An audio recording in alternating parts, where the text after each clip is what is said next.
This meeting is being recorded.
Good morning, everyone.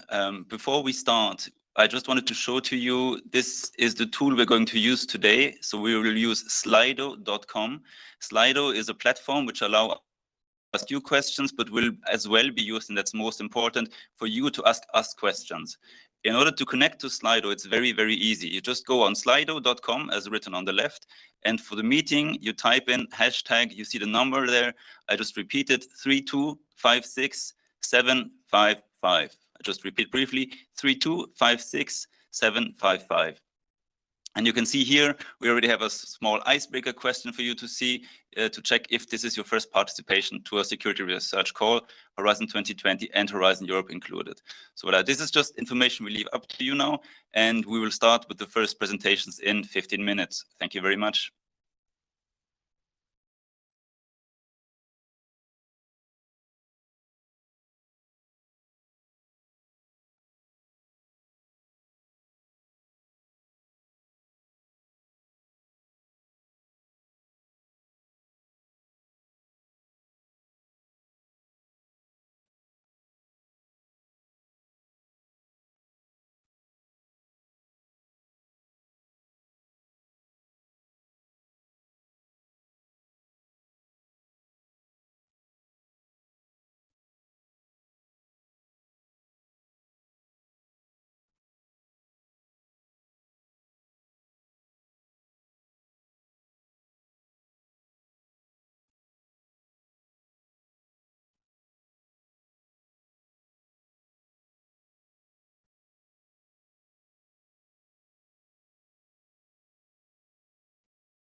Good morning. Good morning, everyone. I would like to welcome you to the Info Days 2022 of Cluster 3 Civil Security for Society. We are very happy to organize this Info Day today.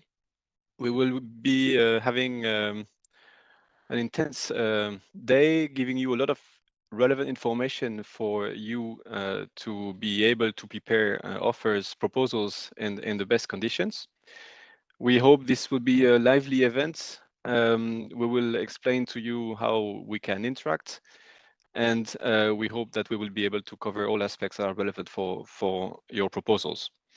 The calls for Cluster 3 are going to open on the 30th of June.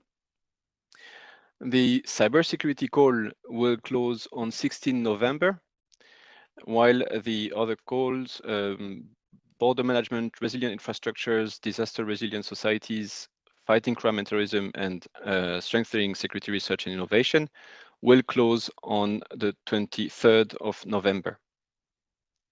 For those who have been involved in the past, the work program follows a similar structure as last year, with 6 destinations and in total 31 topics. We will have quite a dense agenda, as I said, with a lot of different information sessions on evaluation procedure, legal and financial aspects, ethics, security issues that may arise for the implementation of the projects, as well as recommendations for submissions of good quality proposals. You will also have information on funding, as lump sum funding is applied to a number of topics. As the previous year, and since Horizon Europe is impact-oriented, impact is one of the award criteria when evaluating projects proposals. So there will be a presentation on the key impact pathways, which is a groundbreaking approach for capturing and communicating impact. This approach aligns with a new level of ambition to boost the diversity of the impact of EU research and innovation funding. The objective is to allow policymakers and the wider public to get regular insights regarding the effects and benefits of the program of European science, the economy, and wider society in terms of scientific impact, societal impact, and towards technological and economic impact.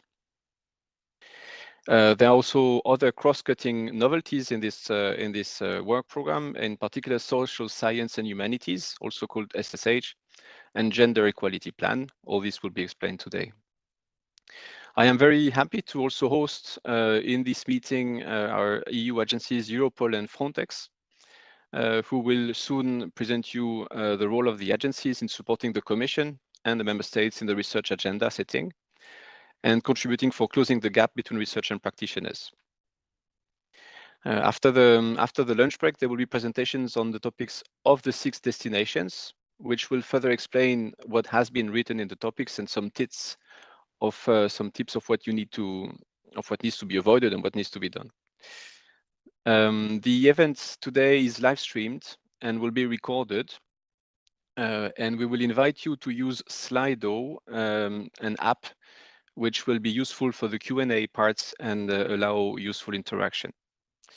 Before launching officially the first sessions, I would like to give the floor to a few colleagues from the Commission and the Executive Agency REA. And I will start with my colleague Miguel González Sancho, represented today by Martin, who will speak about the cybersecurity aspects of the work program. Martin, the floor is yours. Good morning, Nicolas. Thank you for this. A warm welcome also on behalf of DG Connect, another part of the European Commission. We have a number of cybersecurity challenges in these, let's say, troubled times, and research and research projects and research and innovation and development are crucial aspects for us in the EU, and they're a crucial element of, let's say, our policy response to the many challenges that we face in the area of cybersecurity. So without going into the details, those of you familiar with the regulatory and the, let's say, cybersecurity policy landscape will see those directly reflected in our research topics in the upcoming call. So specifically, we have within the cybersecurity destination, we have topics on incident response, on security by design and security management, on post-quantum encryption, and on cybersecurity certification. Let me reassure you again that the knowledge and the skills generated through our research projects are of direct relevance to, let's say, what comes after the research, and not least in the regulatory and in the policy realm. Just one example, my colleagues here in the European Commission in the Cybersecurity Department, we are working on a legislative proposal for horizontal security requirements for connected devices. So kind of a, let's say, internal market regulatory response to the many issues related to the insecurity or the kind of the vulnerabilities of connected devices. And this kind of policy response is only, or regulatory response is only possible and can only be met if there is a good knowledge base, which of course starts with research. And hence you can track this regulatory initiative directly back and link it to the one particular topic that I mentioned about security by design. So thank you very much for your interest. Welcome to all the newcomers to Horizon Europe and to Cluster 3. Welcome also to those who have already been in our projects in the past. I wish you a good and informative day, and I see you later when we discuss more in detail about cybersecurity. Nicolas, back to you. Thank you, Martin. I would like now to give the floor to the representative of DG Research in the Commission today, Alberto Domini. Yes, I hope that you hear me and you see me well. Well, my name is Alberto Domini. I'm a policy officer at the GRTD, Research and Innovation, and I'm here on behalf of Katia Reppel, who's the head of unit of the unit Democracy and European Values, who couldn't make it due to more urgent professional commitments. Well, I welcome everybody. As you know, Directorate D, the GRTD co-chairs the development of and implementation of Cluster 3 together with Home and Connect. And well, I welcome everybody, and I look forward for the presentation and the discussions that will follow. Back to you. Thank you, Alberto. And not least, I would like to give the floor now to Valeria Bricola, who is representing the research agency and executive agency, and without whom nothing of what you will hear today would be possible. So, Valeria, the floor is yours.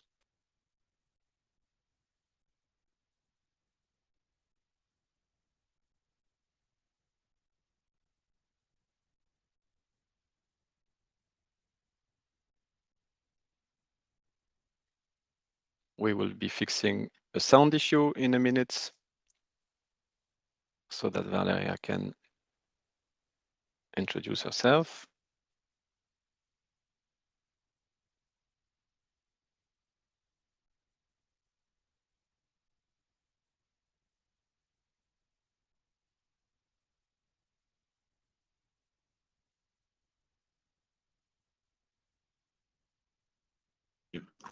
Voila. Now it's better. Good. The echo? No?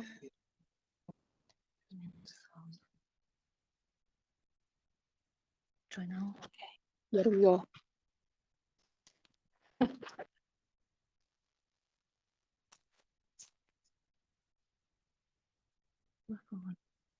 What is it?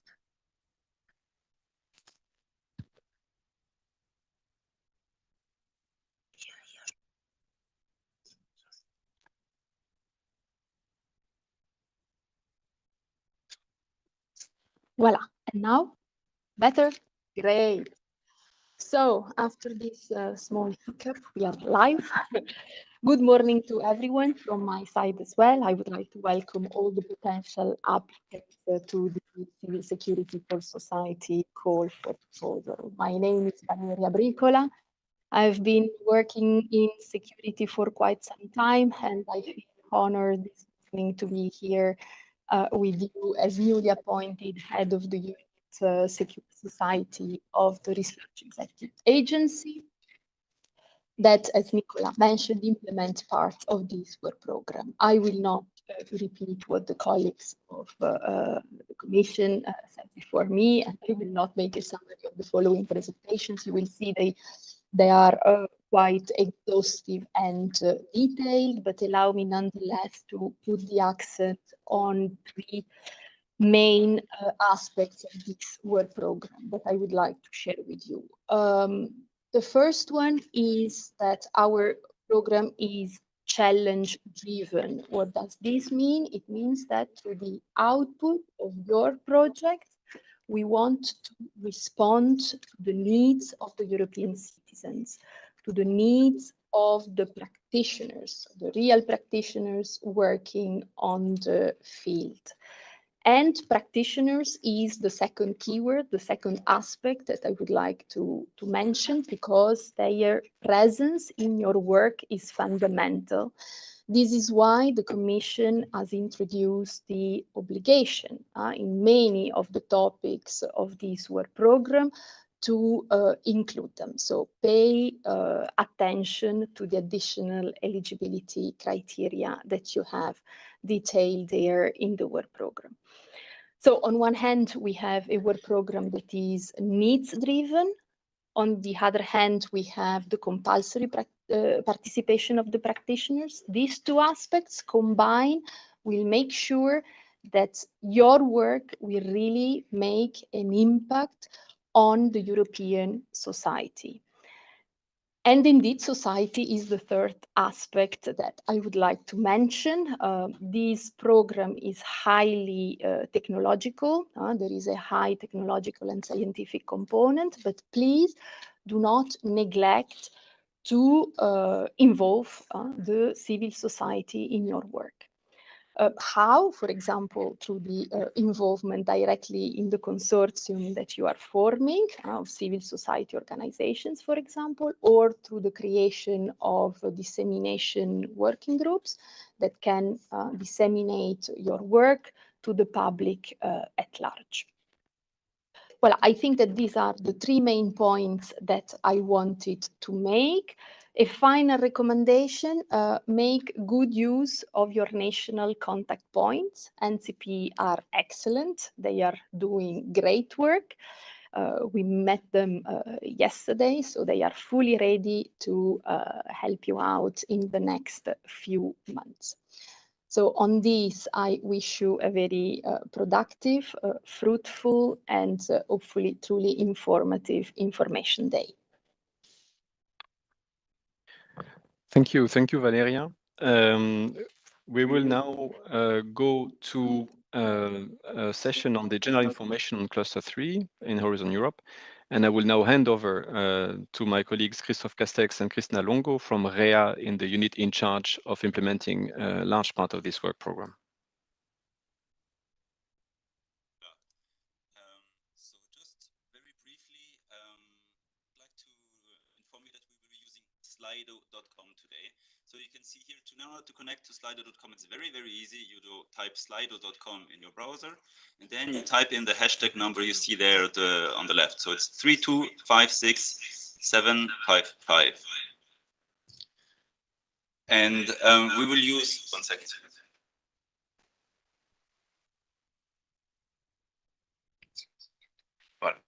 Sorry. So we will be using Slido today in order to ask you questions, but as well to give you the opportunity to ask us questions. So as a first icebreaker, basically, we have put here a small question to check with you if this is your first participation to a security research call, be it Horizon 2020 or Horizon Europe. And something which is important at the end of each of our blocks, basically, we will check what questions you have been asking us. And you will see if you go on Slido, you have the possibility to type your questions in there. They're anonymous. So, and trust me, there is no stupid question. If something is not clear, please use Slido. We will see which of the questions are of general interest so that we can share them. And those we will not be able to answer directly. We will afterwards collect and post as a frequently asked question. So basically we'll compile them. We've done this last year. It works very well. It gives everybody the opportunity to ask their main questions. Now, that being said, let me please go over to our presentation. So first of all, let us introduce ourselves. We have Christina Longo and me, Christoph Castex. And we are the two call coordinators for security research in the year 2022. So to start off my presentation, and please don't panic, everything is recorded. You can download the presentation afterwards, so there's no reason for you to scribble down what we're saying. Really, you will have all the time to check afterwards what is written there. So I will start with a couple of slides on the work program, just very basic information. So you can see here, the Civil Security for Society Work Program 2020 is split over 6 different calls. You have the call Fighting Crime and Terrorism, 7 topics, 31 million euros. Border Management, 25 million euros, 5 topics. Resilient Infrastructures, 11 million euros spread over 2 topics. Disaster Resilient Societies, 47 million euros, 9 topics. Strengthening Security Research and Innovation, 9.5 million euros, 4 topics. All those 5 calls are under management by DG Home.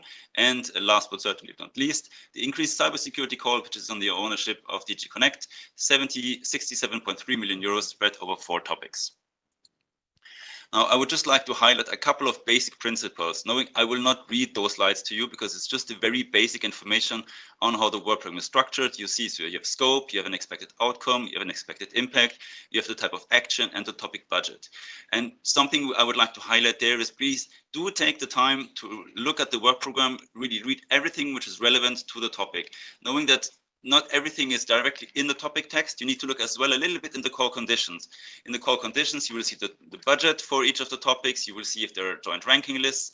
So please really take your time, invest a couple of minutes more, because very often we see people making slight oversights, not checking some basic information which might have been on a different page. So really take your time there and check it thoroughly. Now, let me show you a couple of general principles. Security research is very much challenge driven. I mean, everything we do here, almost everything, is for institutional users. Most of the things we do have a very targeted audience group. So we have the ambition to tackle really direct needs of society, to equip our practitioners with the relevant tools which they need. And all of this is reflected in the expected impact. So have a very good look at what is written there, what is actually we are asking for. Something which is very specific to everything which is on the management from DG Home. So the calls Fighting Crime, Terrorism, Disaster Resilience, Border Management, Infrastructure, and SSRI. There is the obligatory participation of practitioners, which means there is a specific mandatory table which you need to fill out. Otherwise, your proposal would not be eligible. This has been around for quite a number of years, so I trust most of you know about this, but still, and we will have slides on this afterwards, pay very good attention to this, knowing that the template has changed a little bit from last year. So whenever you go on the portal to submit your proposal, to work on it, make sure that you have the right templates. So this mandatory participation is a continuation of what we already did in Horizon 2020. The idea behind it is to make sure that we have a better market uptake, so that we really develop things which are useful for the firefighters, for the border guards, for the customs, for the police authorities, so that basically the taxpayers' money is really spent directly to address the needs of those who protect our daily security. In addition, we hope to have a better policy support and as well to reduce a little bit the oversubscription. And a last point I would like to highlight that we've always tried in security research to increase the involvement of civil society. So you will see actually in the eligibility criteria of this year's call, there are many parts where we ask for regional authorities, for national authorities, for civil society organizations to be involved. So that's really something we don't want security research to be something outside of the society. We really want it to be in the middle of society so that whatever we do there is really what the society needs and is acceptable as well for the society. So really please pay very good attention to that point. Now, I will come to a set of slides on the evaluation procedure. So there I will go a bit more into details, and in the middle of this presentation, I will switch over to my colleague Christina, and we will do a bit of a back and forth between the both of us. So this is just to provide you with the overview of the time frame. So right now we are a couple of days away from the opening of the call. The deadline of the call will be on the 23rd of November, but please do not consider the deadline as the day you should submit. Try to submit before. If you work on your proposal, try to submit it in draft versions a bit before, and don't wait for the last minute, because that's usually how problems happen. Then afterwards, once we close the call, we will assess the eligibility. We'll have the remote phase of the evaluation, followed then from mid-January to mid-February by the consensus phase, the panel meetings. Once this is done, we come to the ethics screening, the security scrutiny, and once all of this is done, we will inform in April next year the problem committee and all the applicants on the outcome. This will then be followed by the grant preparation phase and with the consultation of the problem committee. So this is less relevant for you right now, but still allows you to get an overview. Now, I will come to the first phase, which is the standard evaluation process, which is the receipt of the proposal. So the first things we will do at that step is to check if everything you have done is admissible and eligible. And only then we will allocate proposals to evaluators. And the reason why we insist on that point is that in security research, since we have this additional eligibility criteria, it's absolutely essential that you follow very strictly our guidelines. So who is eligible for funding? Obviously, all the EU countries, all the member states, including their outmost regions, the overseas countries and territories, everything which is linked to the member states. As well, non-EU countries. So obviously, you have all the associated countries of Horizon Europe. You have the low and middle income countries, which are automatically eligible, and other countries can participate, but they will only receive funding if their participation is essential. So we speak there about the high income countries. We speak of Japan, of Korea, of Canada, of the United States, and so on. For UK, we'll come to it. They're a bit in a specific case, but we'll have a slide on that. So there are as well specific cases, such as affiliated entities established in countries. You have EU bodies and you have international organizations. Please note that international organizations are not directly eligible for funding. An international organization, and by that, please bear with me for a second there, we mean large organizations such as UN bodies, like Interpol and so on. So not a big organization which has dependencies all across the world. That doesn't make you an international organization.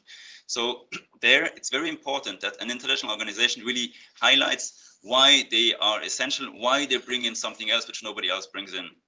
Because the idea is that we support the competitiveness of Europe, of the European researchers, of the European industry. So if we give money to somebody who didn't participate to the overall budget pot, basically it needs to be decided, are they worthy or not? Is it really in our interest?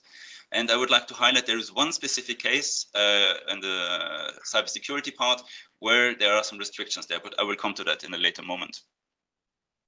So here is the one exception you have, which is in the increased cybersecurity call. So that's the topic CL Cluster 3 2020 CS 0103, transition towards quantum resistance cryptography. I will not go too much into detail on this because the Connect colleagues will talk about it later on, but it's very important for you to be aware that participation in this specific topic is limited to legal entities established in member states and associated countries only. Proposals including legal entities which are not established in these countries will be ineligible, which means if you have somebody who is not part either of the EU or an associated country, your proposal will not even be evaluated. It will not say we delete them from the proposal and we evaluate it. No, you're out right away. But again, for this, there will be more information later on. Then coming to the specific situation of the UK. So right now, we don't really exactly know what will be the situation next year. So right now, we consider the UK entities as if they would soon be associated. In practice, we'll have to see how the situation is, but you should by no way be discouraged to integrate UK partners in your proposal.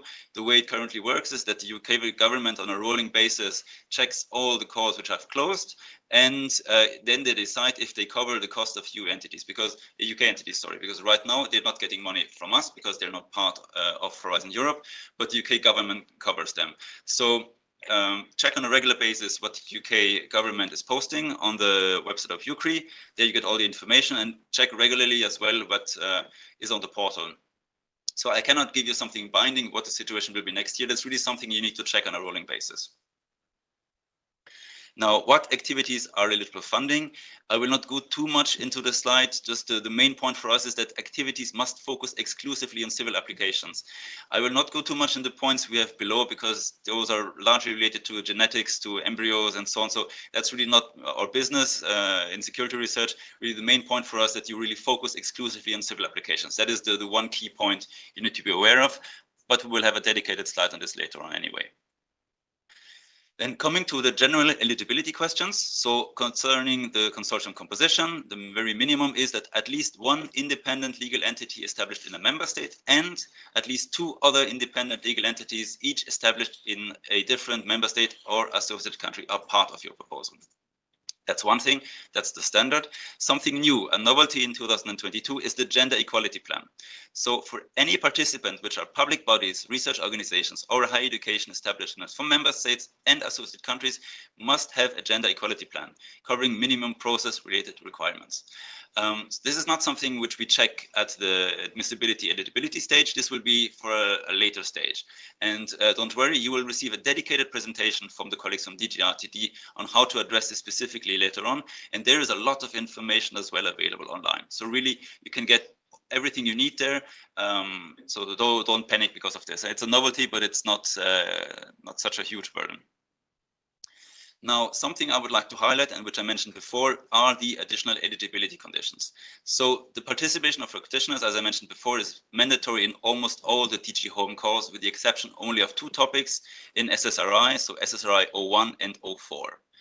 I would first of all ask you to pay very good attention to what is written in the call conditions there, in the topic conditions, sorry, and check as well the footnotes. There have been ambiguities in the past, misunderstandings, so that's why for police authorities, for instance, you have a specific footnote outlining who isn't covered by this. So pay very good attention to this. We'll have a couple of slides afterwards to give you some examples as well on what you should or shouldn't do. And please be aware, on average, 7 to 10% of all the applications fail to properly address these conditions. Personally, I believe this is a hugely frustrating experience. I mean, I can only imagine how it is for a team of people who worked several weeks or months on a very good proposal, and then they fail because of a small oversight, because they didn't have the right participants in there. So that's really something we try to pass on as a strong message every year. Please pay very good attention. Maybe get somebody else from outside of your core group, a colleague and so on. Have a look, give them the program, give them your proposal, show them the annexes, show them the templates. Just make sure that really you're in line. The NCPs have been briefed. They're very good on this. Really don't hesitate to use the NCPs. If you have questions, you can use the research inquiry service as well to ask us questions. So don't fail because of this. That's just too frustrating. Now, speaking of the annex, which I mentioned before, this is a screenshot of the annex. Here you can see all the information you need to insert. It's very easy to do. It's very basic information, and really follow exactly what is written there in the web program, address specifically the points, provide us with a good justification why you believe that this participant fulfills the criteria. This makes everybody's life easier and makes it as well easier for the experts to see who are actually the persons who are supposed to contribute. And really, if you take the topic text, if you look at what's written in the topic, what is the expected outcome? What does the Commission, what do the member states want with this topic, and try to address it by taking the right people who really address this in the most applicable way. Now, in the next slide, I have a couple of advices and lessons learned we had from the last year. Just some hints on typical mistakes we see, misunderstandings, or slight oversights. So the first point, really ensure that the beneficiary meets the criteria. By that I mean like a scientific or academic organization or a training facility on disaster management is not a first responder. The same goes in cases where we ask for police authorities, civil society organizations, customs, border guards, etc. If you have an organization which is composed 95% of university people, of academia, who are very active and very knowledgeable in the field, it's great, but they can contribute to the project, but they are not the practitioners. To give you an example, if we want a project on new equipment for firefighters, then we don't want the views of a professor on how that should look. We want to have a firefighter who tells me, my practical experience on the field is I need this, this, and that. We don't want it from an outside kind of view. We really want people who are directly involved in this.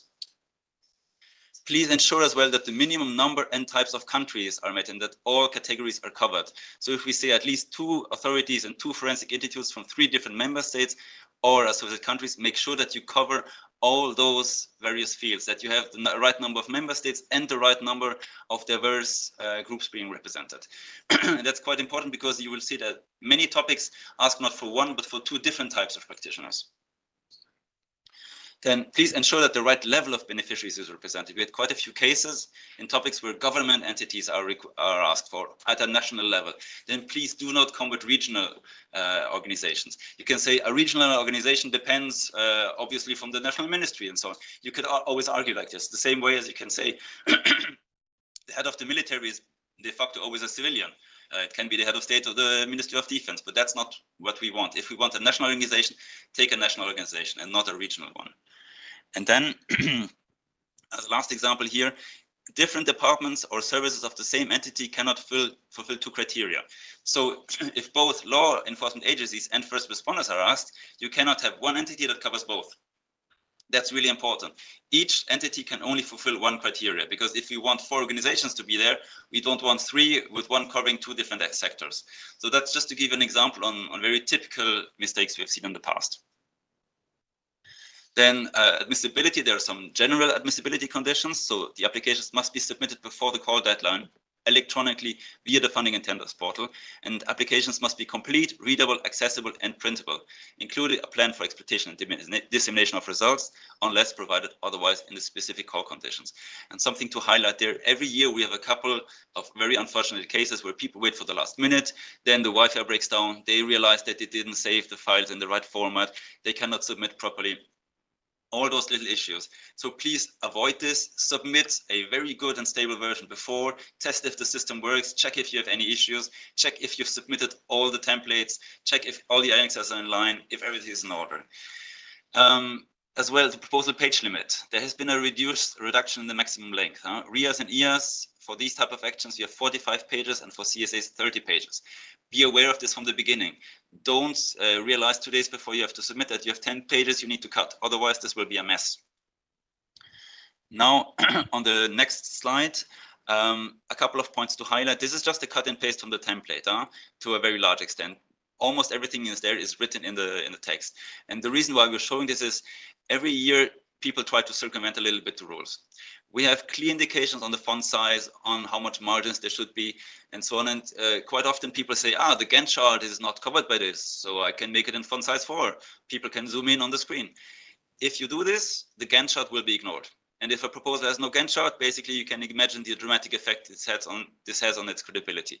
Don't try to take all the footnotes and to create an annex and upload the annex. But this, you cheat the system. You get 4 pages more than the other ones. For us, it's absolutely essential that we respect the fair and equal process for everybody. So everything which should be in a specific section has to be there. If you put it elsewhere to gain space, it will be ignored and it will have a negative impact. Don't try with tables or with pictures and so on to make things, compress them and make them smaller and smaller. This doesn't work. Please try to focus really on the space you have. And imagine as well, experts, when they see a proposal, which is incredibly small to read, where the formatting has been tampered with, immediately they get a bad impression.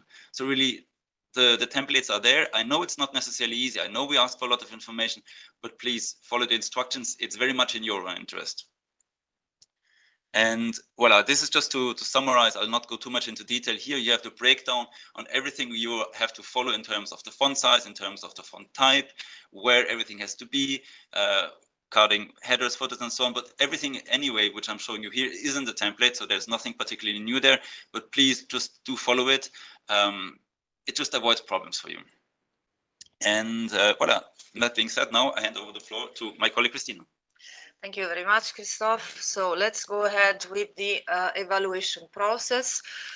So once your proposal has been checked to see if it's eligible and admissible, and please take into account what Christoph said, do not underestimate this step, because your proposal, if your proposal does not go through the admissibility and eligibility check, will not even be read by the experts. So take all Christoph said very seriously.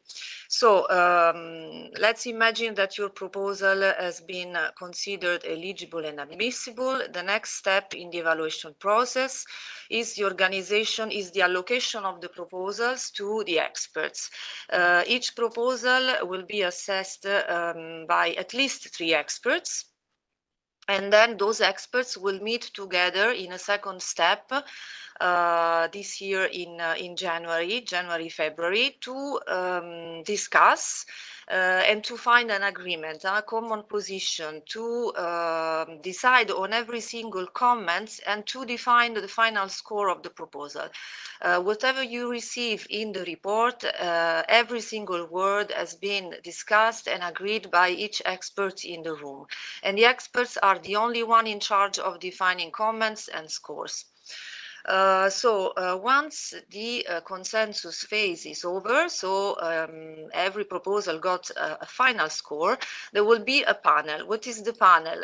The panel is the cross-checking of all the reports. So it's not a second evaluation. It starts based on the results of the consensus phase.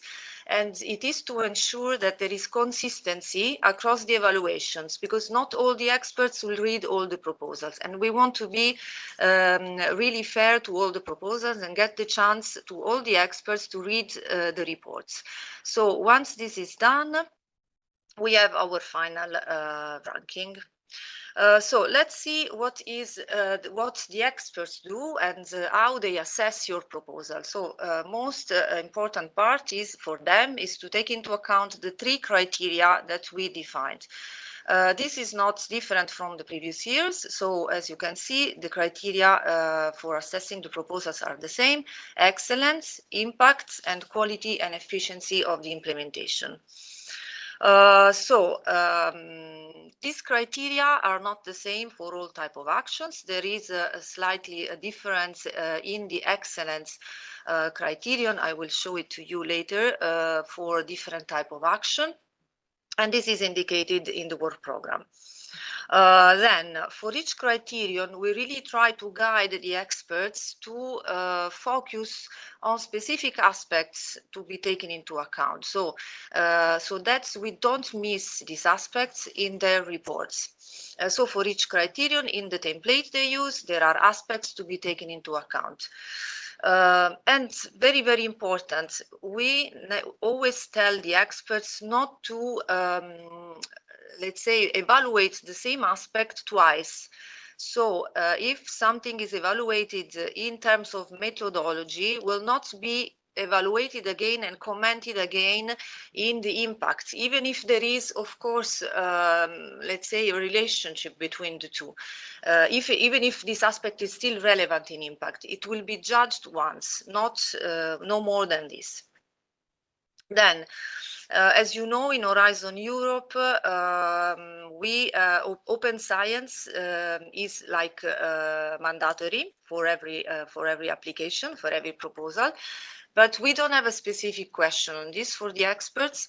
They will assess it as part of the evaluation of the scientific methodologies. This means in the criterion excellence. Then we want to remind you that in Horizon Europe, there is a new approach to impact. There will be a dedicated presentation to explain very well what you have to do for this, which is quite new and, let's say, very different from Horizon 2020. But there will be a separate presentation, so I will not go into detail. This is just to mention it and to tell you to pay attention to this. Then, in the past, in Horizon 2020, we used to ask the experts a specific question that was a binary question to understand from them if the quality of the consortium, so if the consortium had the operational capacity, in their opinion, to implement the project. Now it's not there anymore. So basically, the quality of the applicants will be evaluated under the criterion implementation. Then we had the sub-criterion in the past. It was like the assessment of the management structures, which is not there anymore. And these are the 3 criteria with the specific aspects that will be assessed by the experts. I have a couple of slides just to highlight the difference between the criteria that we use for research and innovation actions and coordination and support activities. As you can see, for the excellence, we ask, let's say, less questions to the experts because, of course, in this case, there there is much focus on the excellence on the research to be developed by the applicants.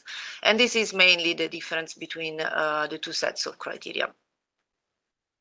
Now, let's see what we do in terms of scoring. So for the ones who are, let's say, well, what we did previously in Horizon 2020 and last year, the first year of Horizon Europe, nothing changed. So the scoring, the thresholds, the weighting is the same. So basically the score can go from 0 to 5. The experts can give half marks to each criterion. Then here we have a box to remind you of the comments that are associated to the scores.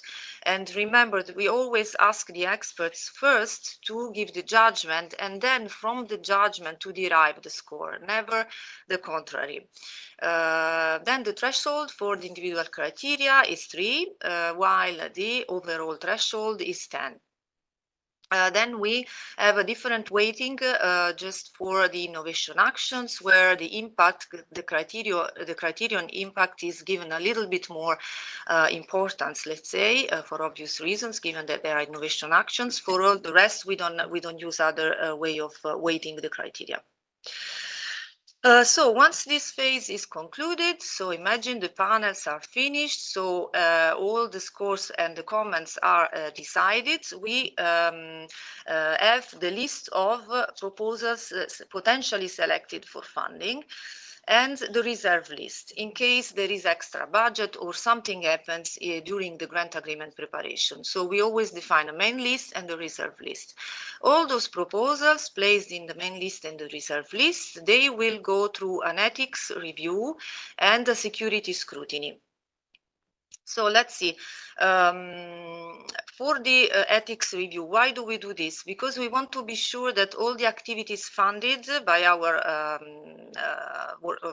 work program are in line with our guidelines on ethics and respect all the principles. So systematically, we send all the proposals through the ethics review. So there will be a panel of ethics experts. They will read your proposal, starting from the self-assessment included in the proposal. So please pay attention to the self-assessment. Do not try to, let's say, answer no to every question, because this way you are fine and there will be no ethics issues in your proposal. We really appreciate instead when the applicants are honest and when they really demonstrate that they thought about it and that they know what the research is covering in terms of ethics issues and they know how to deal with them. This is what we want.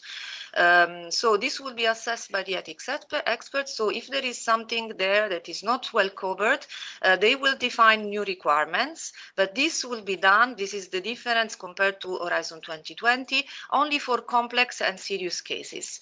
For the easy cases where there are not serious issues, ethics issues, then the experts will just add one requirement, which can be either the nomination of an ethics expert for you, an ethics advisor for your proposal, or the nomination of an ethics advisory board. For the serious cases, instead, you will find the list of requirements, but we always ask the experts, starting from Horizon Europe, to really be let's say, to optimize the number of ethics requirements. We don't want to complicate too much your proposal, while of course taking into account all the ethics issues in the right way.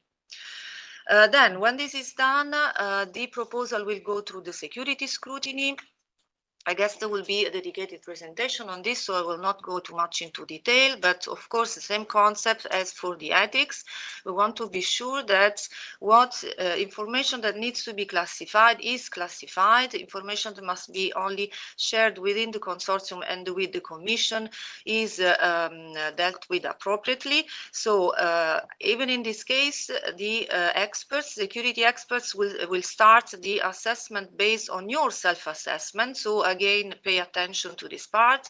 It is within the template of the proposal, and so there is an annex also concerning this. So pay attention to this. It's not an accessory. You have to take it into account properly, and then this will be assessed by the security experts, and they may decide to add some more requirements to your proposal. So this was the last point, let's say, of our evaluation process. At the end of this step, we will finalize the ranking list, and we will know the proposals that are potentially selected for funding and the ones placed in the reserve list. And the evaluation process ends. So then I give you the floor again to my colleague Christophe. And for the questions, Christophe, you want to ask them later or now? Maybe, so we have one question which we would like to ask them. So maybe if you promote it, then logically it should. Yeah. Okay, let's start with, so basically we prepared some polls to understand from you, to, let's say, highlight some key points and to understand from you if you, let's say, understood well what we said, if we were clear on this. So it's just to test. So the first question, Christophe, you want to read it? Okay. So the first question is about the eligibility of the proposals, okay? And so we ask you, imagine that in the topic that you are applying for, there will be an additional eligibility criterion, and I'm going to read it. This topic requires the active involvement as beneficiaries of at least 2 police authorities and at least 2 forensic institutes from at least 3 different EU member states or associated countries. And there are some options. First one is I carefully count the type and number of entities required and the minimum number of EU member states. Second, I take into account this as an advice, not as a mandatory requirement to fulfill. Then I include the beneficiaries according to the requirement, but I do not fill in the table as it is not mandatory. And last, I include 2 forensic institutes from police department as they will, and I can't read the last one. Thank you. As they will cover the 2 requirements. Sorry, there are pop-up windows that will prevent me to read. Okay, so we see that you are answering. And by the way, maybe for those who joined later, just to tell you, you have to use slido.com. So you go on slido.com and you type in the number you can see on the left of the screen. It's useful for us to ask you questions, but most importantly for you to ask us questions. So please use this as much as possible. Okay, so we can see that maybe, Christophe, you were clear because we see that the large majority gave the right answer. So why the second one? Because there is a 4% that gave, let's say, the wrong answer. So I take into account this as an advice, not a mandatory requirement to fulfill. No, this is wrong. It's not an advice. It's part of the eligibility check, and your proposal will be excluded from the evaluation. So will not get like a low score. It will be completely excluded from the evaluation. So the other replies, the other answers are wrong. So you have to carefully count the type and the number of entities. So 2 police authorities, 2 forensic institutes, and 3 different member states. So this is what you have to do, and you have to cover each of them with a beneficiary. We have 3 questions. I think we can promote them because I think they look quite good. Maybe you can, if you put the tick box, then you can see it. We can share them with the others now. Okay. I think now. The second, how can I then show the? You close it here. Okay. Voila. So we have a question here. Why are training facilities not considered practitioners? They usually have a lot of practical experience. Now, this can be a bit of a borderline case. If you have a training facility where actually you have real first responder competence and they are on the field and so on, then theoretically that could work. But it's a very borderline case because we really want people which are on the field. A training facility might not have the same experience. So really that's why basically we insist so much on that point. Really make sure that you're not in a borderline case. And you have to know we are quite lenient. We don't dismiss too many proposals based on eligibility. We'll let them pass. But then, another important point, put yourself in the eyes of the expert. If I have two proposals of equal quality, and in one of the practitioners, there's a training facility that maybe does 20% of the work in the field, and the other one are first-hand practitioners, which day to day are in the field, who is more credible? Who do I believe has more experience? That's really a point maybe I would like to highlight there. So be careful. Huh? Yeah, and if I may add, remember always that it is up to you to justify anything is in the proposal. It has to make sense. It has to have an added value for the proposal. So in specific cases, maybe this training facility can be super relevant for the proposal and be judged in a good way by the experts, provided that it includes first responders. Okay, so it is really up to you. The experts will not go on the internet to check what is there, who you are, etc. They judge only, they take into account only what is in the proposal. Maybe we can show the other two questions quick, and then we will go on to the next set of slides because we are a bit close on terms of time. Which one? Maybe the two others, you can show them both at the same time and I can go over them quickly. So about UK, it is suggested to include UK as entities and the consortium as beneficiaries or associated partners. That is entirely up to you. Nobody has been punished for being beneficiaries. We changed their status in the gap phase otherwise, so not much of an issue. Regarding eligibility for an entity legally established in a member state of the matter,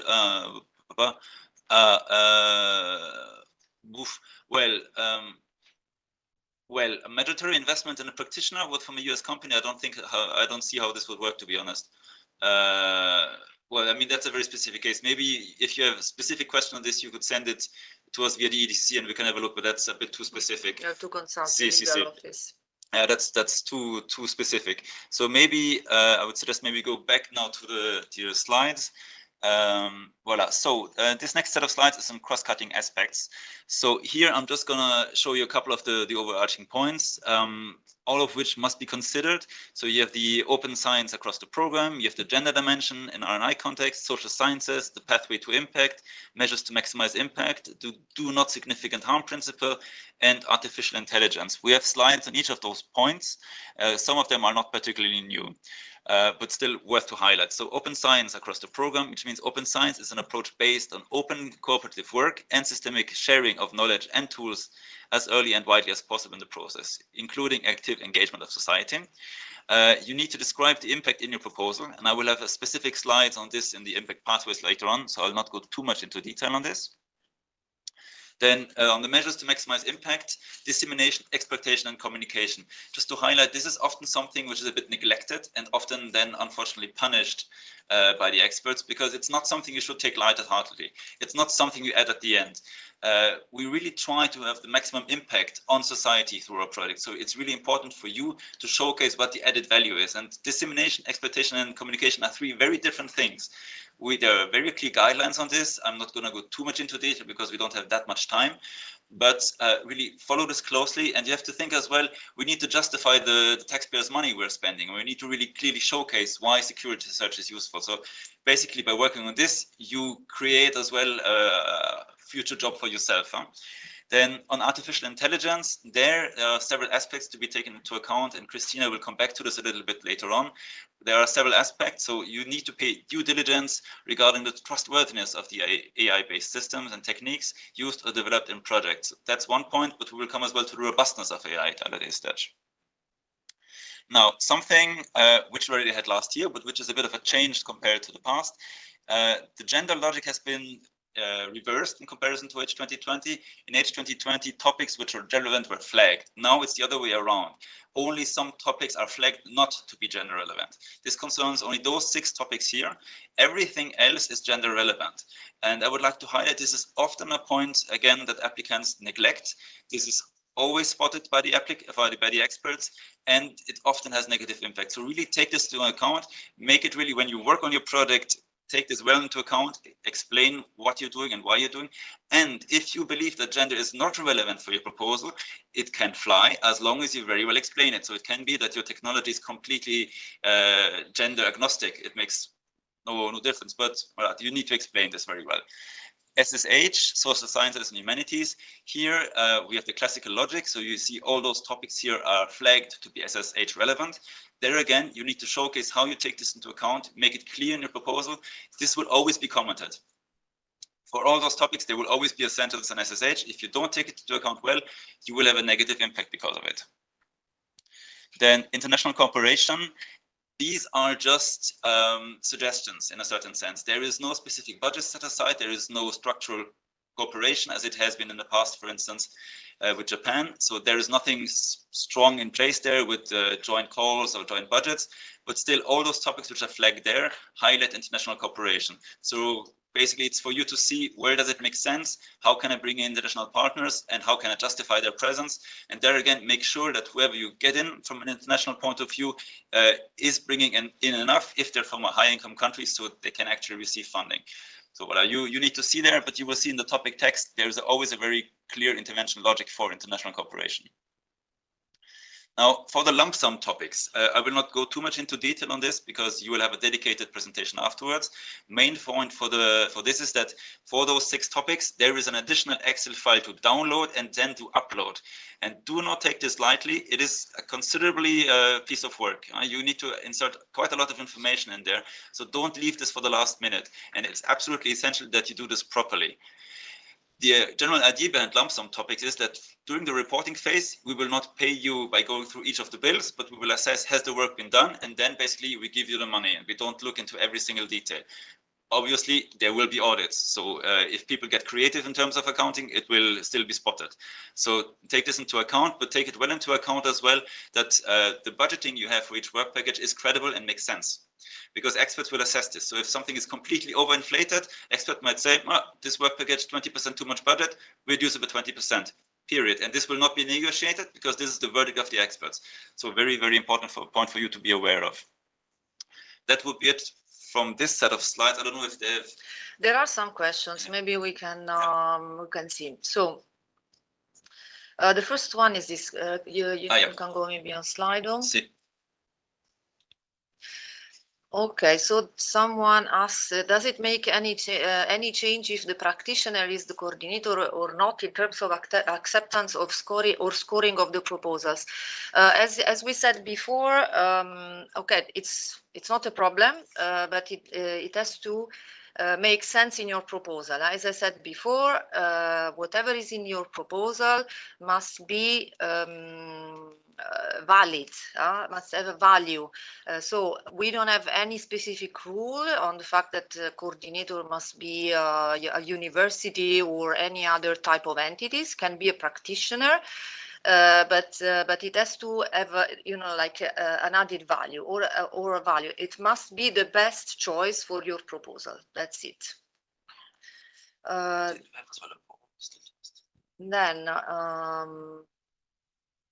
okay, this one. So someone is asking let's say to make examples of first responders. So first responders are, for example, firefighters. So imagine there is an accident. If there is an accident, who will be there to work on the field as a first responders, to give the first response, okay, to the accident?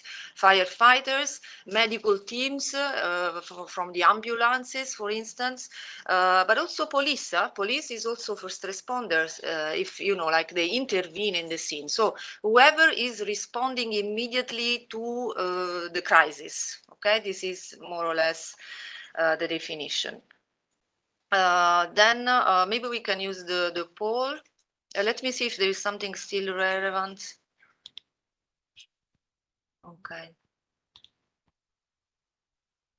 Maybe we can see the other questions later. Yeah, let's maybe go ahead with the slide because we're running a bit out of time. So okay. Now we will describe a little bit the evaluation form, the new template for the proposals, etc. Like for Horizon 2020, also for Horizon Europe, we have 2 parts of the proposal template. Part A that you will build on the portal. Okay, so you create your proposal and you type, you encode the data that will constitute part A directly on the funding and tenders portal. Instead, part B is the narrative part, and you will have to upload it. What is expected from the applicants? So first of all, as Christophe said already before, you have to check every single word in the topic that you are applying for, okay? So you check the description, you check the topic description, the additional conditions, the type of action, the budget, the indicative budget, every single word counts, okay? We had cases where the proposal was submitted to the wrong topic. We recognized it and we asked directly the applicants if they wanted to change, but we are not in charge of this. This is your responsibility. So please pay attention to everything is written in the topic. Then a little bit more on part A and part B. Part A includes the administrative data, the abstract, the budget table, and in addition, in Horizon Europe, we have a table where you have to include the list of researchers, so not personnel working on the project, the researchers working in your proposal. And then you have to specify also the role of the participant organizations. Then you have to include the self-declaration on the gender equality plan as of this year. Then there is the ethics self-assessment and the security questionnaire, which is new in this, let's say, in Horizon Europe. And then, of course, like before, the information on participants, on the participation of the participants in previous research activities. And this is part A. For part B, instead, you have the classical structure. So you have to cover excellence, impact, quality and efficiency of the implementation, exactly in line with the criteria that are used by the experts to assess your proposal. And in addition, you have to provide also a glossary of terms to ensure consistency. And then there are some annexes, okay, that you have to carefully upload, fill in and upload. So the security template and the eligibility template. Eligibility is the one described before by Christophe. Security template is related to the security scrutiny. And then when is relevant, if the topic is for lump sum, then also the lump sum table that you will be able to download from the participant portal and upload in the right place. There will be for there. Then, apart from the excellence, impact and implementation, the experts will be asked to reply to specific additional questions, okay? So we will ask the experts to check if is in the scope, at least partially, of the topic for which you applied, okay? Then we will ask them to see if there are third parties asking for funding, and we will ask them to understand if this is, if they suggest, if they recommend to fund these third parties.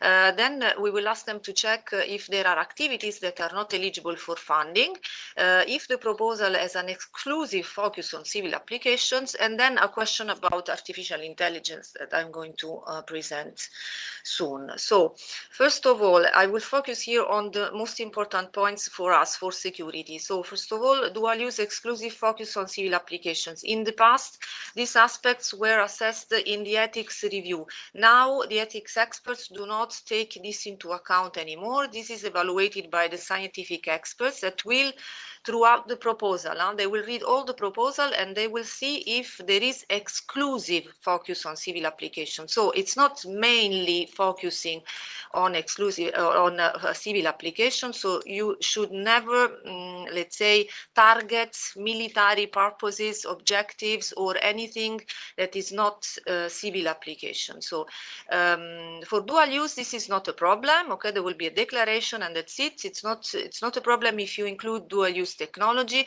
but your objective must be only civil applications. Okay, do not include in the target audiences the defense sector, because this gives the impression that you have in your mind to address that sector. Okay, do not include in your pilot activities something involving typical military applications.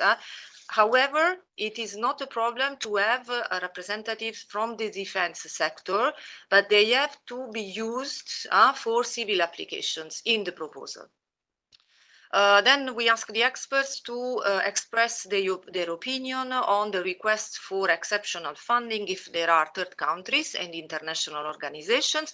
And what they do, they try to understand if the added value of this participation. So if they are unique in the specific expertise, if they cannot be replaced by another similar entity based in the EU member states or associated countries, okay?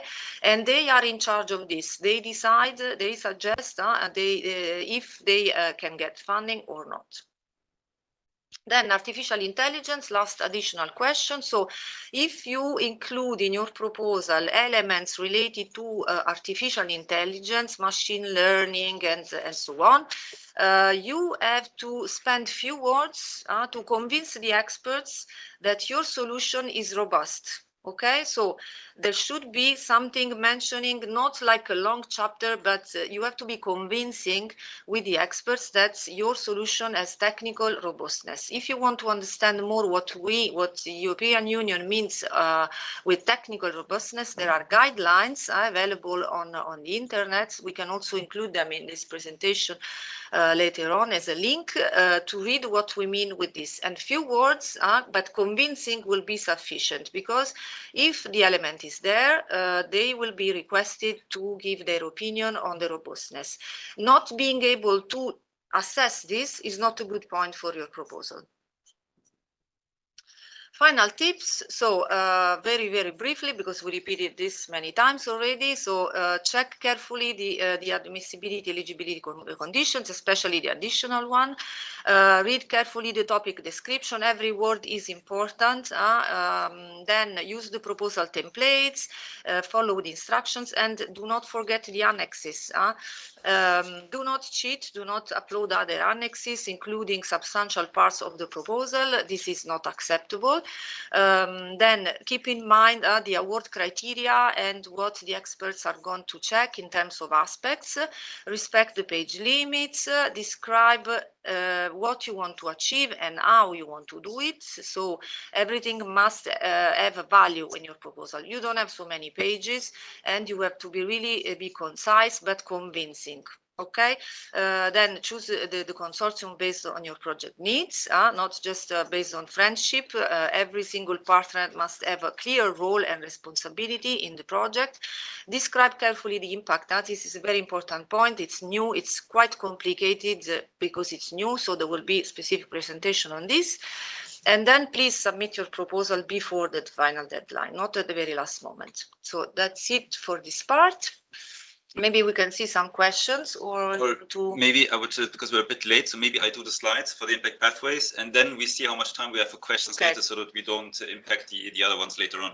So now I have a couple of slides on the impact pathways. This is pretty much the same presentation which was given last year, but we still believe it's very important to showcase this, because we have seen really one of the key lessons from last year was that this is not easy for you. It's not easy for the experts as well to assess. So we wanted to underline a couple of important points. And I know that we've shortened the length of the proposals, and we're asking for more information, so it's not an easy task.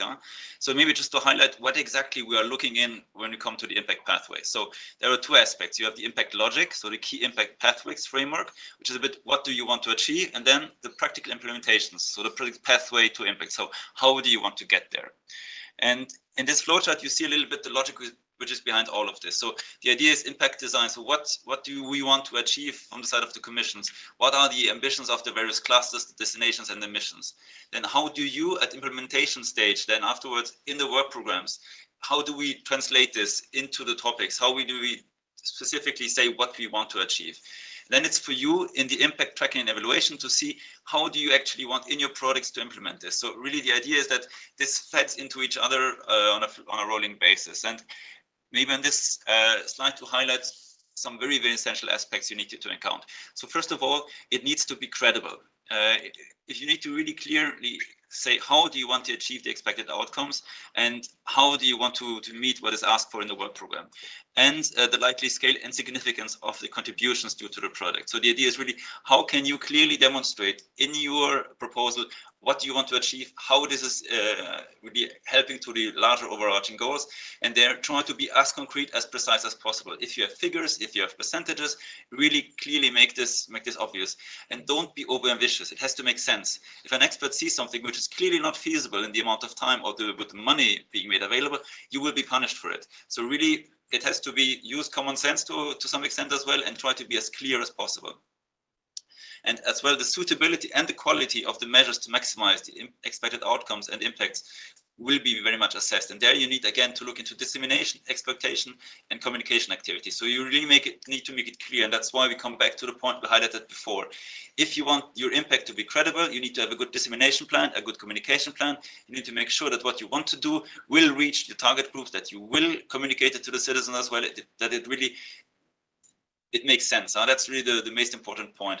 So the impact section is structured in two parts. You have the product pathways towards impact, which is section 2.1, and you have the measures to maximize impact, which is section 2.2, covering dissemination, exploitation, and communication. So these are really distinct things, and you should really each of them treat them in a different way. So we have three main impacts in Horizon Europe. You have the scientific impact. There basically we talk about the research community in Europe, about the experience, the talent pool of researchers, the attractiveness of you as a research hub. So that's really the research world as such.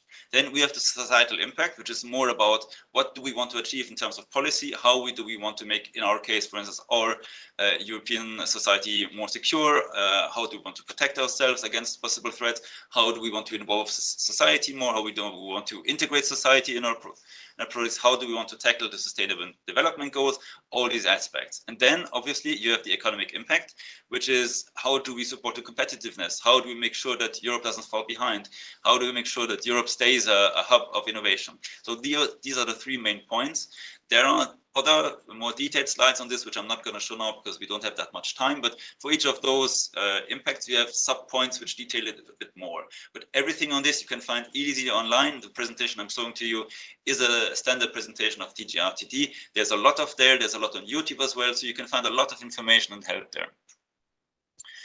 So this slide highlights what I wanted to say before as well. So you can see at the very top, you have the big EU policy priorities. This is then broken down in the strategic orientation, goes down to the impact areas, is then reflected in the work program. So a very large goal broken down into small parts. How can we contribute with research? How can each topic then contribute to this? It's detailed in the expected outcomes, the expected impact. So that's really the one point you really need to look at. What do we actually want to achieve from the side of the Commission and from the member states? You need to be aware that whatever's written in the work program doesn't just come from us here from the Commission, but everything is written together with the member states representatives. So it's really European plus associated countries effort. And the important point is for you as a project, your proposal, you need to say, how do I then from the bottom feed up into the larger process? So how can I, in my projects, contribute small building blocks to achieve, to improve Europe in various areas? And if you look here, this slide shows you how basically you can contribute this at your project level. So the overarching strategic plan would be seamless, smart, inclusive, and sustainable mobility services through new digital technologies. This is then broken down in the work program through various topics. So you can see innovative logistics solutions applied by the European air transport sector. And then you can see how can the product contribute to this. So in my product, I'm saying I'm going to do 3 demos in airports. I will involve 9 European airports to improve this and this. And at the end, I will increase passenger flow by 15%. That's really what you need to show. And you see, it doesn't have to be that particularly long. It needs to be really precise, to the point. The expert, when he opens the proposal, he needs to have a clear table where you see, what am I trying to achieve? How am I trying to achieve this? So you need to qualify, you need to quantify.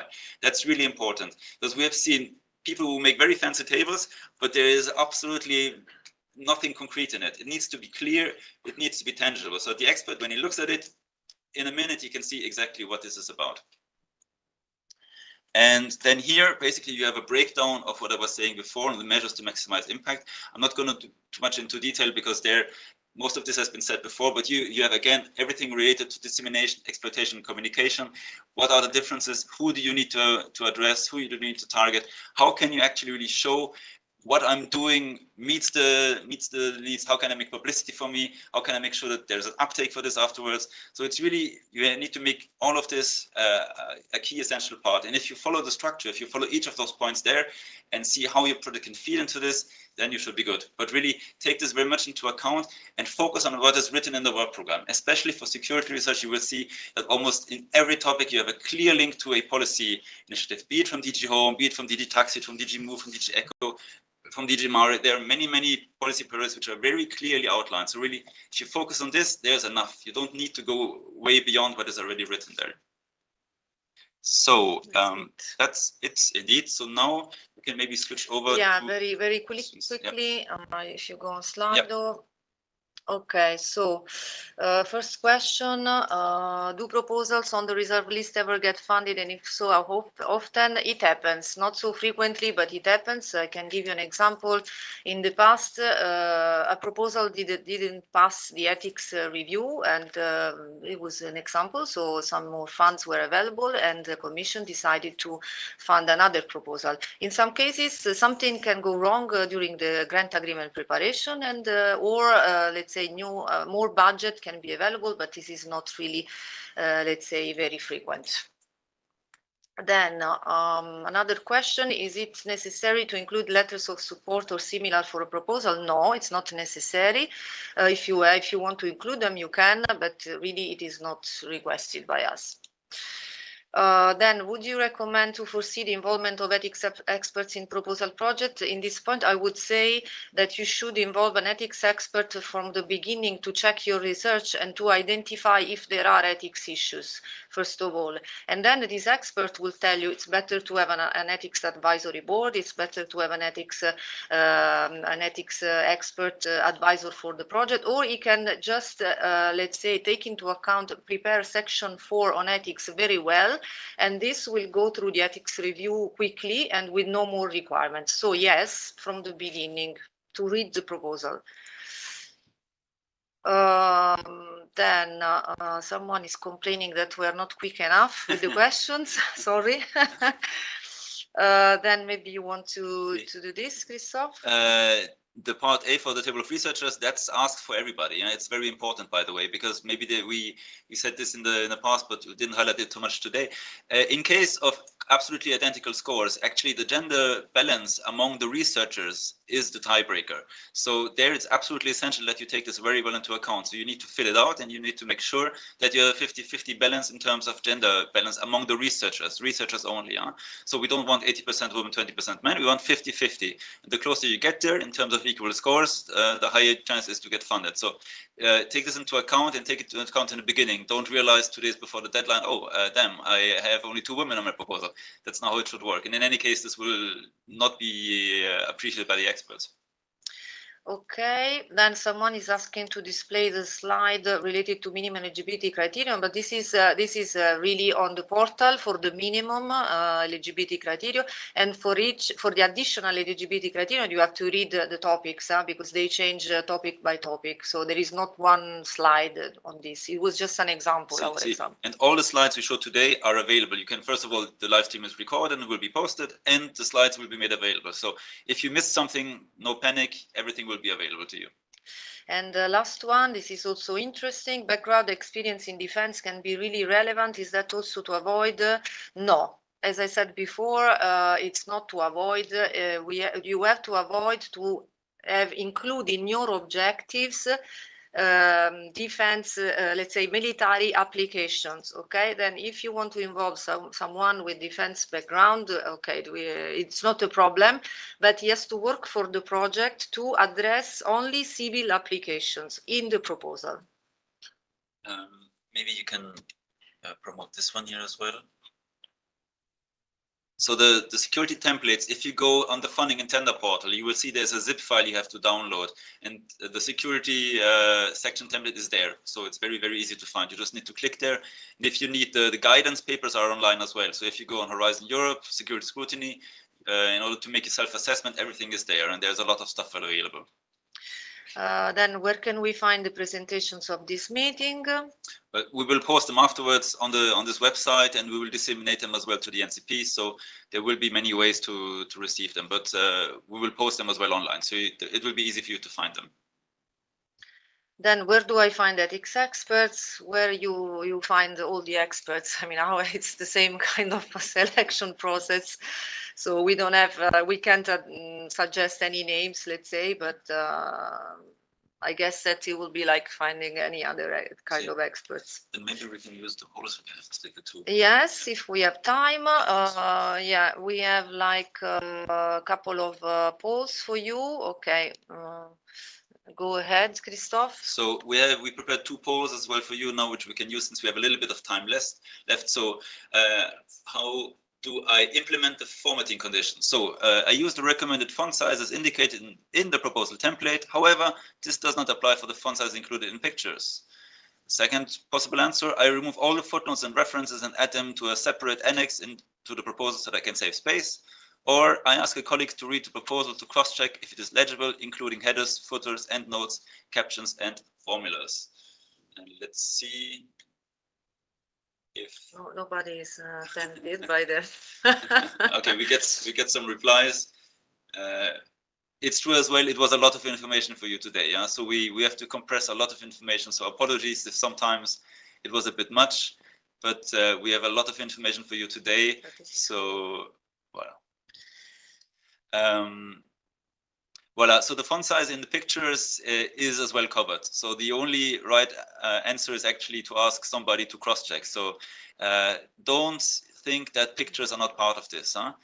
Please make absolutely sure, because this is really a classical mistake that people make pictures, and we have seen Gantt charts, which are really impossible to read.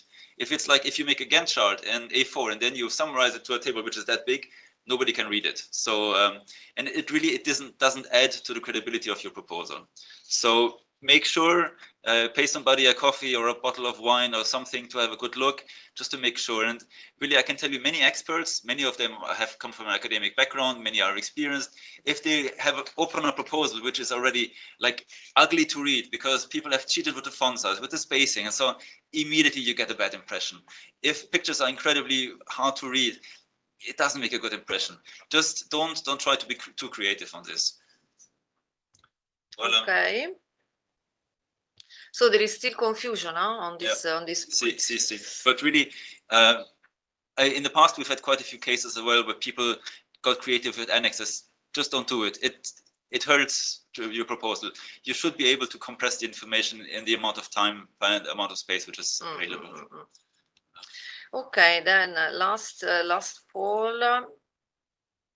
It's on the exclusive focus on civil applications. So how do I address exclusive focus on civil applications in my proposal?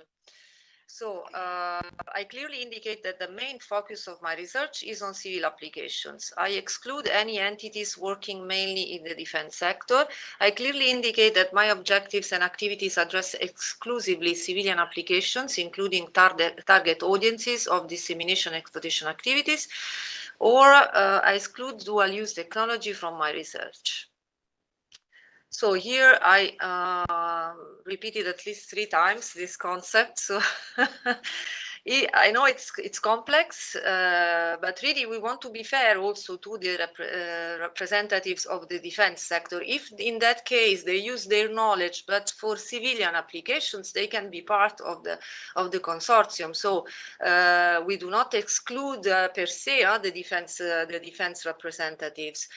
We do not exclude dual-use technology because, as you know, everything is dual-use technology, and especially in our field. So we cannot exclude this.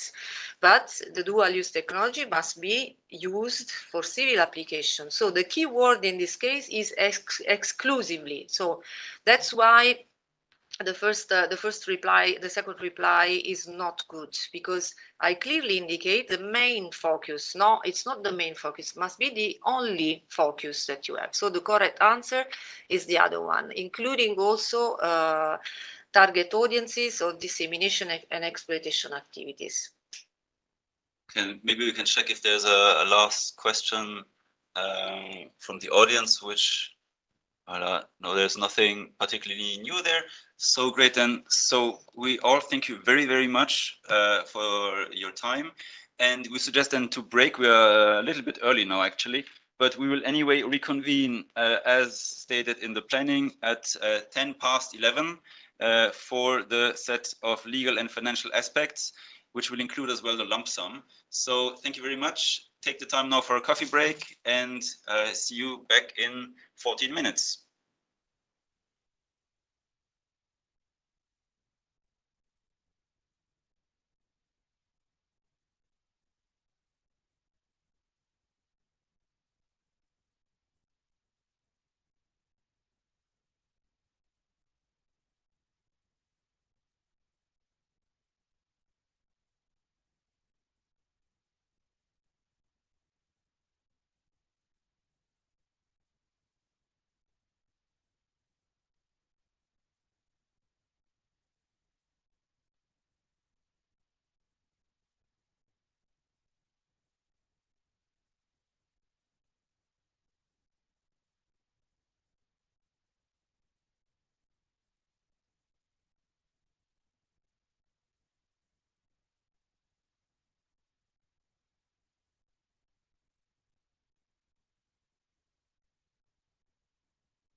So I introduce you.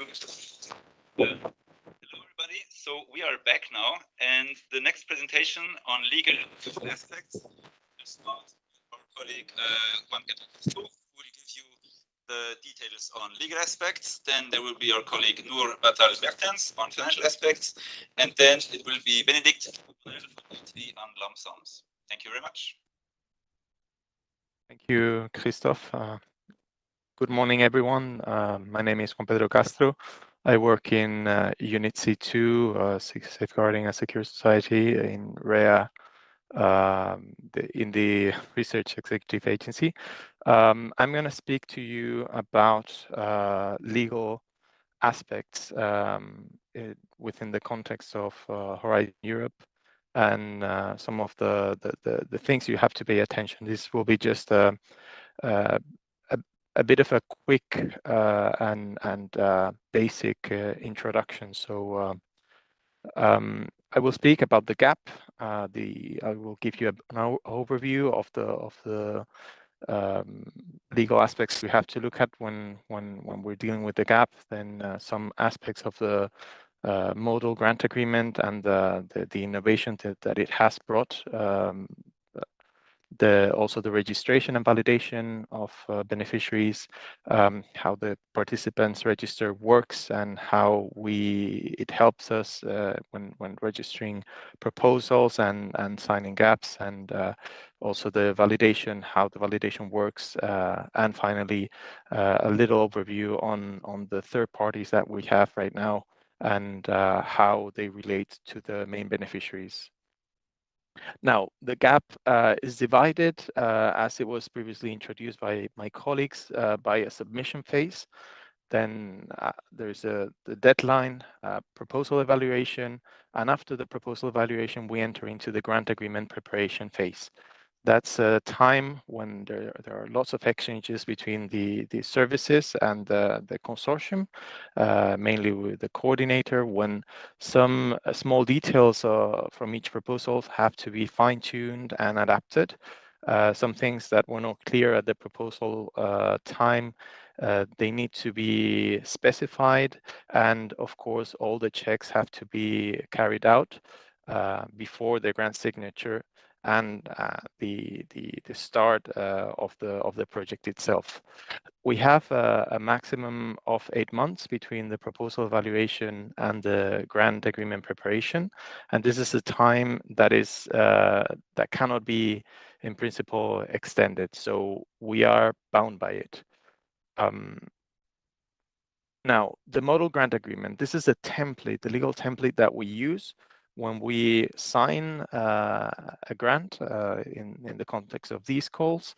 The grant agreement is a generic legal text that we use. We have also a manual that goes with it for the interpretation of the different provisions, and this template will explain your rights, your obligations, and also it will determine the amount of funding that you will get.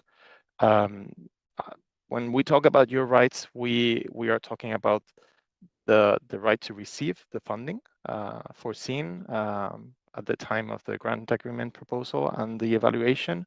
We're talking about the owning of the results and also the right to ask for an amendment in case some of the conditions for the grant have changed during the implementation of the action.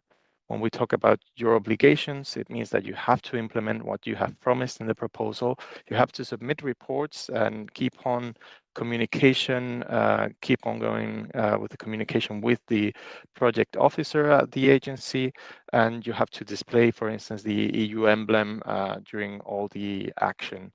When we talk about how much money you get, it's how much, it's the maximum amount that has been fixed at the grant agreement. We talk about maximum, but of course, there is a possibility to reduce this amount if certain parts of the action cannot be in the end implemented, for instance. The model grant agreement is a streamlining of the previous template that was used during the previous program. Horizon 2020. We have tried to adapt it with the new obligations from the financial regulation from 2018, and we have improved some things that we noticed that were creating some extra work or that were not clear enough. The model grant agreement is divided into the general corporate model, which has all the terms and conditions divided into general, action, grant implementation, and consequences of non-compliance, and final provisions. This is a very typical structuring of a contract, and it goes together with the specific Horizon Europe specific rules. So this is a grant agreement model that is applied not only to this program, but to other programs. So it is adaptable in that sense. What we look at here is the annexes. This is what is really of interest to us when we are signing, when we are discussing a proposal, because at the grant agreement preparation level, you will see that you have an Annex 1, that is the description of the action, divided into Part A and Part B, an Annex 2, which will be the budget, and of course, Annex 3 with accession forms, Annex 4 with model financial statements, and Annex 5 for other specific rules. All of this will be the contract. The contract it's not just the previous slide that I showed you, but mostly for us, one of the most important things when we discuss at the gap stage will be these annexes that I'm showing you right now, because that's what we can change, that we can adapt at the time of the grant agreement preparation. Now, in order to participate, of course, all entities have to be registered and validated. So at the time of submission, we will have to have the beneficiaries that are part of the consortium validated. We will have to, first of all, they will have to register through the participant register. You can find this at the participant portal. Then the organization's data will have to be uploaded. This will have to be validated by the validation services, looking at the different documents that will be submitted by the organization. And of course, after that, the leader will have to be appointed. This is mandatory under Horizon Europe. And in case, depending on the type of organization, there might be a need to have a financial capacity assessment. Now, the first thing would be, in practical terms, would be to create an account at the Funding and Tenders portal. This is what we call a self-registration. You will be assigned a PIC number. This is the number that you will use for all future communications, and in principle, it shouldn't change. It will be the same for all the future proposals and whenever you participate through the Funding and Tenders portal. Third parties, however, do not need a PIC because at least at the proposal stage. What is done by the validation services when you register and submit all your documents, it's basically they will go through the legal entity form that you fill in. They will check the law decree that creates, for instance, the entity, if we're talking about a public entity, or the registration, the commercial registration, if we are talking about a private entity, a company. You will have to submit also the VAT extract, for instance. This is done by a service that is hosted by the Research Executive Agency, but it's not done by the unit that is dealing with the specific call. So this is important. It's different services. So in principle, we don't have the unit dealing with the call. We don't have a direct access to this. I mentioned before that after the validation, we need to appoint a legal entity representative. This is the LEAR. The LEAR will basically notify of any change in the legal status of the entity. They will notify the validation services. It will submit the financial capacity documents if needed. It will nominate also the legal representative and basically the person that can sign documents on behalf of the entity, and also it will determine who signs the financial statements on behalf of the entity. So this is a bit of a schematic of the roles that I have been talking about. We have first the legal entity appointed representative, the LEAR. The LEAR will appoint the L sign, the legal signatory, and the F sign, the financial signatory. And thereafter, we will have the project roles, which is a coordinator, contact, the participant contact, team member, task manager, and so on and so forth. Now, the accession form will have to be signed by the legal signatory. So if we have not appointed a legal signatory, that means that the beneficiary will not be able to sign the declaration of honor or the grant agreement. Same goes for the financial statements. Within Horizon Europe and the model grant agreement, we have third parties. These third parties are a little bit different from the ones that we had in the previous program. So we are talking about, first of all, the beneficiary. There's the main beneficiary. That's the entity that signs the grant agreement, has all rights and obligations, and appears as one of the members of the consortium in our system. Apart from that, then we have the third parties. The third parties could be, will be, for instance, the affiliated entities. These are entities that have a legal or a capital link with the beneficiary. They work and they can declare cost. And of course, we will have to check that the affiliated entity indeed can prove this legal link with the beneficiary. This can be done by different means, like, for instance, proving that the assets of the affiliated entity are being held by the beneficiary, and so on. Then we have third parties that provide contributions, but it does not do work, just give in-kind contributions.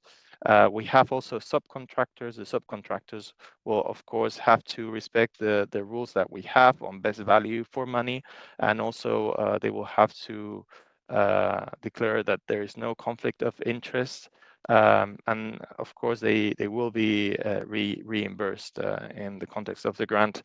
And of course, we have the associated partners. My colleague Christoph mentioned them before.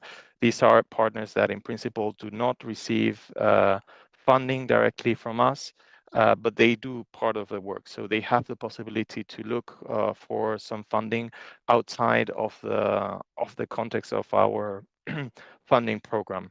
So with the authorities, for instance, of the third country that they belong to. This is what we were mentioning before for this transitional situation with UK beneficiaries. They are right now being considered as associated partners, and they will probably receive funding through the British authorities directly.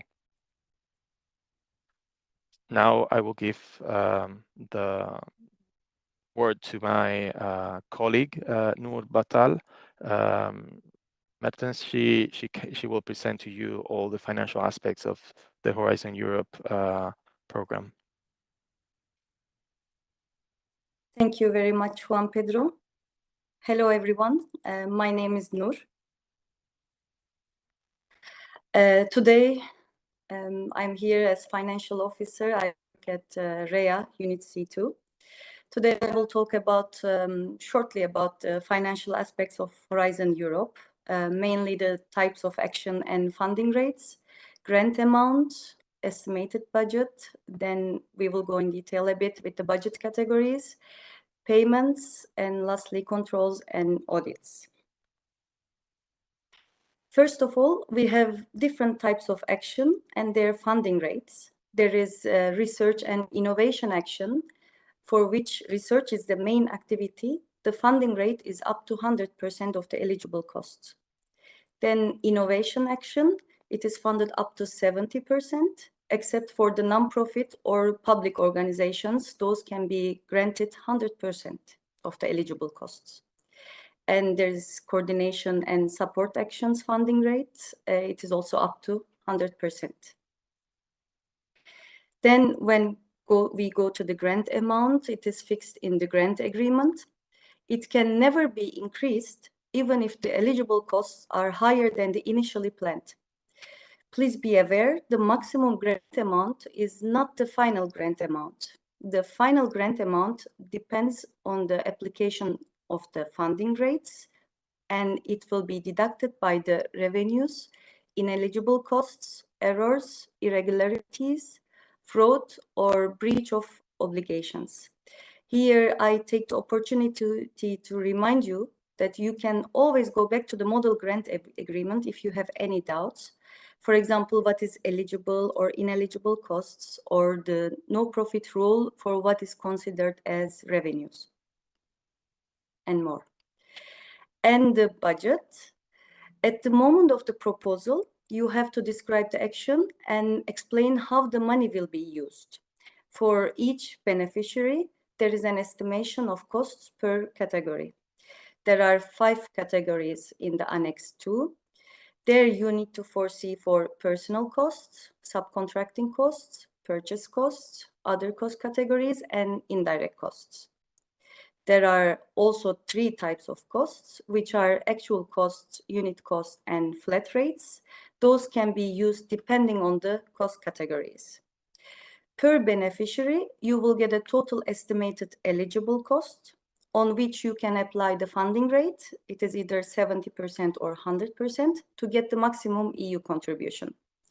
If the project is accepted and will be funded, the amounts mentioned in the proposal will become the grant amount in the grant agreement.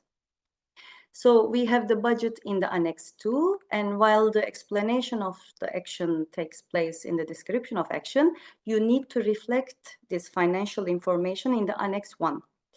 We can say all the financial information should be detailed under Section 3 in the Annex 1, Part B. Then we see the summary of the effort, where you need to indicate the person months per each work packages. This will lead us to the personal costs. For an employee hired in a direct contract can either be declared as actual costs or as unit costs. Both forms cannot be accepted. These costs should be calculated by the beneficiary on its usual cost accounting practices. If you are an SME owner and you need to declare SME owner without salary or natural person without salary, then the declaration must be on the basis of the amounts per unit costs set out in the Annex 2A. So I would like to take your attention here to the obligation to keep the records on the hours worked on the project. You may check the model grant agreement for the details and minimum requirements for the time recording. And subcontracting costs, if any, can only be declared as actual cost. To be eligible, you need to ensure the best value for money and avoid conflict of interest. It is important that these costs are described and justified in the Annex 1, Part B. And if the subcontracting costs was not foreseen at the time of contracting, we have a section called unforeseen subcontracting at the time of reporting. It should be explained there. However, then there is this need of the approval of the EU officer. That's why it is recommended to foresee these costs in advance, as there is a risk of not being accepted. We have purchase costs. They are for travel, equipment, and other goods, works, and services. These costs can only be declared as actually incurred costs. If the purchase costs are exceeding the 15% of the personal costs, there must be a justification detailed in the Annex 1, Part B under Section 3.1. and other cost categories items such as internally invoiced goods and services. These costs are independent from the purchase costs and they can be declared as unit costs. Please pay attention, they are not considered for the calculation of indirect costs. And you need to complete the table in the Annex 1, Part B, if you foresee any of these types of costs. And shortly about the in-kind contributions provided by third parties. Only applicable if it is free of charge, and you don't need to detail if it is incurred in the premises of the beneficiaries.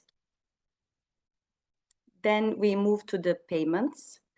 The project will be divided into one or more reporting periods. So during the lifetime of the project, there will be different times for the payment. In the beginning of the project, you will receive pre-financing. Then we have the interim payments.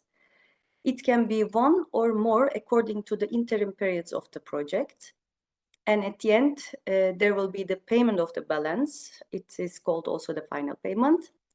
Here, I can remind the necessity of the consistent declaration of the costs claimed in the financial statements and the description of resources in the periodic or final report. For example, if there is a simple difference of person months between the technical report and the use of resources, we will reject the report and ask for correction and then resubmission. So it is important that all the declared information should be consistent with each other. Last but not least, my last words are for the controls and audits. Certification on financial statements will only be requested at the end of the project during the payment of the balance and only if needed. Then we have the ex post audits. These audits are limited to 2 years after the payment of the balance. Therefore, please keep all the supporting documents as they will be requested if an audit takes place. And in this slide, you can see more details about the CFS. The threshold is 430,000 euro. So if the EU contribution is 430,000 euro or more, you will need to submit a certification of financial statements. And here are some useful links for the portal, for the Horizon Europe reference documents. You can also reach the annotated model grant agreement. And here more useful links for you. And thank you very much for your attention. Thank you very much, Noor. Thank you very much, Juan Pedro, as well. So first of all, again, to remind everybody, you can have access to the slides afterwards, so don't panic. We have questions which have been asked, but we would suggest that maybe now we give the floor to Bénédicte Charbonnel so that she gives the presentation on the lump sums, and then we can see if we still have time to reply to the questions either during the meeting or otherwise we will post replies to you directly or post them in the frequently asked questions. So Bénédicte, are you, I think Bénédicte is with us. Let's just check if she can connect well. Perfect. Great. I will just share my slides. Fantastic. And I leave you in very good hands because Bénédicte is the person that actually gave me the training. So I know that she is perfectly on top of things. So many, many thanks for joining us. And I leave the floor to you now. Okay, up 1 second for the slides. Up. I'm sharing.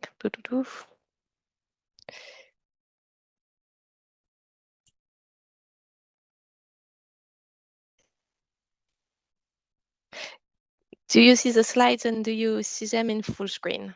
Yes, perfect. Perfect. So good morning, everybody. My name is Bénédicte Charbonnel-Zaptier, and I'm working for DG Research and Innovation on several issues, including lump sum funding. So I will give you a brief overview of what it is all about and why it is relevant for some of you in applying to Cluster 3 topics. So Okay. Why do we use lump sum funding? Well, we have several reasons to use this different way of funding research projects. The first one is that we have a aim to reduce the financial errors, because we have been told by the Court of Auditors, and we know that we still have a lot of errors in the way we are reporting the projects, and lump sums are a way to achieve this in Horizon Europe.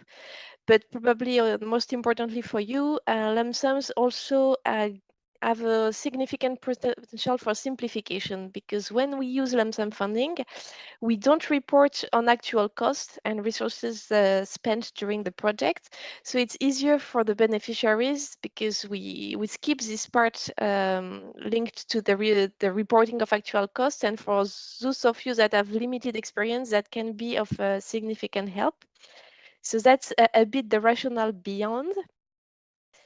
And what it is all about, these lump sums. What is it?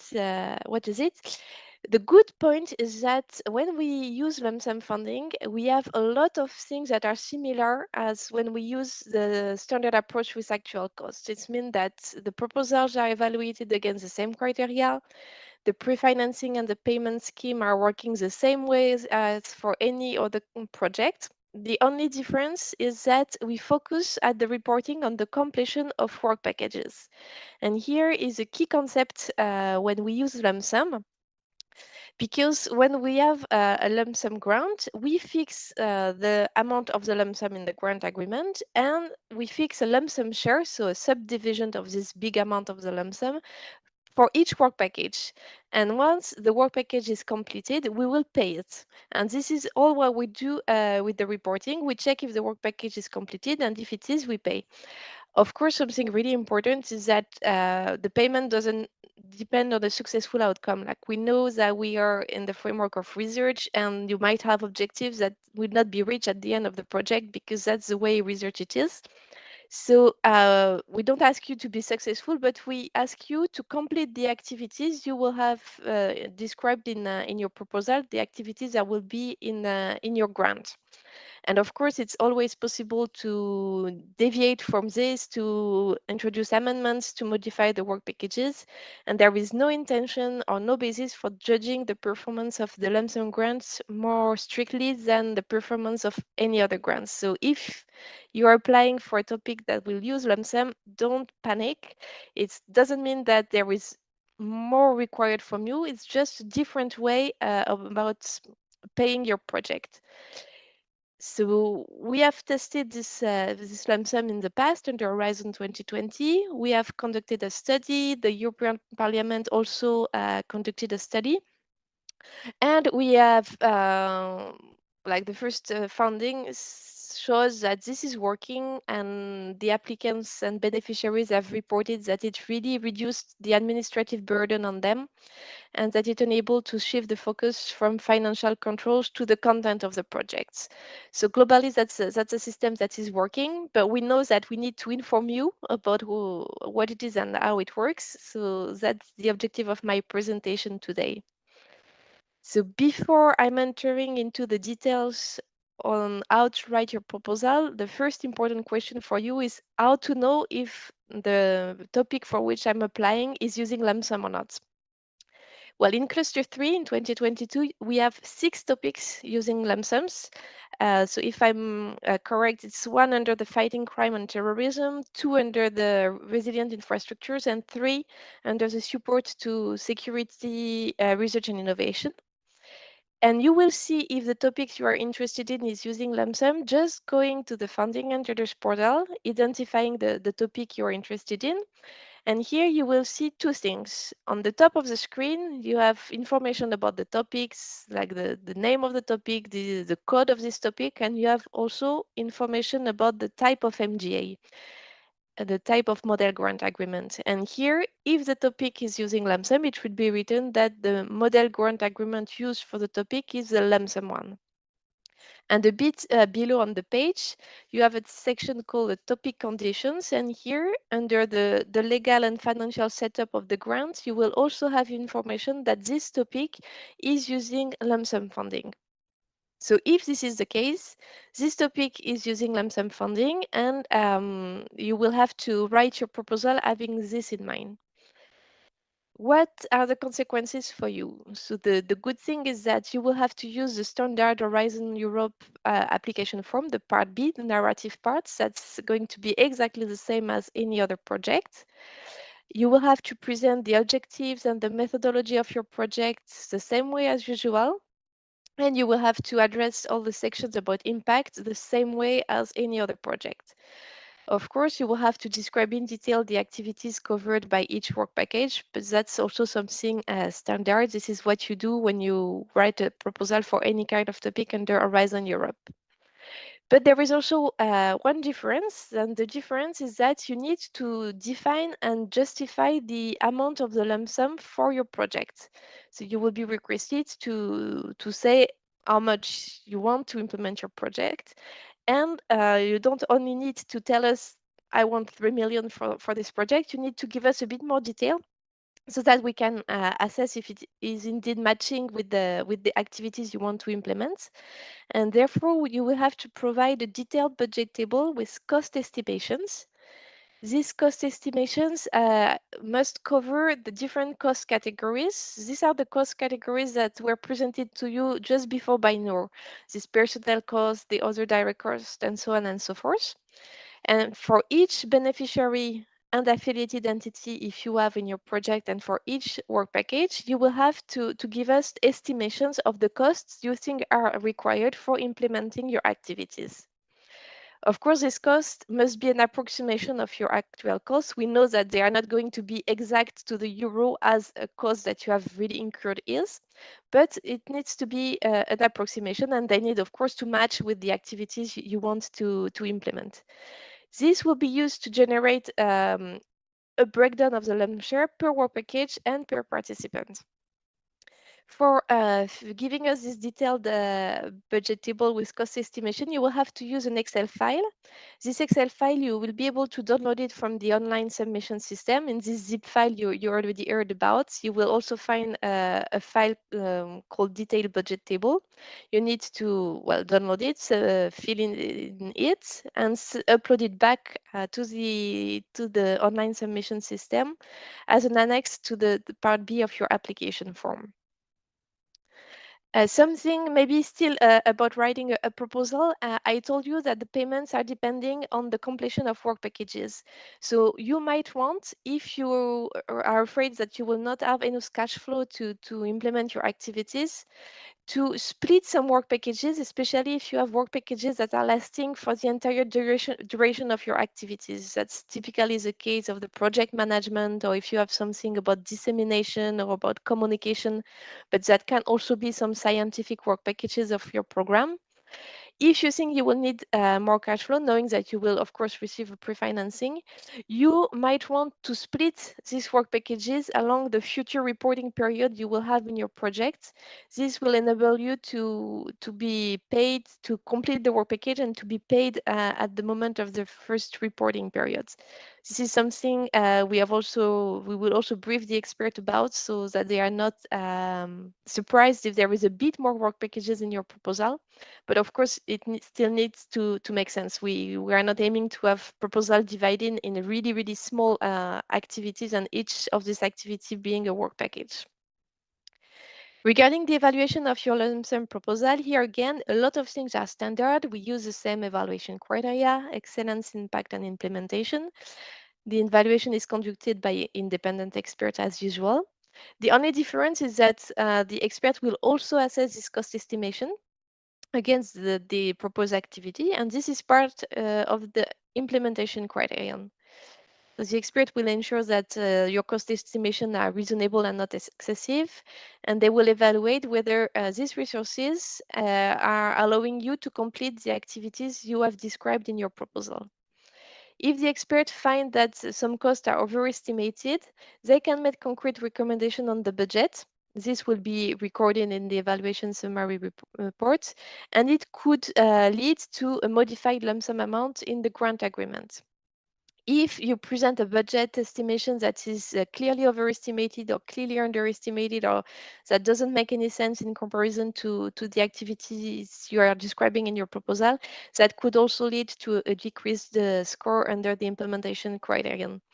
But here again, don't panic. Based on experience, in the wide majority of cases, in lump sum proposals, the consortium have presented budgets that were completely fine. And we have really a limited number of examples where the expert had to make recommendations regarding the budget. So this is what the budget allocation will look like if your grant, if your project is selected and if you sign a grant. Your budget annex, which is called Annex 2 in the grant agreement, will look like that. As you can see, here we have a total lump sum of 3 million euros, and it's divided per beneficiary and per work packages. Once we fix that in the grant agreement, we will not question it later on if the prices for goods or services change. That's not going to be questioned. Of course, if you want to modify it, you can always make amendments, but the maximum grant amount cannot be increased. This is the same principle as for any other grant, and this is what Noor said in the previous presentation. Regarding the payments, so as I told you, you will have, as usual, a pre-financing that will enable you to start your activities. That will be up to the coordinator to distribute the amount of this pre-financing according to the consortium agreement. And the fact that if I may, Benedict, we're running a little bit late. It would be great if you could speed up a little bit. Okay, Sorry for that. I will speed up. So this is just completely standard, so no point to spend too much time on it. What is more interesting is the interim payment, because here we pay the lump sum shares for those work packages that were completed during the reporting period and approved by the project officer in charge of the project. Here, as I told you, the payment does not depend on the successful outcome, but really on the completion of the activities. And if a work package cannot be completed at the end of the interim reporting period, it can be completed later on and declared at the next reporting period or at the final one. And at the final reporting period, we have the possibility to pay partially completed work packages. I will not enter into detail right now because that's not so relevant for the moment you are writing your proposal. But if you are interested, you will find information elsewhere. I will come to that in a minute. And just to conclude on the ex post controls, so here for the lump sum grants, we will not have financial checks, reviews, and audits by the EU services. All the checks, reviews, and audits will be on other aspects of the grant, meaning the implementation of the action or the other obligation, but nothing, no audits on financial issues. And this has a consequence for you, and this is applying, of course, only for the lump sum projects. You don't have to produce timesheets. You don't have to keep and to keep for any reporting purpose or audit purpose any kind of document linked to the actual cost. So in lump sum grants, we are not interested in timesheets, pay slips, invoices, any document proving that the costs are really incurred. But we are interested, as for any other project, in all the technical documents, publication prototypes, deliverables, whatever that is proving that the work as you have committed to implement in the Annex 1 of your grant agreement has been done. But you're relieved, let's say, of the obligations to produce timesheets and all this kind of document. So this was indeed a bit short presentation, but the good thing is that we have a lot of information available online. We have a general presentation on lump sum. We have a quick guide. You have all the links on the slide here. And if you go on the funding and tenders portal, I might have forgot the link here, but I will add it and forward it to the colleagues. If you go to the funding and tenders portal on the Horizon Europe page, you have a corner dedicated to lump sum. And here you have all these resources available, and you have also access to recordings of trainings we organized a few weeks ago. We organized one in May, and it's going way more into detail. So if you're interested, don't hesitate to watch this and look at the questions that were raised by people at that time. And I will stop here. Many thanks, Benedict. So we have received some questions, but we will not address them to everybody. Christina is now replying to some people in writing, and everything which was of general interest we will post as frequently asked questions. So again, many thanks, Benedict, many thanks to Noor, many thanks to Juan Pedro. We would now switch over to Antonio Fernández-Ranachón, who will give you the presentation on ethics. Antonio, can you confirm that you're with us and that everything is okay? I'm here with you and everything is okay from my Great, side. perfect. Great. Can you then present your screen? Yes. Wonderful. Yes, many thanks. So for that, then I pass you the floor, Antonio. And again, don't hesitate to use Slido. If we don't have the time to reply to your questions live, we will then show them to you afterwards. Many thanks.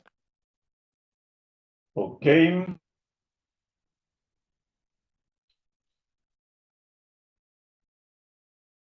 Let me see. Okay, wait, I have two screens. Now I need to, yeah, perfect. So thank you very much. Can you see the right screen presentation? No, Yes, no. thank you very much. Well, yes, no. You see the right one. We can see your presentation Okay. with your name. You don't see the screen with the next slide and all that? No. All right, well, thank you. My name is Antonio Fernando Rañada. I am the correspondent of the unit C2 at the Research Executive Agency, and I am one of the two ethics correspondents that will be in charge of screening the ethics issues of the proposals that will be submitted. In this presentation, briefly, I will give you some details on the ethics appraisal process and how to prepare one. I will go through some of the ethics issues, the most common ones, which are the research with humans, the artificial intelligence, and the involvement of non-EU countries. I've skipped here the protection of personal data because we've seen over the years that this is an issue that is more and more familiar to all the applicants, and we find less and less issues here. So I will just skip it for the sake of having a brief and focused presentation. And third, I've included some slides on the main principles and legislations with all the right legal references for the background of the ethics exercise, ethics appraisal, but I will not go into them. But I've leave them there in case you need to have some pointers to the legal information. So I will start here with the ethics appraisal process, and here we have the life cycle of a project. Starts with the submission and ends with the end, obviously. At the beginning, we have the self-assessment of all the proposals that is done by the applicants. After the scientific evaluation, we will have screening in all the proposals and assessment, hopefully in not too many, in a few of the proposals. And then during the project life, we will have ethics checks on ethics reviews, depending on the case. Now, for those of you not familiar with Horizon Europe, we have a slight change in the ethics issues that we were seeing in Horizon 2020. Mainly, some of them have gone to the ethics, to the security scrutiny. We have the potential misuse of results that now is a cross-cutting issue. I'll go into detail later. And we've included artificial intelligence as we see that is a more and more common element that appears in most of our proposals. However, the ones we really see most often are those: humans, personal data, non-EU countries, and artificial intelligence. We've seen over the years a few instances of animals on environment, health, and safety, but most often than not, those are the issues. And if you are preparing a proposal for our call, it's almost certain that you will have some of these issues. That doesn't mean that your proposal is unethical or that you will have problems. It just means that there's some aspects of your proposal that you need to pay attention to. As I said before, we have now a new cross-cutting issue in Horizon Europe, which is the potential misuse of results. When we look at it from a security perspective, these aspects are now covered by the security scrutiny. However, we still have the possibility of having or encountering Misuse of results in other ethics issues. For example, misuse of artificial intelligence, misuse of the personal data, etc., etc. And this will be looked into at the ethics screening, but you should also be aware of these elements. Now, how should you approach this when you are preparing a proposal? First, you need to fill in the ethics issues table in section 4. So it's a rather simple, not simple, but easy table where you just go field by field, answering yes or no. If you happen to answer yes, then you need to complete with the page number on the right column. For example, if you're using some healthy volunteers for a pilot at the end of the project, you just click yes, and you put the page in the annex 1 where this is evident. If you have clicked yes in any of these questions, then you need to go next to the ethics self-assessment, as in the article, explicit in the article 19. There, in the self-assessment, you need to explain how issues will be addressed, and you need to list also the right documents that will be provided and will be obtained in preparation to dealing with those ethics issues.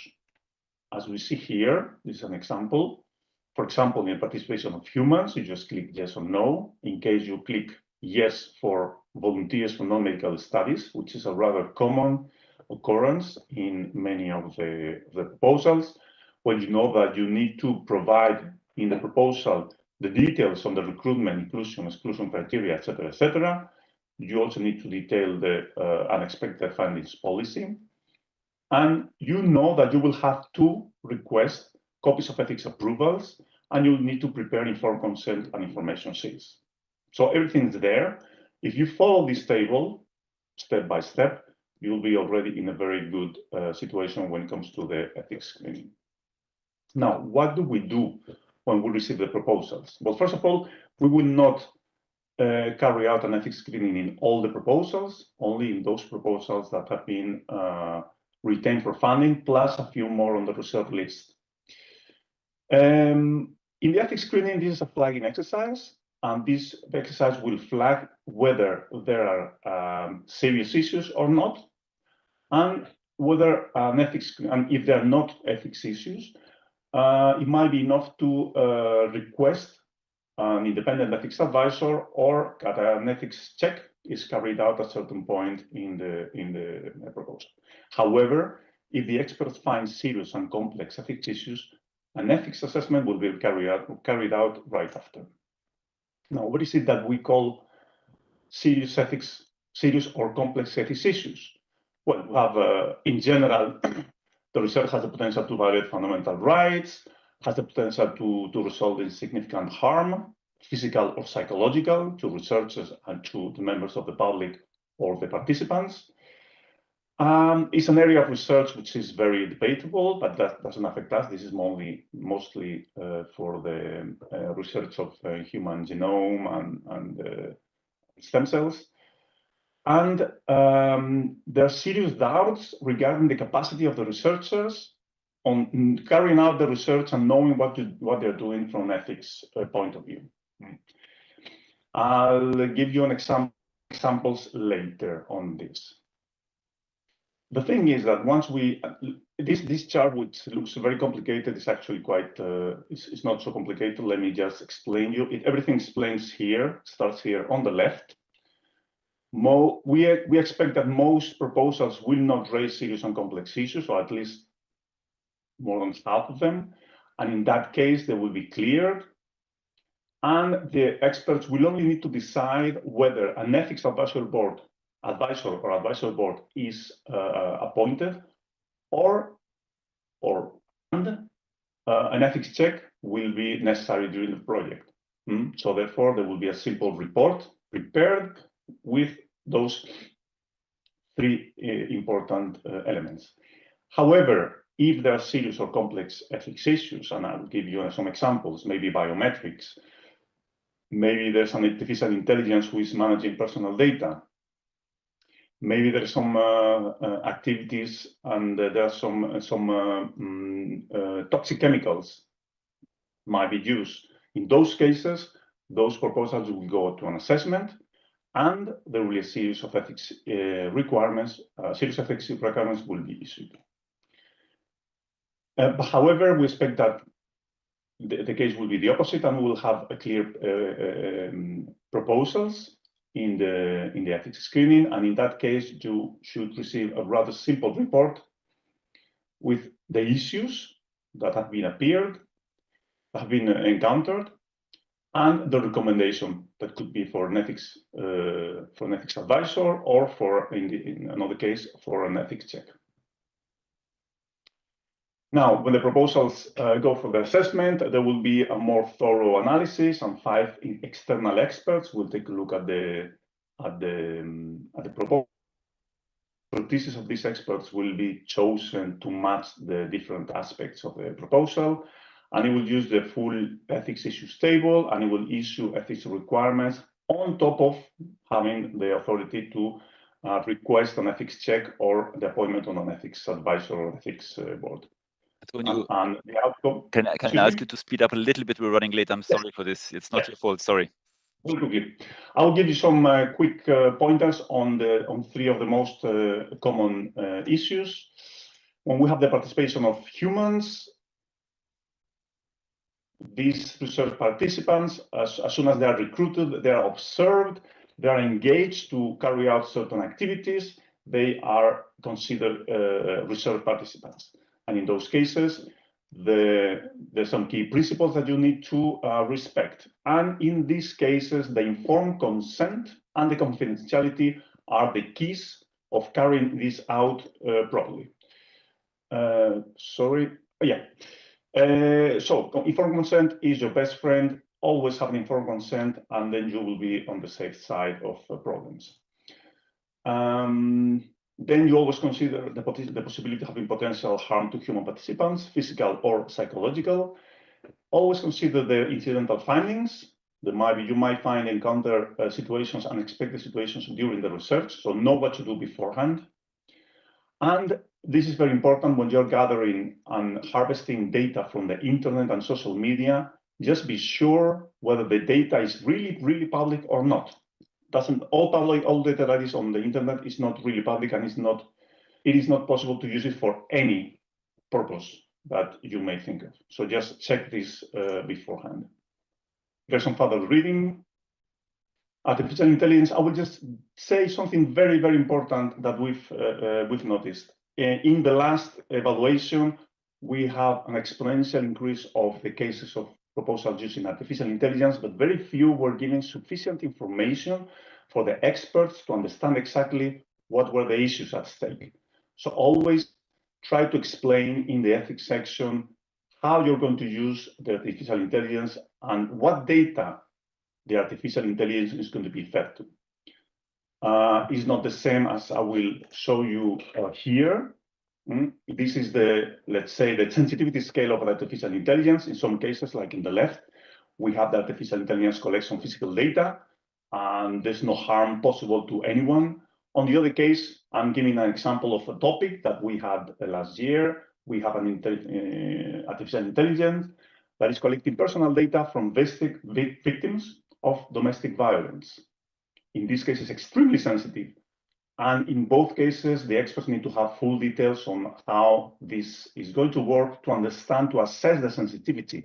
Because as you can imagine, the requirements that the 2 proposals are going to receive are going to be completely different. So please pay attention to this and just spare a few lines to give clarity to the experts on what are the possible risks and issues of the artificial intelligence that you are using in the proposal. Last but not least, the research involving non-EU countries. Basically, you need to know that the fact that you are carrying out research, EU-funded research outside the EU doesn't allow you to not to fulfill comply with the EU regulation on top of the national regulation of those countries. So again, give assurance in the proposal that you are what you're doing and how you're doing those activities outside the EU countries. And that's it. This is some further reference that you may consult while preparing your presentation. And here on the next, I have some legal information on the legal basis of the ethics appraisal in Horizon Europe, but I will not go into them because we don't have time and it's rather lengthy. But I will keep them in the presentation just in case any of you wants to check it afterwards. But that's all from my side. Thank you very much for your attention. Thank you, Antonio. Thank you very much. Any questions that you have posed? We will reply to them, and then it will be posted on the website. In the interest of time, I will now give the floor to Francesco Fusaro, who will be making a presentation on the security aspects. So, Francesco, the floor is yours. Thank you.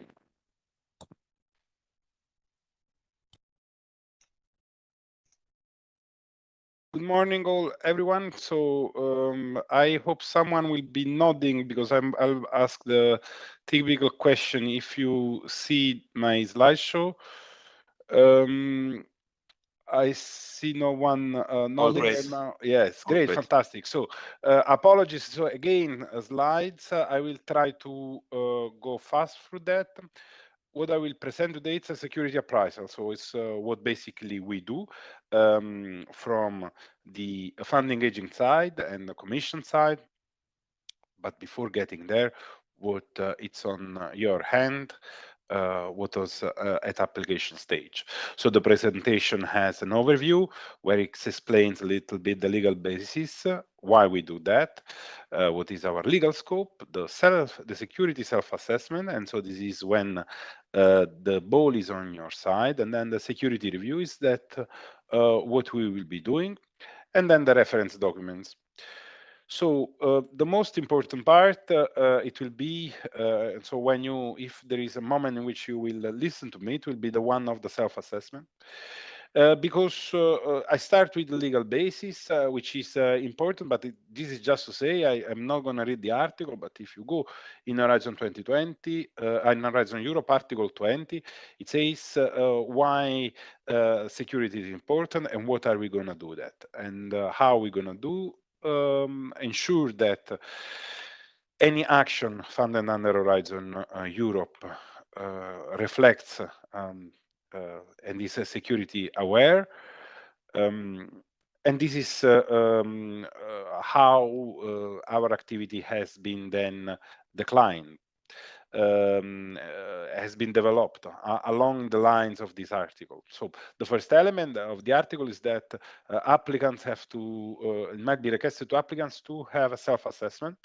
And so this is the most important part of the presentation. And the self-assessment, it's the moment in which everything is about to go well, but still something can get wrong. And so this is a little bit the moment in which I would ask a little bit of the attention, and we will see later why. So what you do in the self-assessment is that you, as any for any proposal under Horizon Europe, to fill in a Part A security issue table. This is something that you will all find. There are just few questions where you have to reply.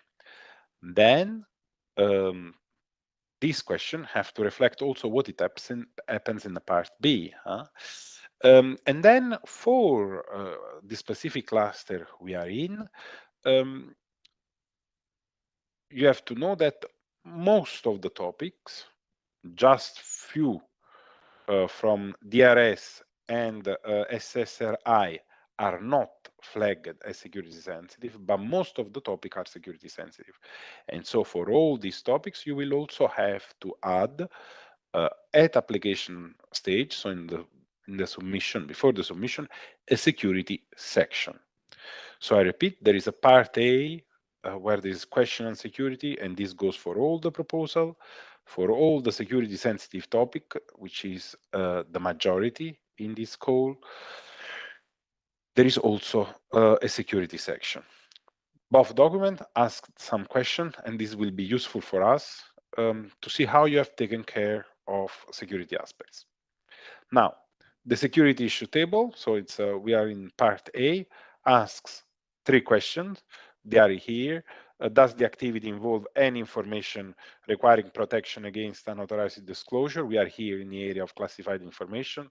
Does this activity have the potential for misuse or assault?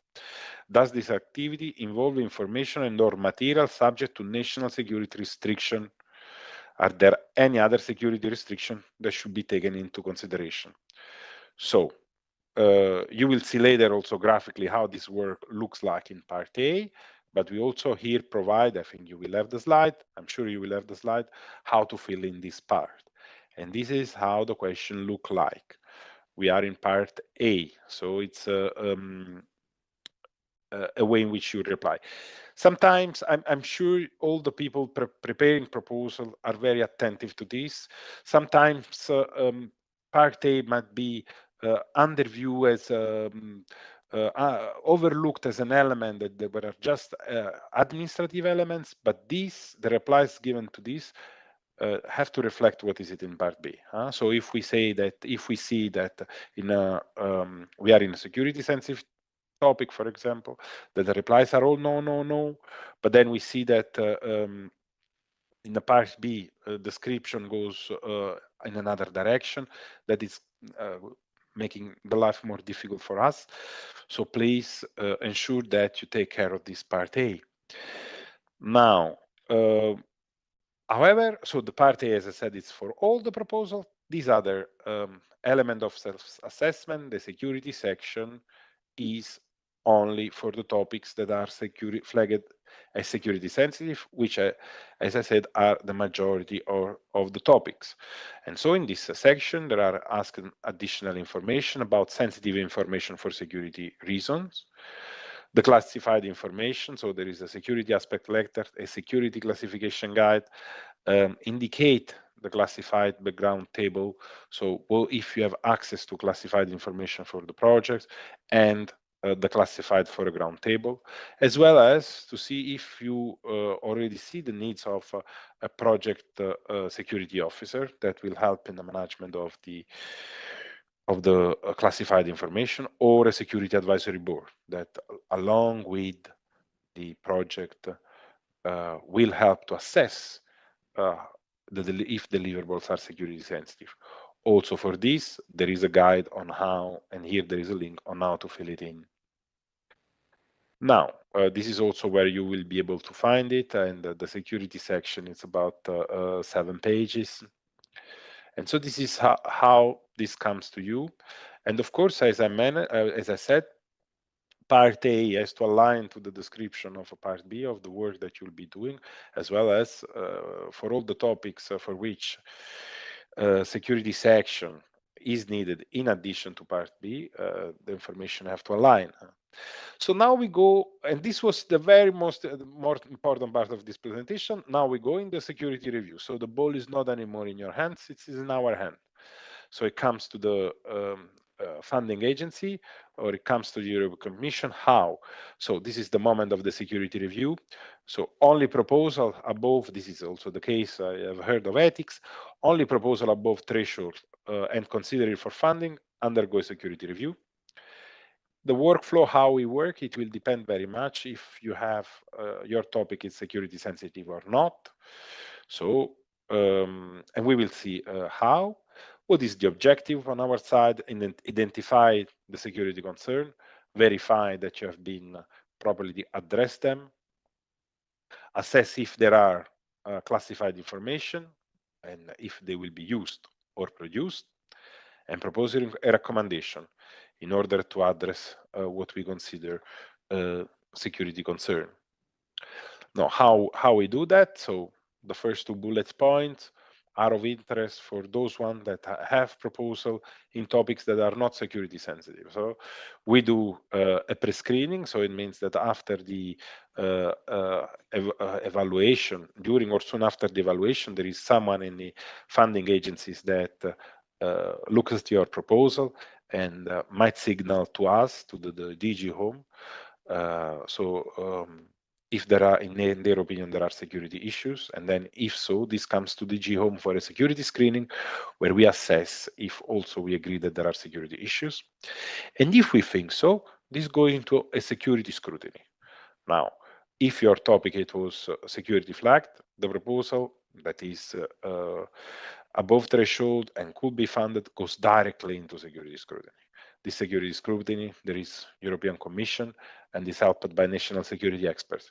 It will be the national security expert of the countries of the applicants. And then we will look into what are the security issue and if enough measures have been taken. What is the result of a scrutiny? So a scrutiny might say, okay, there is no security concern, or it might say, yes, we want to give security recommendation, how this can, and this become part of the grant agreement, how this security recommendation can look like. Well, first of all, it can be a limited dissemination of certain deliverable, so sensitive deliverable for security reason we are talking here about.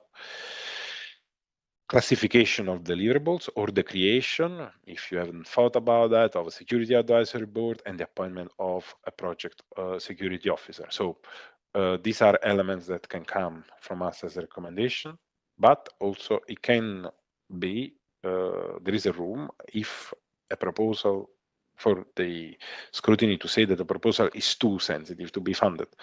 So this it's more of a rare situation, but it's I think it's fair to mention it to you also the time we're living in.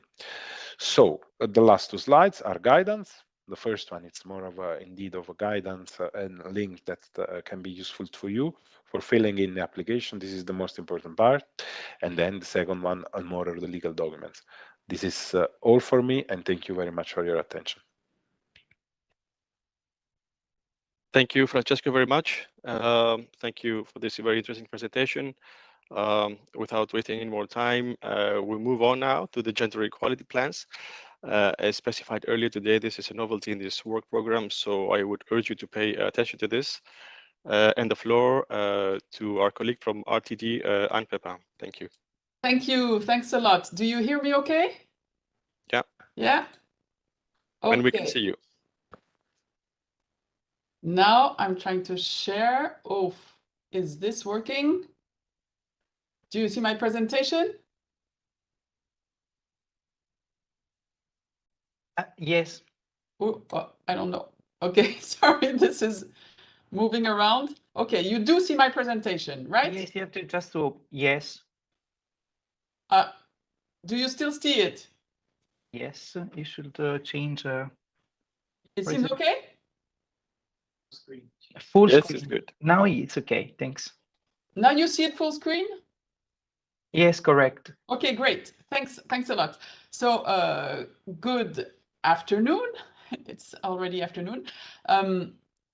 I will try to run you through quickly the different provisions and requirements regarding gender equality in Horizon Europe.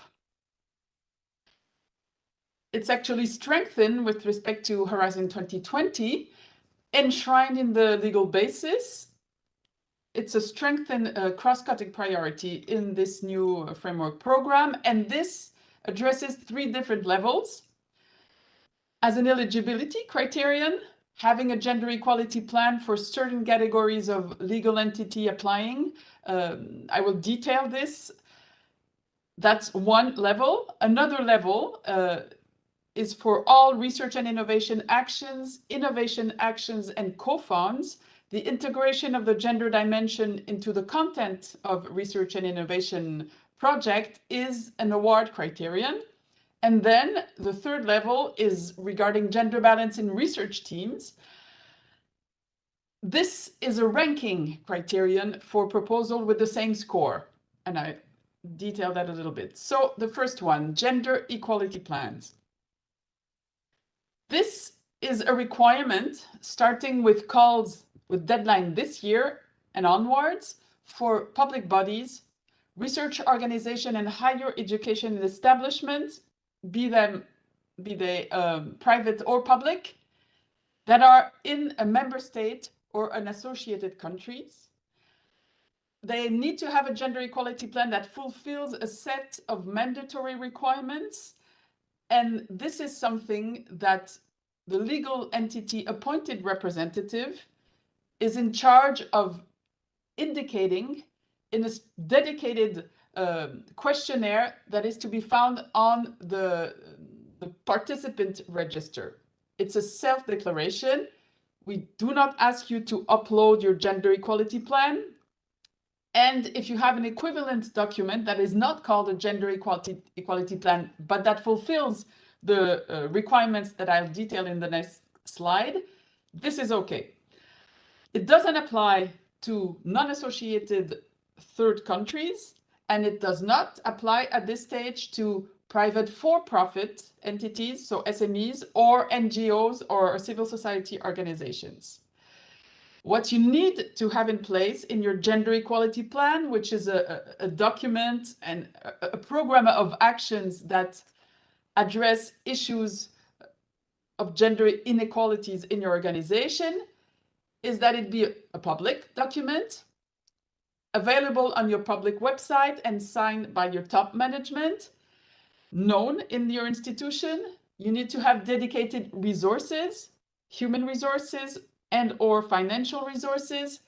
This could be through a gender equality office or a specific position, but involving as many people and in as gender balanced teams as possible is strongly recommended. And then it needs to be evidence-based, so you need to collect and monitor and report on annually data that is sex and/or gender disaggregated on the different levels of staff in your organization and on students if you're a teaching institution, and key indicators for your institution. And you need to raise awareness, train, build capacity on gender inequality issues in research and innovation, and in particular on unconscious gender biases. These are the mandatory requirements. And we recommend, and there's a consensus on the 5 following areas that should logically be addressed in gender equality plans. But again, what areas you will decide to tackle depends on the situation, the diagnosis that you will have carried out in your institution. These 5 recommended areas are work-life balance and organizational culture, gender balance in leadership and decision-making, gender equality throughout the career path, so recruitment and career progression, the integration of the gender dimension into the contents of your research and your teaching, the curricula, and measures against gender-based violence, including sexual harassment. And we have developed quite a number of tools and guidance on how to develop this gender equality plan and what exactly the eligibility criterion is.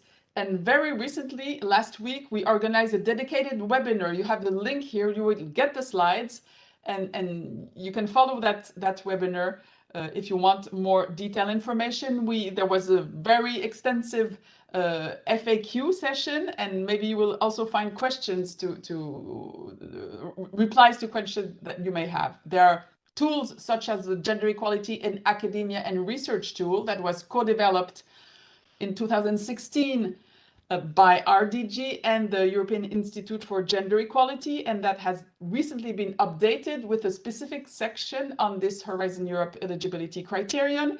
And we have been carrying out also trainings and mutual learning workshops, and you can have many more examples in this guidance and through what some of our funded projects under Horizon 2020 have been developing. Now, the integration of the gender dimension in research and innovation content.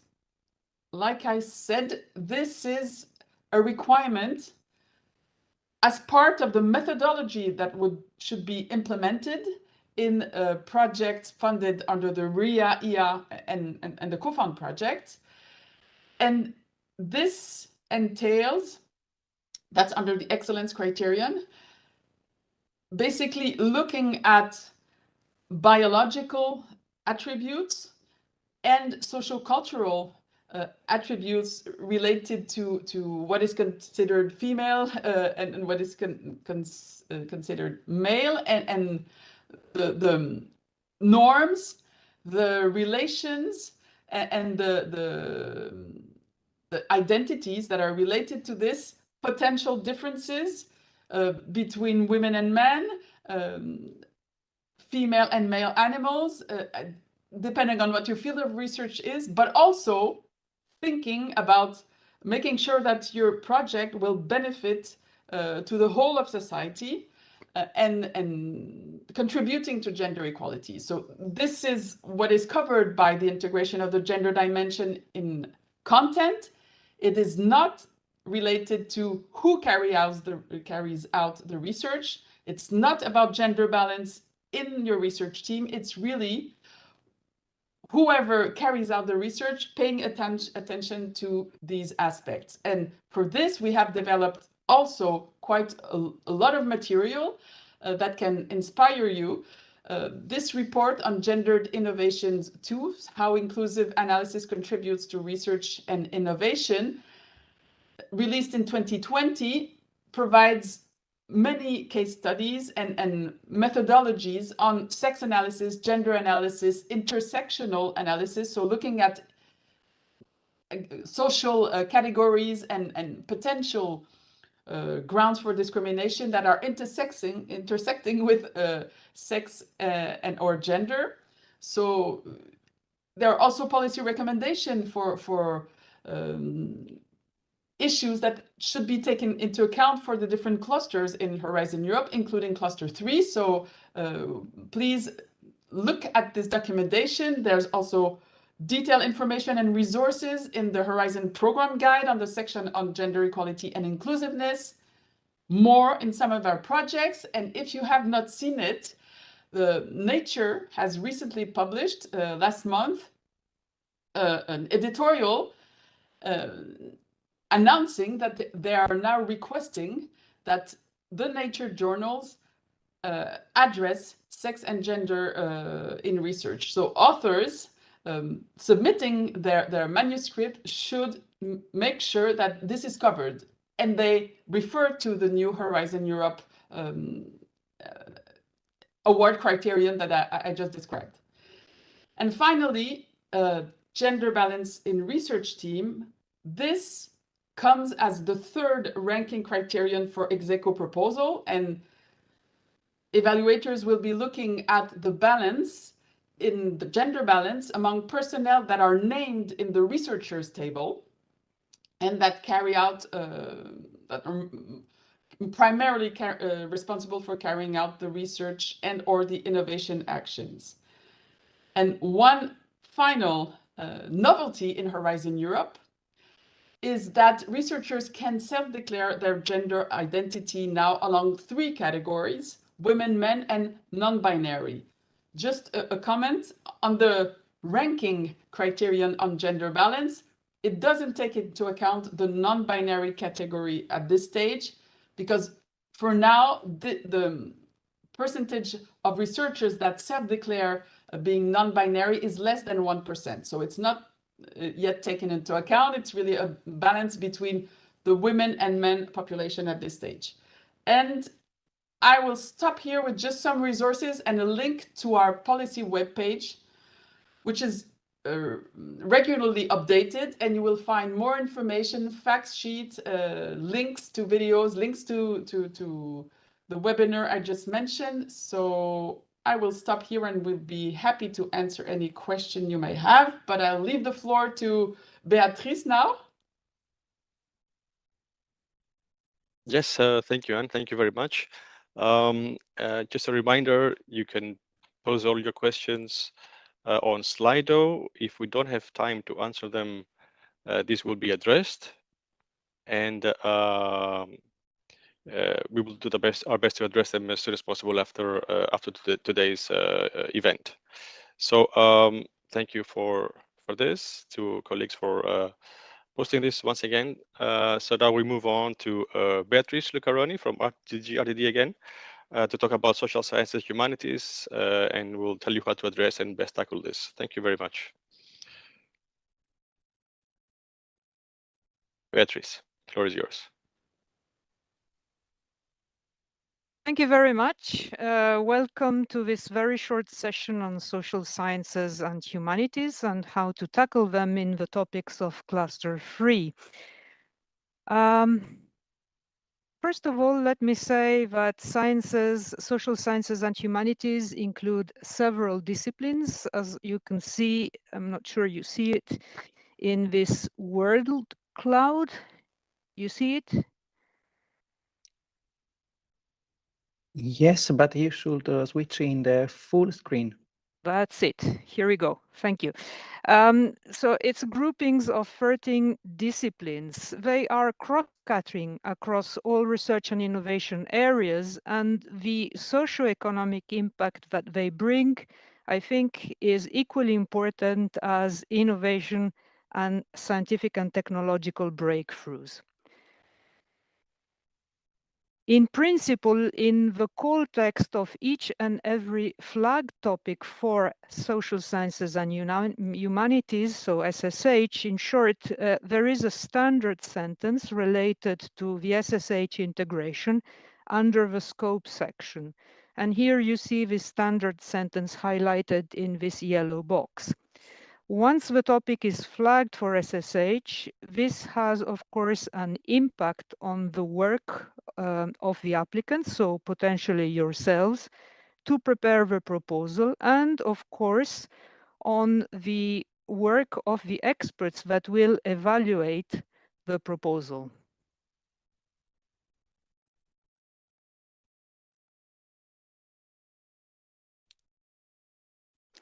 If we take now a practical example, is one of the topics that is currently available, currently published, I wanted to say, sorry. And here what you see is simply that the reference to SSH is to be found in the expected outcome, where you see the importance of some of the disciplines that are commonly in the SSH category: engagement of citizens, the empowerment, the role of communities, discussions with stakeholders, communication, education. And also you see that the scope section, as we said before, contains the standard sentence on SSH. And at the end of each and every topic description, I'm speaking here of an SSH flag topics, you see that it is also identified or confirmed that this is indeed an SSH topic. Now, the SSH dimension, as I said before, will need to be tackled in each of the 3 evaluation criteria: the excellence, the impact, and the implementation. And here you see the questions that are relevant when handling, when describing SSH in excellence. So is the role of the SSH correctly addressed? Under impact, what about dissemination and exploitation measures? Are they suitable? And in the implementation, it's a twofold question. Does the consortium match the project's objectives, and does it have the necessary disciplinary and interdisciplinary knowledge? And most importantly, does the consortium include expertise in social sciences and humanities as such? So here I think it's important to notice that it's not a question of we will do work which can be classified as SSH, but we also have the intrinsic capacity in our consortium. So we have experts that have a background in one of the SSH disciplines. Now, with this slide, what I would like to highlight is that in the application forms, there are several slots where you will be asked about the SSH dimension of your project. But also let me remind something which I think is extremely important. Should you plan to apply to an SSH flag topic, but however you think that at this stage your proposal does not need to have the SSH, let's put it like this, touch in inverted commas, this is not a problem. You can deviate from that, provided, and this is really important, that you do explain in your proposal why, even if you're applying to an SSH flag topic, your proposal does not elaborate on the SSH dimension. And this is important for the experts to know why you have taken that approach and you are not developing the SSH dimension further. So you see here the information on the SSH comes in both parts A and part B of the forms, and this is just a capture of the application forms where I have highlighted simply where the social sciences come in.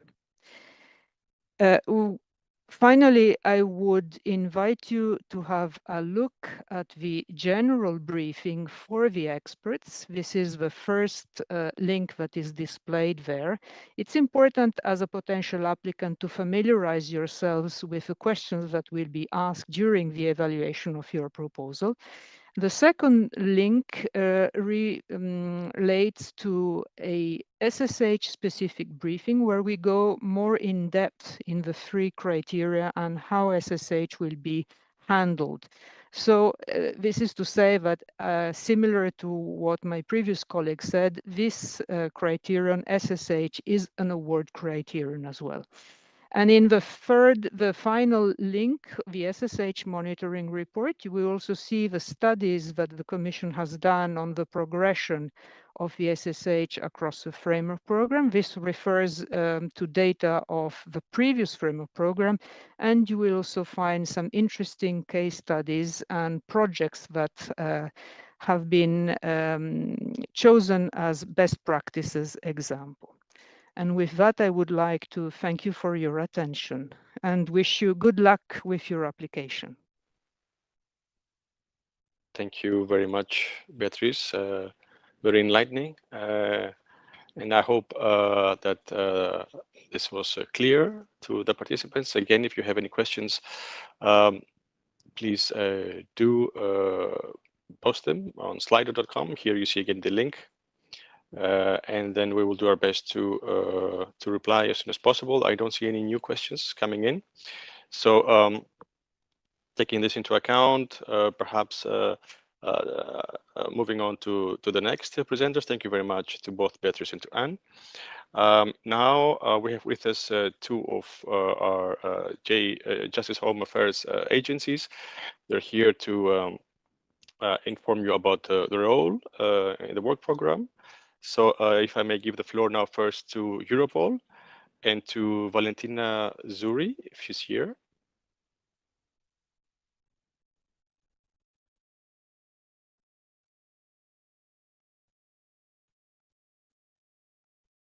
Valentina?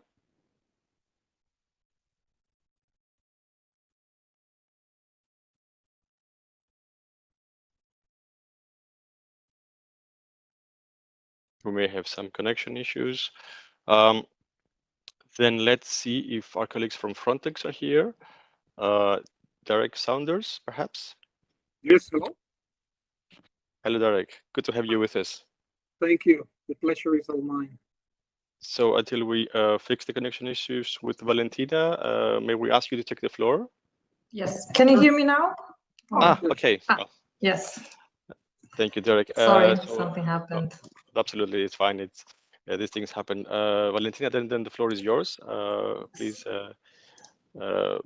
show your presentation. Thank you so much. I hope you can see my slides as well. Yes, that's fine. Thank you. Okay, perfect. Thank you very much. Good morning, everyone. Sorry again for this little hiccup. So today I would like to present to you the role of Europol in Horizon Europe. And actually, this event could not be more timely because, in fact, our new regulation has just entered into force today, which will create quite a big change into how we engage with the projects. So I will not need to use the future tense anymore in my slides, but I can start using the present tense already. So during this presentation, I will tell you a bit more about how Europol engaged in previous research and innovation framework programs, namely Horizon 2020, how this new regulation will change our mandate, and how Europol Innovation Lab specifically, so the team that I work for, can help proposal applicants, specifically law enforcement applicants, but hopefully not only. So let me start first of all by reviewing a little bit how Europol has engaged until now with proposals and projects, and probably many from the audience know this already because they have been quite in touch with us. So during Horizon 2020, we were quite actively involved in project proposals and also funded projects. We had a set of internal criteria, including operational value, for example, that allowed us to understand which topics were of special interest to us and which consortia looked most promising. And so we would help those consortia by submitting, for example, letters of support that could facilitate the work of evaluators. We would also participate as members of the advisory board or the stakeholders board, end users board, different types of configurations to participate in selected meetings, review selected deliverables, and in general to give our expert advice on how the project was being implemented. And last but not least, we actually did participate as full beneficiary in a number of proposals which were gladly successful. So we are currently partnering in AIDA, Grace, Infinity, and Starlight, which are still being implemented.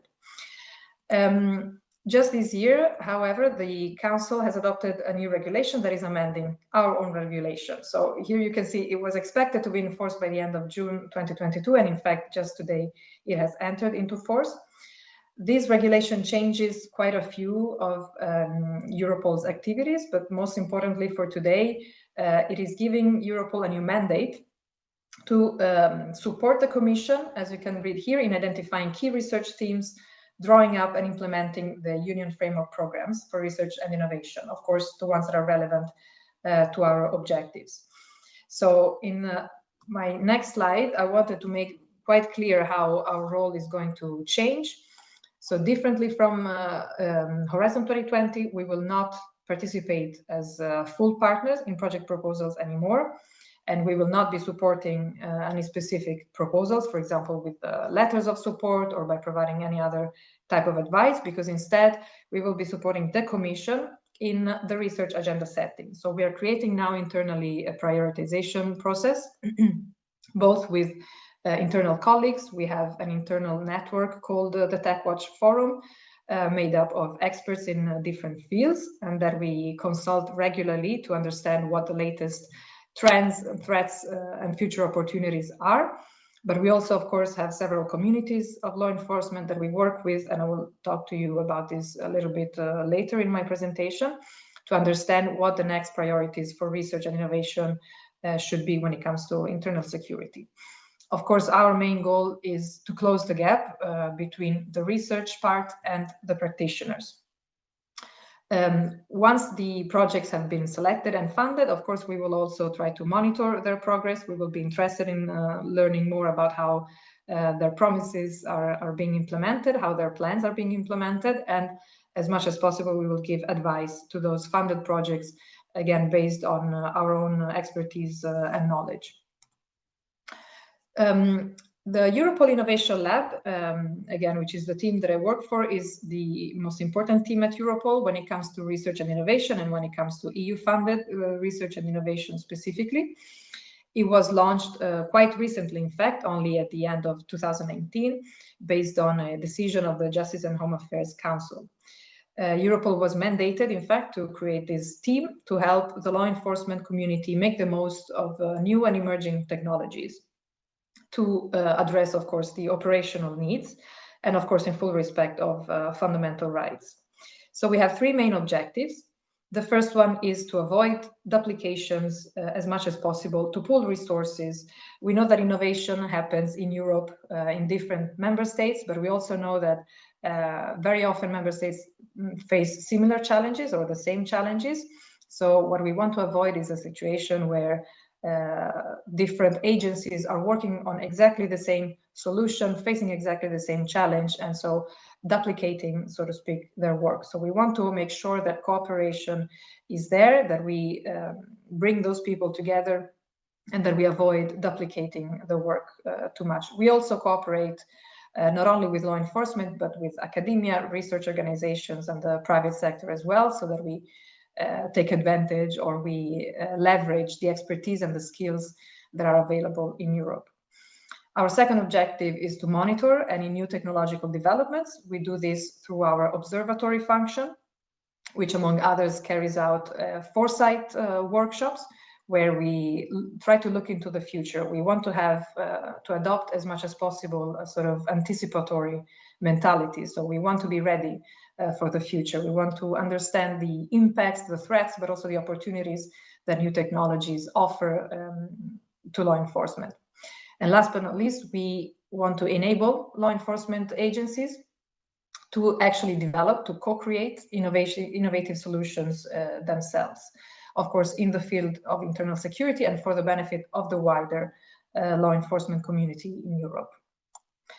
So in the next couple of slides, I have listed what I thought were the most interesting or relevant products and services, as well as networks that we offer to law enforcement agencies.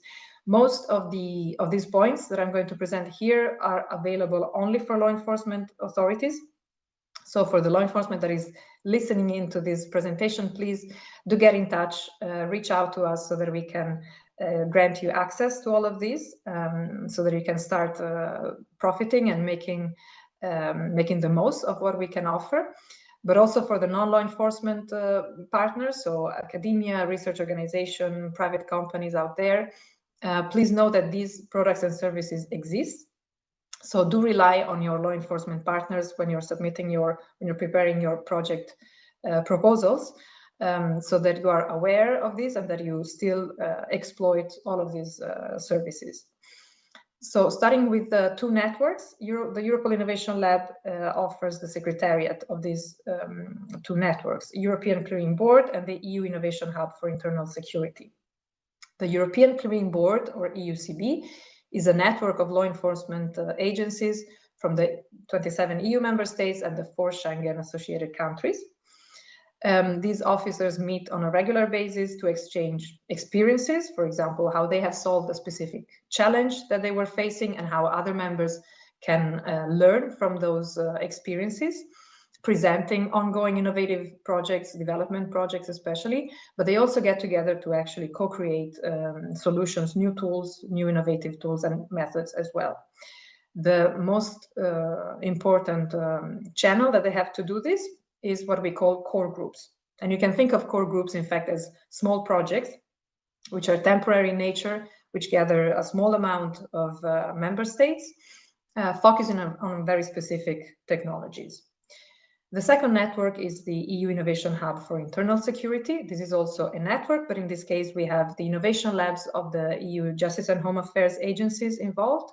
So, for example, we have colleagues from Frontex, from Eurojust. And so the overview that we have within this network has to do not only with the law enforcement community, but also with other communities that are relevant for internal security, such as the judicial authorities or the border guards. So we try to implement here common innovative technological projects to all these communities. We also carry out strategic foresight within this format. We identify potential research and innovation initiatives, again, trying as much as possible to avoid overlaps and duplication of efforts, and instead identifying opportunities for cooperation and synergies. And of course, we also keep the link with the Commission, the Council, so we deliver policy advice for all the decision makers.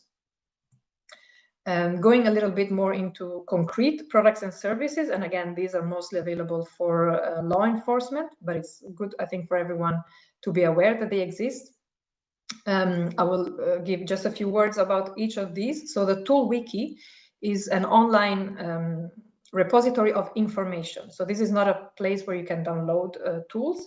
This is rather a place where you can find information about existing tools that could be relevant to law enforcement, whether they are commercial, open source, developed by law enforcement, for example. You can go here and start with a market search. For example, if you're looking for a tool specifically on automated transcription of audio to text, you can learn more about what exists out there. And then, of course, you can move on and contact the owner or the provider of the tool. Requests for information take place within the European Clearing Board, and this is the way in which members can ask specific questions to other members. how they have solved a specific operational need, for example, whether they are using a specific technology, and what are their experiences with this. And then we combine all the replies to have a good overview at European level. The Europol code repository is a GitHub that is owned by Europol. We invite here specific developers within the law enforcement community who have a very clear project that they want to work on, a development project. The Europol tool repository instead is also hosted by Europol online on our secured European platform for experts. And this is where law enforcement only can go directly to download tools. So of course, in this case, we are talking about open source tools or tools that are provided with a specific license for law enforcement only. They're not commercial, of course. They are immediately downloadable for free. Of course, the law enforcement needs to make sure that they can then use them for specific operations. The Excellence Award in Innovation is an opportunity that we're giving to celebrate innovation taking place within the law enforcement community in Europe. Actually, we launched it quite recently. This year, we will have the second edition, and the nominations are open, in fact, at the moment. So please go to our website to learn more and submit your application by the 1st of August. We rank the projects that we receive, and the highest ranking projects are then also invited to the Innovation Demo Series, which is a series of mostly online, at least so far, demo sessions, where the law enforcement officers who have been developing the projects, the solutions that they applied for, can demonstrate this to a wider community, again, of law enforcement only. We do carry out foresight workshops, as I was mentioning, mostly as a prioritization process or methodology. We want to learn in advance what the future trends, threats, impacts will be of emerging technologies.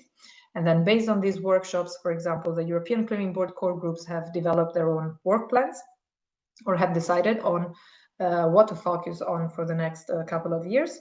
But we also publish results of these workshops. And we also publish reports on specific technologies, or we will publish more reports. The first of this series, in fact, was launched just in April this year, and it was focusing on deepfakes and law enforcement. So bringing everything together, whether you're a law enforcement authority at the moment or whether you are a different type of organization, how can you reflect on all of these services and products in your project proposal? Well, first of all, when you're identifying the priorities, the gaps and needs in addressing the topic that you have chosen, please make sure that you're familiar with the work that has already been carried out by the Europol Innovation Lab and by the European Clearing Board and its core group specifically. Again, relying as much as possible on your law enforcement partners who can have access to all of these. So that, again, we try to avoid duplications as much as possible, or we can complement each other. You can use the European Clearing Board structures that exist, such as the request for information, we have the plenary sessions, we have the core groups, again, to discuss either law enforcement restricted, more sensitive issues that are related to your project, but also to find potentially new partners if you need a specific expertise, or if you would like to add more member states, for instance. And then what I think is the most relevant point, and again, this was already mentioned from quite many of the speakers today, but again, I also want to emphasize this point. We look forward to seeing projects who have a very clear plan for sustainability of their results that can tangibly benefit the law enforcement community, so they can deliver something that law enforcement officers can start using in their tool set in their daily job as quickly as possible. You have in the previous slide a number of products that you can use for dissemination and exploitation. We do have actually a few more. We have our own newsletter, for example. The European Clearing Board has also its own newsletter. They can reach out to their national colleagues as well. So make sure that you reflect all of these opportunities and products in your project proposal. So this was my last slide. Thank you very much. If you have any questions, I'm happy to answer them now or at a later stage, but also please feel free to reach out to this email address. Let me thank you, Valentina, for this interesting presentation. Thank you very much for announcing also the new mandate of Europol. It's another step towards your contribution and your support, which is always very important to the research agenda into innovation. Thank you very much for that. Allow me now to give the floor then to a colleague from Frontex and to Derek Saunders for his presentation on behalf of this agency. Thank you very much. Thank you very much. And thank you for the opportunity to again participate in an info day. I have a quite brief and to the point presentation. Highlight just as most of you probably know already, the agency I work for, the European Border and Coast Guard Agency, Frontex. Our latest regulation comes from 2019, once the EBCG and its agency Frontex were established, and research and innovation together with fundamental rights and training are treated as so-called overarching activities of the agency. So we are seen as a horizontal capability and capacity of the agency. According to our regulation, we have certain tasks to which we have to adhere. The most important and critical is the monitoring and contribution in general to research and innovation, and Horizon, now Horizon Europe is one of these channels. For Horizon, our role is also to identify key research themes, but the identification of research themes doesn't apply only to Horizon, but also for our community research activities. Then precisely we have a task on the implementation of specific parts of Horizon. So this has to be clear what is our role with regards to Horizon and with regards to other partners, DG Home and REA. Very practical for us is the implementation of pilot projects. So demonstration, validation exercises in the field, in the operational environment, where we test and validate specific technologies, solutions, and processes. And also we have in our mandate standards, or some might call the minimum, the technical requirements. And standards are not only reflected in our Article 66, but they are in other parts of the regulation, because it's also related not only to technologies, but to very things very specific. So for example, information and communications. Going to a bit the nucleus of our discussions and talks today. Already 2.5 years ago, time flies, our agency signed with our counterparts in DG Home a so-called terms of reference on the role and activities for Horizon, our role, and specify what we are expected to do, and how is our relationship again with DG Home and other counterparts that are critical for Horizon. Definitely the Research Executive Agency, but also colleagues from GRC, the Joint Research Center. And under this store, what has been clear is what we need to do and how we need to do it. So our agency, Frontex, it's critical for us to define, identify, assess, and elaborate research priorities. So we elaborate those based on the experience and knowledge that we have, on the feedback from our operational counterparts, and another mechanisms existing or under development, for example, the capability roadmap.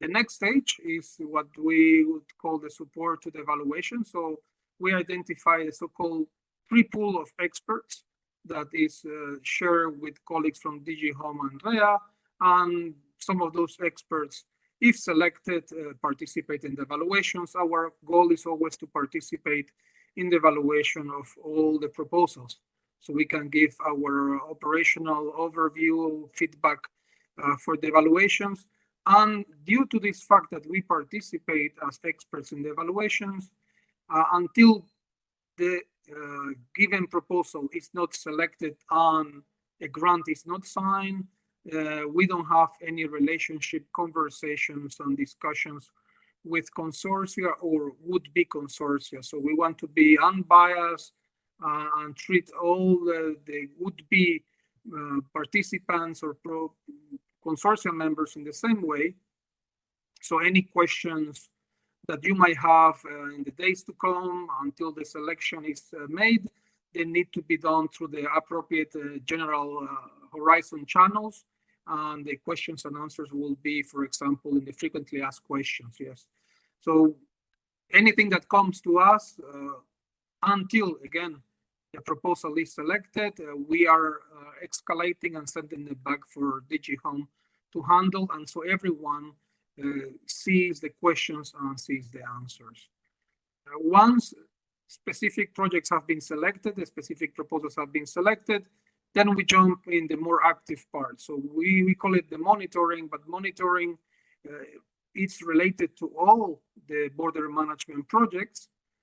But then for specific projects, those with the highest priority, the highest relevance for our community, then we give them more, what I would say, support and feedback. So key of, I think, for us is the continuous evaluation of relevance of the projects, to be able to provide feedback to those consortia on whether the work they are doing is still relevant, if they are keeping their work on track. And this is from both the technical and operational feedback. Again, this is for selected projects. So we will be monitoring, as we are doing now, all border management, border external security projects, but then selected ones will have stronger support from our side, stronger work together. And something we have also agreed to do, and is extremely relevant, is the dissemination and exploitation of successful results.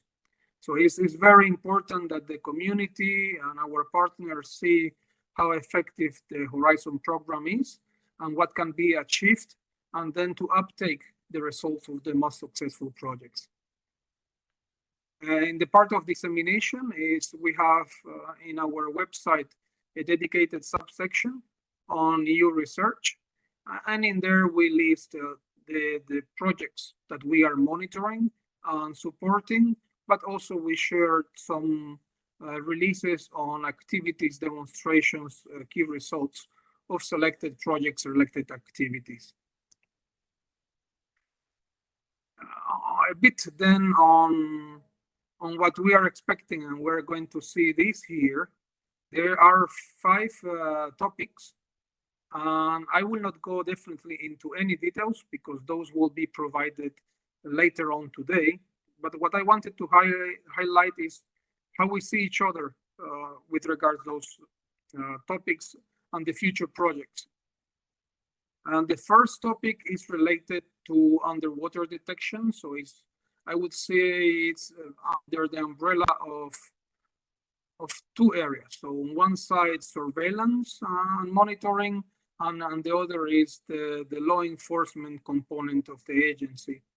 So we will be much interested in the selected project, especially in those that will be addressing the area of possibility of detecting smuggling under vessels, underwater smuggling, the utilization of innovative solutions, for example, unmanned underwater platforms for the scanning and detection of anomalous locations, for example, an attachment to the underwater below a vessel.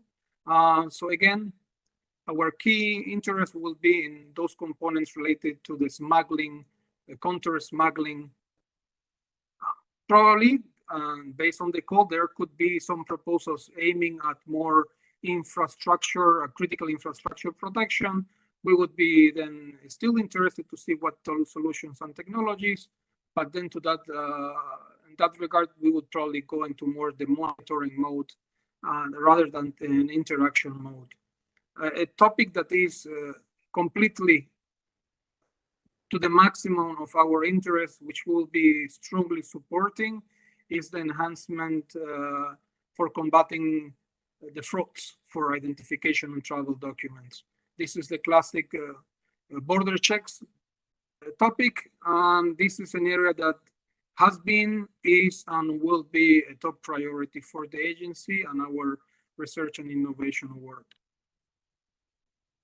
Third topic then is definitely for our counterparts in customs, but we will still be monitoring those projects as there might be some of its parts, its deliverables, its work that would serve our own operational counterparts. So we will be monitoring to see if there is anything that we can find synergies that we can exploit in ongoing or future activities.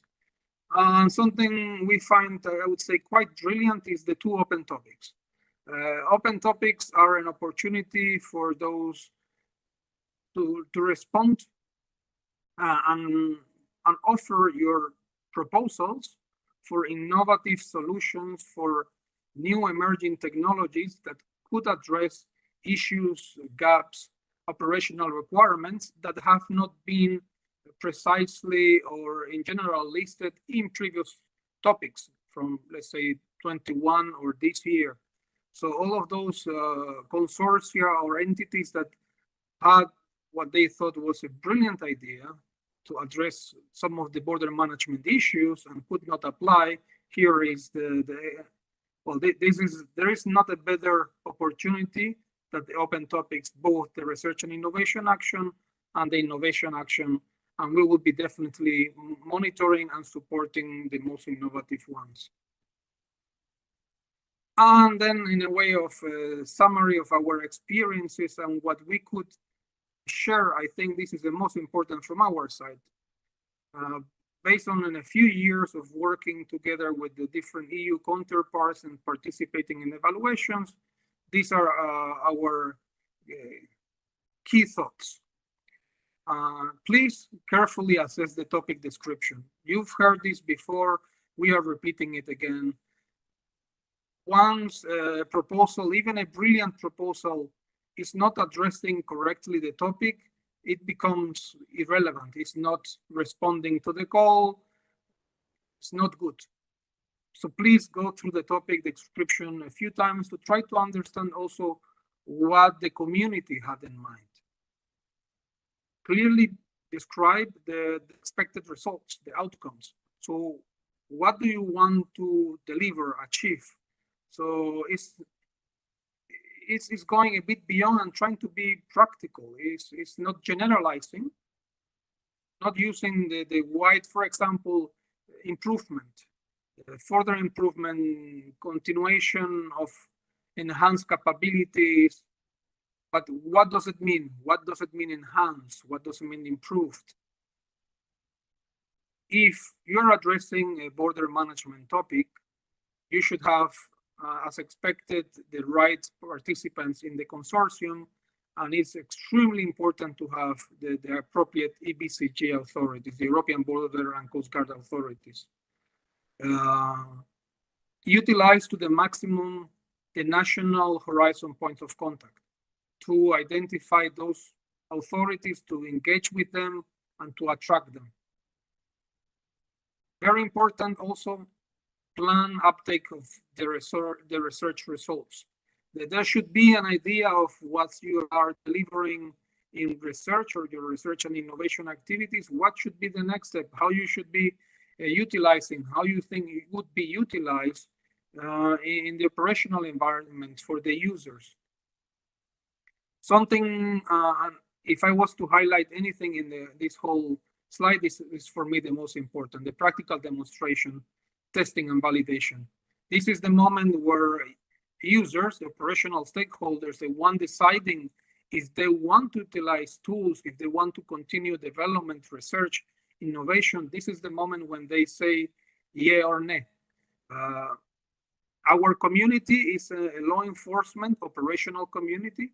Our counterparts and ourselves, we are looking at practical implementation of solutions. Once operational stakeholder, law enforcement stakeholders sees the demonstration, sees the deliverables, sees the opportunities, they start seeking for it. They start pushing to have these capabilities delivered. So this is critical for the future, for the uptake, and for the success of the project in general. Keep up to date with relevant EU policies and regulations. It's seldom, but it happens that good proposals are not that good. Why? Because someone at some point makes reference to old regulations. Regulations change, our agencies, the EU approach, the priorities, so please keep up to date with them. As we have this coming every year, we would advise you that any information that you need for your proposals on the European Border and Coast Guard, they are available on the Frontex website, which we have given here on this slide just a few examples.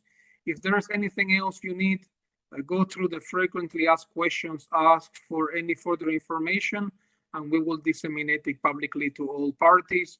But based on our experience, anything that is required is available online on our website or the websites of of our national counterparts and authorities. Thank you very much, and I hope I didn't take you too long, and I hope you enjoy your lunch. All the best. Thank you, Derek. Thank you very much for the presentation and for all the work you've been doing. Thank you for your support. It's always very much valued. I'm glad to see that we are actually very much on time. We'll be having 1 hour break for lunch. We'll be coming back in the afternoon. We're going into the topics. So very important presentations coming up in the course of this afternoon. So if you allow me, then they will start the break right now and be back at 2:10. That's 14:10 Brussels time. See you then.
Welcome back. I hope you had a fine lunch break. Thank you for joining us again this afternoon. Now we will be going into the topics for the work program 22. For cluster 3, I'm sure you will find the upcoming presentations very interesting for you. It will be presented by colleagues, DG Home and DG Connect, very experienced. It's your opportunity also to pose questions. We will reply to them on the spot or in writing. We will share with you again in a while the Slido link where you can pose your questions. But in the interest of time, maybe we can also already begin. If you allow me, I will give the floor to Philippe Guivavillé. He's a responsible area coordinator for the call on disaster resilient society. And without further ado, Philippe, I'll hand you the floor for your presentation. Thank you very much, Manolis. I'm just sharing. I hope that you can see it. Let me see. I just put slideshow on.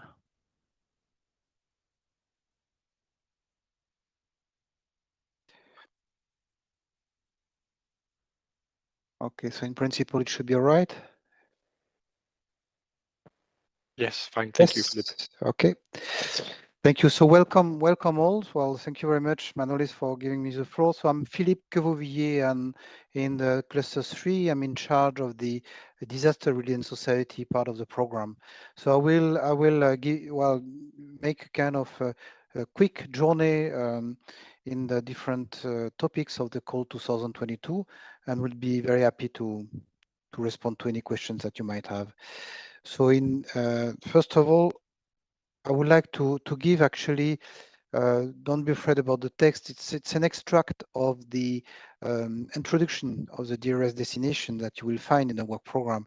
I want simply to highlight some very strong assets of the DRS thematic area, which is first of all looking at different type of hazards. You know that we are looking at not only natural but also anthropogenic hazards, and in particular to enhance capacities in risk and resilience management and governance, because you will see that there are issues related to governance and covering different type of instruments for better prevention, preparedness, response, covering many different type of hazards.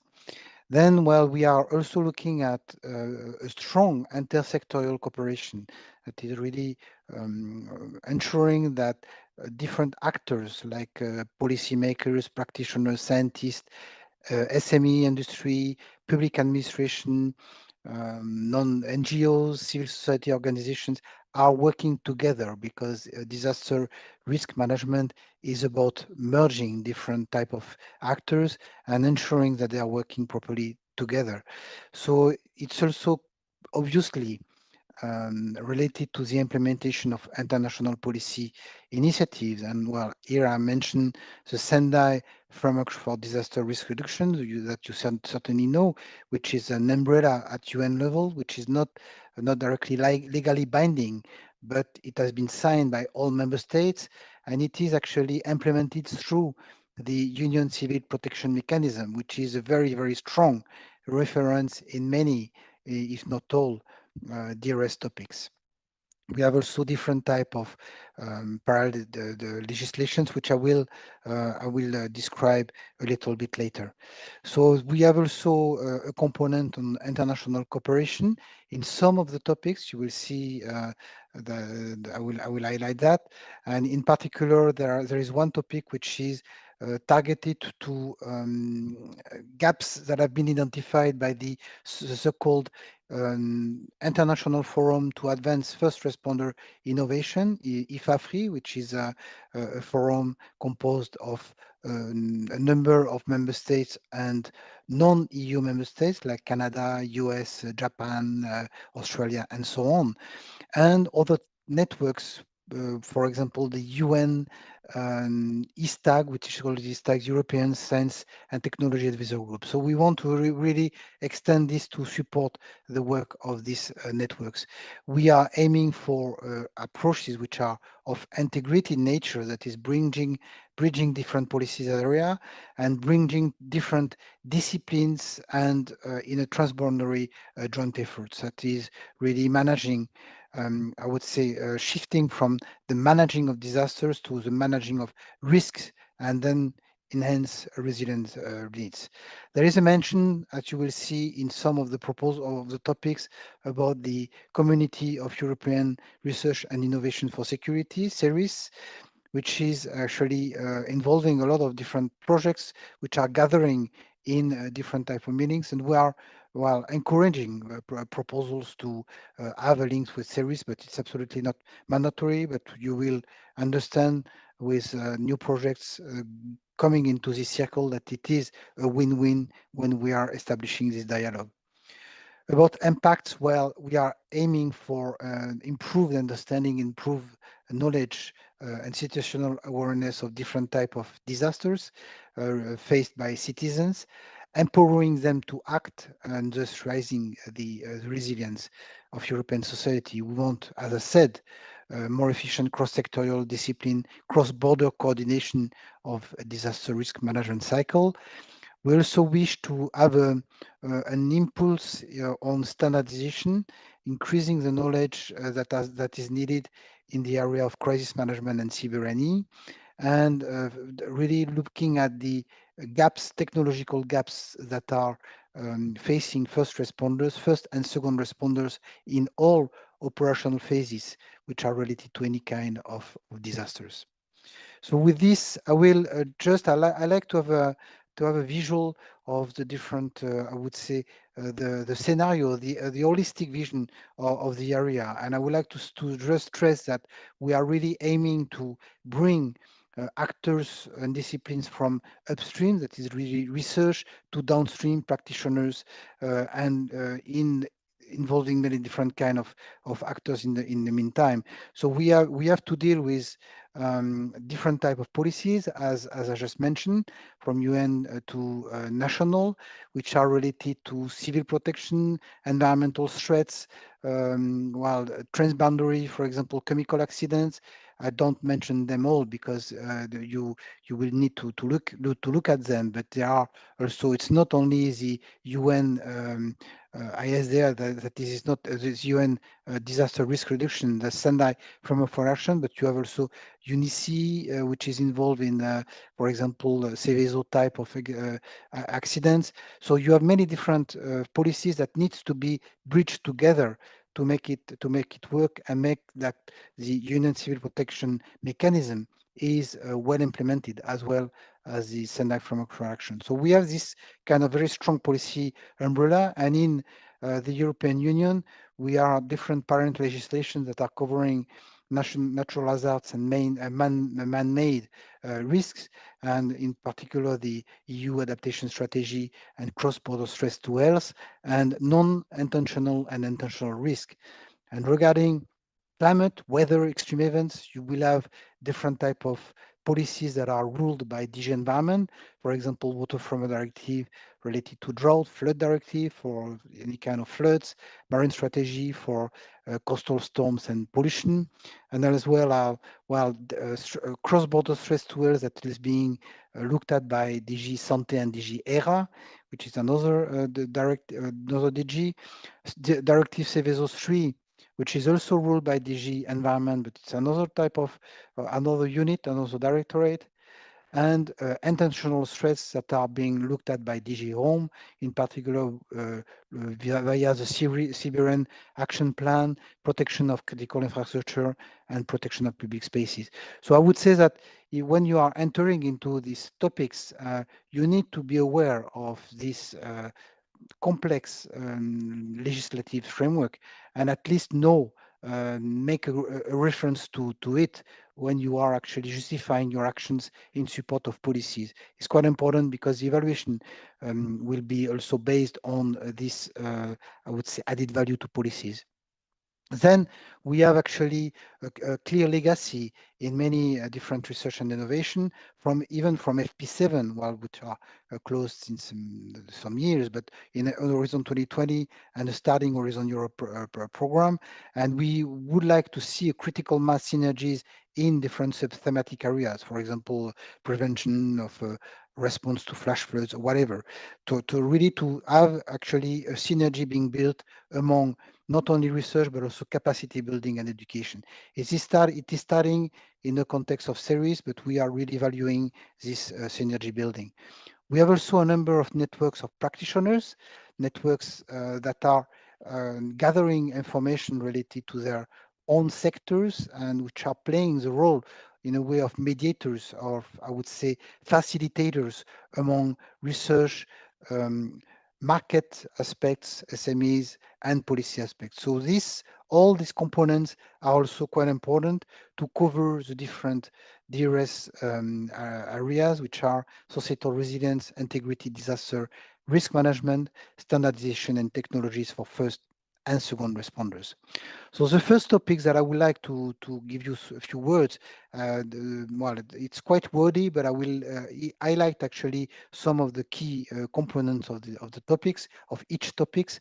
The first one is about citizen preparedness in the event of a disaster or crisis-related emergency. It's an innovation action because there is a legacy in societal resilience related projects. So we want to really crystallize the knowledge gathered in the past years, and in particular to empower citizens and their communities to act by themselves, because we are actually a little bit lagging behind regarding what we call the kind of culture of disaster preparedness, that is giving to the citizen the power to act and not waiting only to the higher authorities instructions on how to react in a case of disaster.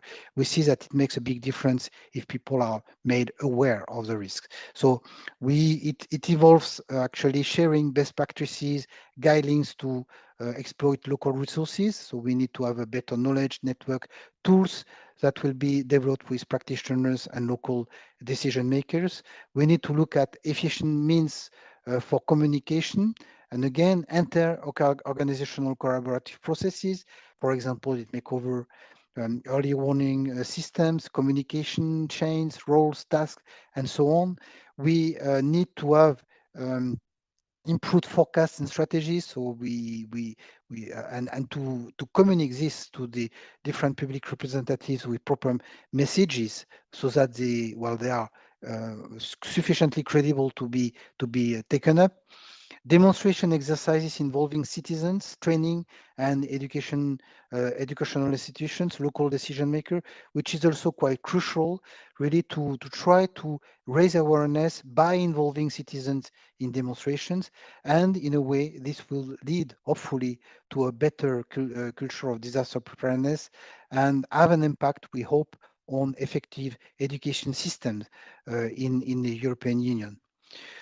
So the next topic is about something which is quite peculiar, because when we speak about unexpected events, it's a little bit, I would say, vague notion, because what is unexpected is certainly hard to define sometimes, but high impact, low probability, or unexpected events.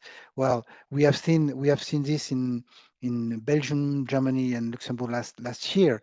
You know, this very, very high torrential floods that came to this area in Europe. That is certainly an effect of what we call the Mediterranean the extreme weather events that are going north owing to climate change. This, I don't want to say that it was not unexpected, but it was not, it did not happen with such forces until last year. So it is part certainly of this high impact, low probability. So we want to understand them better and to ensure that we will have improved methods, tools for decision making, working under uncertainty, to be better prepared to this kind of events. We wish to also have a better mapping of socioeconomic aspects, what will be the impact on society, and it is based certainly on a better I would say, understanding of past events and a mapping of different sensitivities, vulnerabilities in different EU regions. Obviously, improve preparedness at individual levels, at local levels. So we come back to these issues of education awareness, develop appropriate simulation tools, because for the time being, it's quite hard to have a very, very well defined, I would say, impact mapping, for example, on simulation tools is coming, but we want really to have this being developed. Multidisciplinary reference library around these events and their impact, and building scenarios, exercise, and test risk-related practices, in particular in critical infrastructure sectors. So this is something which is purely research topics area, and I stress, in fact, the eligibility criteria. But well, if you have any questions about them, please ask. I will not read what is in the slides. I think that they are self-speaking. The third topic is something which is also quite sensitive, because it is about the quality assurance, quality control of data, which are used in decision making related to risk management of natural hazards and CBRN. We have been developing some initiative already in, for example, biotoxin area, but here we are really looking at a broader evaluation of quality assurance, quality control needs that are looking at different type of risks that is really related to physical, chemical, and biological parameters. It's much broader than only, for example, biotoxins, and certainly more complex to put in place.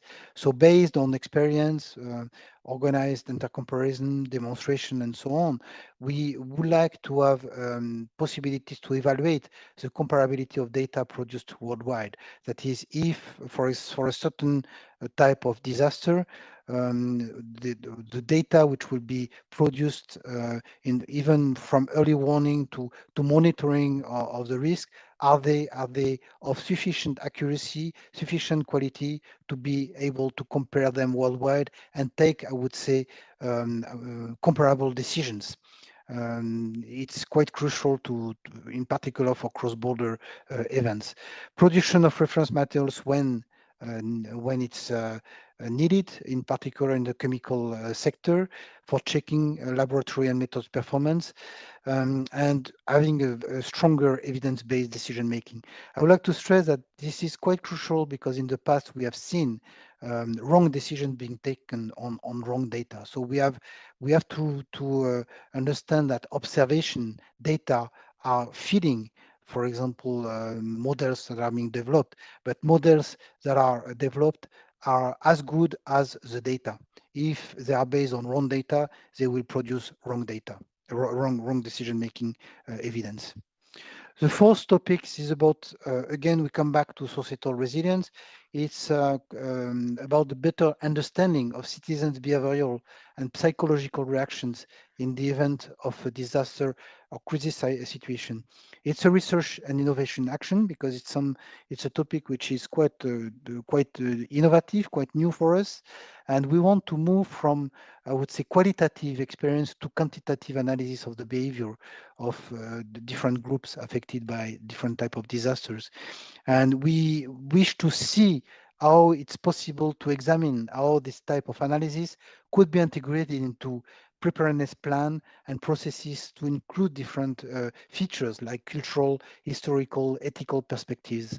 We want also to have a better, I would say, quantitative information to improve the exposures and vulnerability analysis, and develop a community-centered approach vis-à-vis victim or patient-centered of different preparedness plan. We want to really again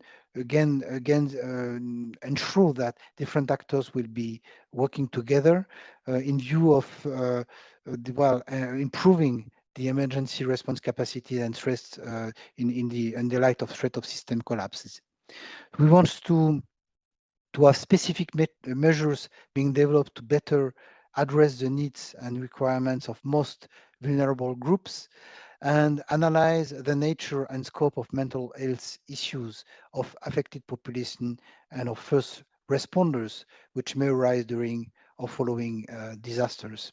And finally, we wish to analyze mechanisms and factors that can lead to false alarms and misdirected actions. Quite a very broad, actually, expected outcomes that will be focused really on the reactions of people and, as I stress, also first responders facing disasters. The fifth topic is about impact forecasting. I already mentioned this issue of the importance of impact forecasting and early warning systems supporting the deployment, rapid deployment of first responders in vulnerable areas. We have been working very closely on weather extreme events, for example, in the past, but we did not really look into the legacy of this expertise and knowledge to be adapted and shared among different type of natural hazards areas, and in particular, for example, what are how this sector could gain knowledge from other type of hazards, for example, geohazards, that is merging these climate-related hazards and geological events, for example, earthquakes, volcanoes, and so on, regarding the impact forecasting. That is comparing the measures and technologies to enhance the response capacity for this type of hazards. So it's why it's an innovation action. Adjusting the warning and response system in the light of cross-disciplinary cooperation, typically what these different disciplines can bring to each other to improve actually the planning, the planning, and to better manage the rapid deployment of first responders, better communicate to citizens, having timely operational forecast of severe extreme events or geological hazards, anticipating really the risk. If we can anticipate of several hours disaster risk, we gain actually the time that we need to evacuate population, and we save lives. That is, we have seen that in the past in extreme events, extreme weather events. If we have we know where an extreme event will hit a vulnerable area 10 hours before, then we will save lives, we will evacuate in time. Methodologies to integrate innovative state-of-the-art early warning system into existing tools for decision making. I will be moving now to the sixth topics, which is related to another angle of view regarding risk pricing assessment. And in this case, we really want to have methods to have a better access, public access of fiscal data and information related to disaster risk, and look at available risk transfer mechanisms such as insurance in an understandable way.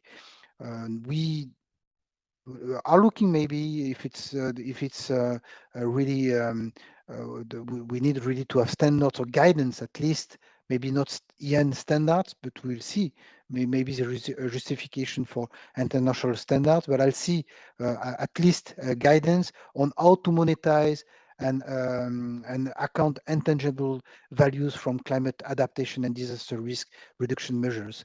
And we are really in this, for example, dialogue regarding the people that were affected. Again, I speak about last year event in Belgium. Well, after 1 year, there are still a lot of questions about the positioning of insurance companies. So we need to have innovative financial instruments, IT solutions to reduce the transaction cost for disaster risk finance and insurance products, to have research and testing of novel European, cross-border, national, and even regional disaster risk financing frameworks. So we need to discuss this all together and having a better risk model development for future natural catastrophe events. Unfortunately, there is a high probability that this type of events will become recurrent. So we need to be better prepared and having also better knowledge of the insurance aspects. The seventh topic is about international cooperation, and here we want to have an an improved international cooperation addressing first responders capability gaps. I mentioned the IFA3, the International Forum for Advanced First Responder Innovation. They have identified some capacity gaps, and it's really a forum of practitioners. So they are really coming. It's a bottom-up approach, and they have identified a certain number of needs that they are facing. For example, improved real-time detection, more targeted actionable intelligence, and more efficient common operations due to fast analysis of different information sources. They want to have research efforts on improving, enhancing European and global interoperability for different type of responders. And availability of solutions that are oriented on internationally defined requirements and recognized practices. So this is really, it requires actually a combination of different type of first responders to work together to have a better interoperability of tools and methods, and working at international level, meaning well, it's not only IFA3, but also other type of networks, like I mentioned this already, the European Scientific and Technological Advisory Group, but also, well, federation, association of practitioners. But you see that this is really targeted to practitioners' needs. The eighth topic is about CBRN. You will see the two last topics are about CBRNE related events. The first one is about enhanced situational awareness and preparedness of first responders and improving capacities to minimize time to react in urban areas. And here we are really in the core of technology and tools and technologies development. We want to have different type of technologies that are helping first responders to be better prepared and more rapidly react to CBRNE events. And we wish also to help first responders to have a better situational awareness via a certain number of solutions, and will not rinse them all. You know, it's quite broad, but here the topic is providing some guidelines in this type of solutions that we are that are well of importance to us. Developing fast, reliable, portable devices for responders to perform in situ provisional identification of CBRN suspicious samples. Here you see that we are in I would say in the cross-border among DRS and FCT, you know, because FCT is also covering this type of aspects, and this is looking at personal protective equipment, in particular for first responders.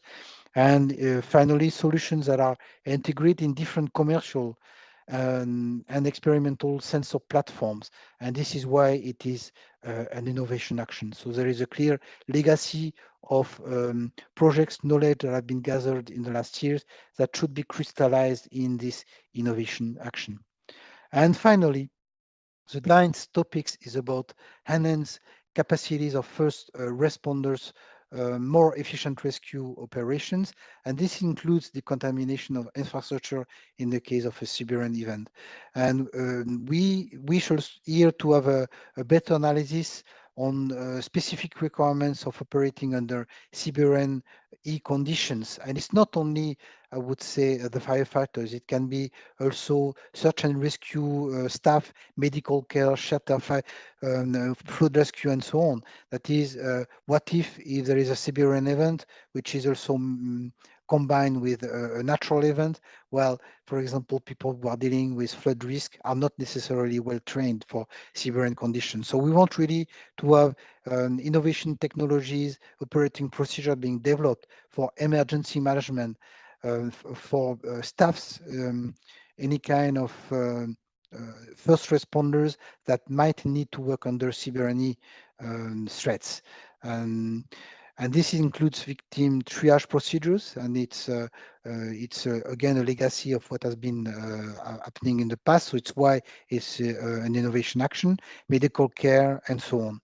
We will wish also to have innovating technology and procedures being developed for mass decontamination, but also for the decontamination of inanimate material, infrastructure, building, vehicles. So this is, in a way, a second asset. The first scope, the first issue is really about capacities of first responders and merging different type of responders. Then the second aim is about this aspect of decontamination. So I hope I've not been too wordy and too fast. I will be very happy to respond to any kind of question that you might have. And the floor, I give you back the floor, Manolis. Thank you very much. Thank you, Philippe. Thank you for this very comprehensive presentation of the topics under the call Disaster Resilient Society. We have adequate time, perhaps, for a number of questions, and we have received a few. So, if you don't mind, we will post them right now, and maybe you can have a look, Philippe, and see what you can reply. Okay, so how many hazards should a successful proposal tackle from one from each category? All doesn't matter. Well, here it's a little bit delicate to give a firm response here because it has to be justified.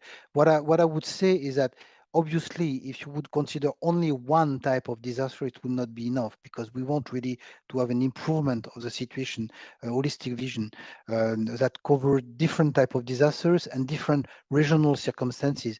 But it doesn't mean that you need to cover all disasters because it will be enormous elephants. So you need to be well convincing enough to have a selection, for example, of weather events, geohazard, one geohazard, or accidental industry, which covers different type of disasters, but not aiming to cover them all, which will be certainly too much, but not covering only one, which would be too weak. But here, well, it's what I wanted to say. It's there is no clear instructions in this respect. You will need to convince the evaluators that your choice is a good one, and in sometimes too much is bad and too less is also bad. So it's up to you to decide.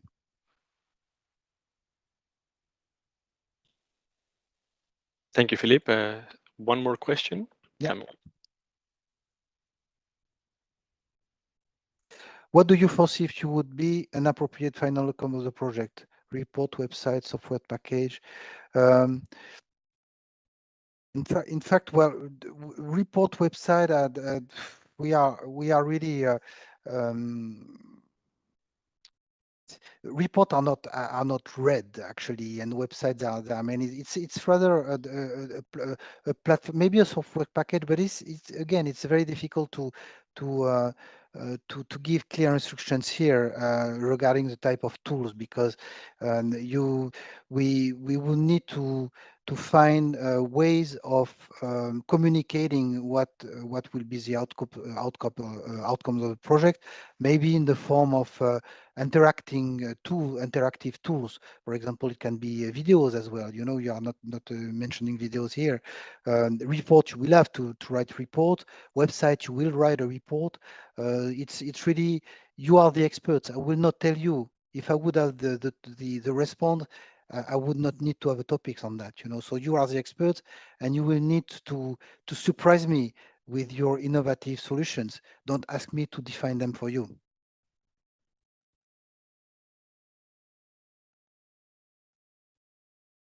Is pandemic still an interesting risk for this call?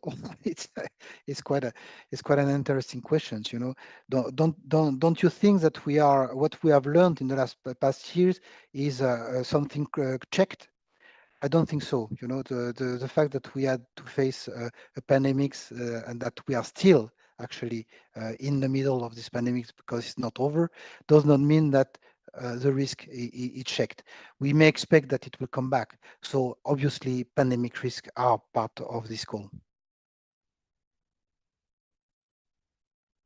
And last question, I believe. Are there preferred means to measure the preparedness, or should approach?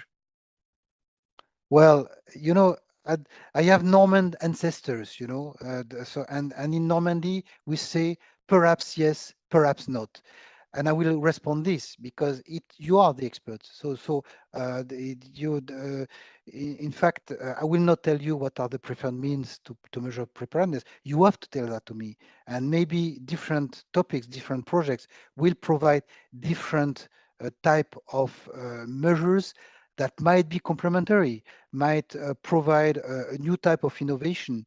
But well, you are the experts. You need to develop this, and again, to justify that your choice is the right one. Thank you, Philippe. One more is coming. Well, I will add, I might, second responders, there is a definition. I would like to refer to the definition that is included in the work program. I don't know them by heart, and I might give, I would say, not sufficiently detailed response. Please look at the work program. In the introduction of the DRS destination, there is a reference to second responders, and there is a full definition of second responders. Please rely on that. Thank you, Philippe. I think we're done with the questions. If there's any more, please go ahead and post them, and you will receive a reply in written. So we're on time. I now would like to move on to the second call on the border management and the topics for this call. And I would give the floor to another experienced colleague, Giulio Mancini. Giulio, the floor is yours. Thank you very much, Manolis. Very good afternoon, everyone. Let me just share the slides and check that you can see them. Just checking. Okay, I think that it works. Very good afternoon again to everyone, and thank you very much for your interest in this year's EU security research call, and in particular to the border management research and innovation call. I will first give some general introductory and horizontal aspects considerations for the border management call of 2022, just before diving a bit more specifically into the topics for the year. And for these few introductory slides, for those of you who know a bit more our work program or have read it with interest already, you may find it already linked to the call of last year of 2021. Indeed, the general expected impact, the higher level expected impact that the research and innovation that we're going to invest on in the border management destination is linked to the Horizon Europe strategic plan impact specifically on this aspect that covers this work program as well as the upcoming one. And as you can recall, it links to the high level goal of facilitating and improving the legitimate flows of passenger and shipments across the external borders and the customs of the EU, while at the same time minimizing false positives and false negatives, and detecting, deterring, and mitigating the risks of trafficking, piracy, terrorist and criminal activities across external borders, while at the same time defending and improving the respect of fundamental rights, including but not limiting to privacy. The specific impacts that you find in this destination are three, and they are loosely connected to the three thematic areas that make up the destination itself. The first one largely deals with external border surveillance and maritime security, which includes but is not limited to surveillance of sea borders. The second specific impact relates mainly with border crossing, so border crossing security and border crossing experiences for travelers and border authority staff. So it's focused on the flow of people and on border checks. And last but not least, the third specific impact which is also linked to the third thematic area within the destination, is focused on the flow of goods and on customs security. It has been mentioned also this morning in the more general presentations, but I think it's very important, and it's definitely also relates to the specific destination and also to the border management destination. Oftentimes, when someone is really interested in a topic, it tends maybe to get a bit of tunnel vision on that specific topic. But try to as much as possible give you some time and read with care the work program in its entirety. There are many aspects that could be interesting and useful to be aware of, especially also the introduction to the work program of the cluster and introduction to this destination, even if you know that you're particularly interested in one specific topic of the destination. And also in terms of context, try to keep up to date with the relevant EU policy, so border management policy that is mentioned in the destination introduction and is relevant for this introduction. There are research and innovation activities that we're going to invest on and that you're going to bring forward are designed and geared towards developing capabilities to be able to implement those EU policy aspects. And those EU policy areas will develop and adapt in the short to medium term. So it's a very good idea to try to keep an awareness of that and an understanding of that and demonstrate that also in your proposals. As I mentioned, and as you know from the work program, there are 3 thematic areas within the destination. We're going to see the specific topic in a moment. Just a highlight on something that you may have found in some of, especially in some topics text, as well as in the introduction, the assistance from the European Border and Coast Guard Agency, Frontex, as well from the European Union Agency for the Management of Large-Scale IT Systems, or EU-LISA. And some of you who were here this morning, I hope heard the very valuable contribution and presentation from our colleagues from Frontex also, who also explained what would be their role. Assistance is also described directly from the legal basis, the regulation of the agency that says that the agency assists the Commission as well as member states on relevant research and innovation for border security. What in practice could mean for you is that at the proposal stage, you can be reassured that if you're going to submit a question or clarification through the Research Inquiry Service, the EU services will consult with the relevant agency if the question has some useful aspects on the operational side. So you can be reassured that you don't have to find somebody in that agency to consult or to ask questions for, because it will be streamlined through the Research Inquiry Services. And if useful information, useful answer or clarification on the text are received, they're going to be published in the frequently asked questions as well. What does it mean during the project implementation instead? That means that the agencies, if they will be interested, and they will be interested, as we know, in some particular topics, they will follow your project.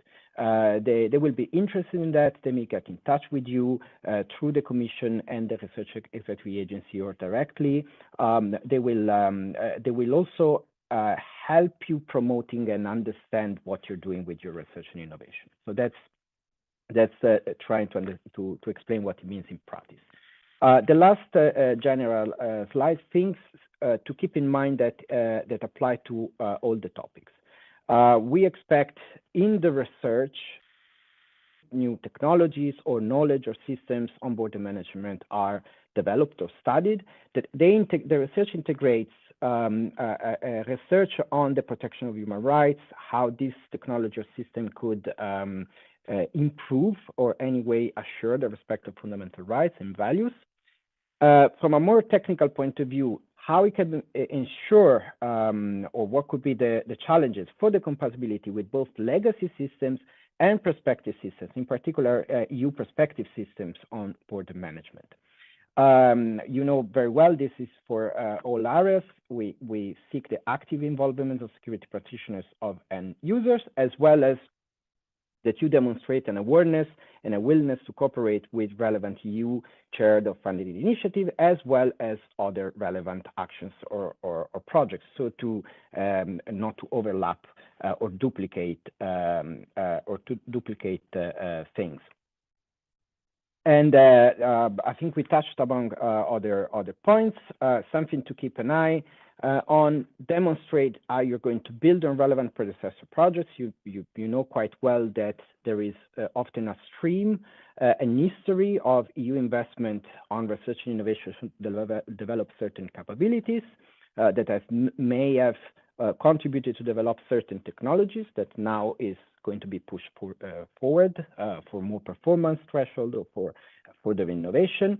How the system that you're building or researching can integrate the citizens and social perspectives as well as accessibility, if and how this could link or foresee education, training, and awareness raising for those who are going to use it, how you're going to measure the achieved TRL that you aim for, and how you're going to prepare what happens next. Reminders for especially the topics that aim at high technology readiness level, try to be convincing in what will be the frameworks that you will use to demonstrate and validate the system. High TRL means that there will be systems demonstrated in real, relevant or operational environment. How you're going to do that, how you're going to make sure that they are real, relevant operational environment, and assuming that you know the research that you're proposing is funded and then delivers on its promises in a few years, what would be the vision for the next steps? How would be the plans for further uptakes, either or both from the supply side, from the industrial side, if you have industrial partners, or from the demand side, from the side of users, etc. And then the last thing, which is linked to this, try to remember that EU research and integration for and innovation for security is linked with European Home Affairs funds, like for border management, particularly relevant, the EU Integrated Border Management Fund, which includes the Border Management and Visa Instrument, and the Custom Control Equipment Instrument, which fund operational, deployment, procurement, etc. Those instruments are mainly designed, programmed, and managed by member states authorities, which means that if one of those instruments could be envisioned to then take up new technologies coming from research that delivers on its promises, that works, it will have to be well planned with the member states. Now, diving a little bit on the 5 topics for this year's call on border management, we have one specific topic for each of the 3 thematic areas within the border management destination, and 2 open topics. As you may have seen from the eligibility criterion from the different topics, we have some cases in which we demand the participation of a minimum number of authorities from different sub-communities of users, let's say, border and coast guards and police authorities, for example, border and coast guards and customs authorities, for example. And that is a recognition of the specific nature of the capability used by different users that is addressed by some topic, like topic 02, or because for the open topic, we look with particular interest to having customs and border guards work together on particularly innovative ideas that your consortium may propose. The first topic is about improved underwater detection and control capabilities to protect maritime areas and sea harbors. Then, of course, that's a capability that is particularly interesting for border and coast guards, of course, but it's also relevant in terms of infrastructure protection, especially if with your proposal you're going to address the part of sea harbor protection. Both approaches of a slightly different focus are acceptable, and it's up to you and your proposal to credibly address them. What we're going to address there is really the detection and the threat mitigation of things that may be placed under the line of floating of vessels, which can be linked to a modus operandi of trafficking of illicit or dangerous goods, and or a modus operandi of threats, and especially terrorist attack, dragging something below the line of floating. And the target or the vehicle can be either the vessel, so it could be the target for an attack, a big cruise ship or a big merchant ship, or the vessel can be could be the exploitation vehicle to bring a threat. The second topic is instead in the area of secured and facilitated crossing of external borders, and there we focus on the security of and combating the frauds on identity management and identity of travel documents. So a particular focus on the security of travel documents, passports, but not only passports, that already looks with the vision of a connection with e-government settings, e-documents, and potential future digitalized travel documents. But at the moment, we're still focusing on the security of physical travel document and identity credentials. Here we ask for a minimum of 4 end users as additional eligibility criterion, so not only 3 like for the previous example, but from 2 different user bases. So let's say the population, it's a bit bigger, border and coast guards and police authorities, because the capability here is really very relevant both for a border checks point of view, but also for a police check and law enforcement point of view. For example, combating crime and terrorism that could exploit or happen across external borders. And of course, for this specific topic, as I mentioned, it's also interesting the connection with e-government settings, and in the EU context, it could be particularly interesting to explore synergies that are offered by the eIDAS regulation. With the third area on customs and supply chain security, instead, we have a topic on better, more portable, and quicker analysis and detection for customs. So here it's obviously focused for a capability for customs authorities. And there are 2 main aspects that we want RNI to explore and develop here. One is portability. We know that customs has a strong capability need of being able to check and control shipments, cargo, containers, etc., for illicit goods. One of the aspects for doing it without disrupting too much the flow of goods is portability, or at least easily deployable solutions that can be deployed in a changing and flexible space environment. So portability is the first capability need, and the second capability need is a detection system that is able to more quickly update the reference spectra of the target materials. The main example is drugs, especially new psychoactive substances, and the reference spectra that can be used to, of course, check if a new psychoactive substance, a new known new psychoactive substances is present. But you don't necessarily need to focus on drugs, on NPS, or only on those. If you can credibly argue for a target substance that has an importance in terms of customs detection, you can certainly address more target substances.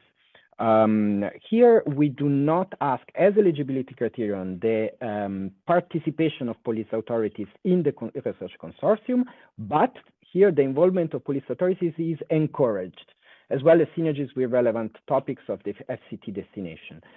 So involvement of police authorities is an asset. It's not an eligibility criterion, but it's an asset. And the reason is because, of course, a lot of cross-border trafficking of illegal substances, like drugs or other trafficked substances, oftentimes is linked with organized crime.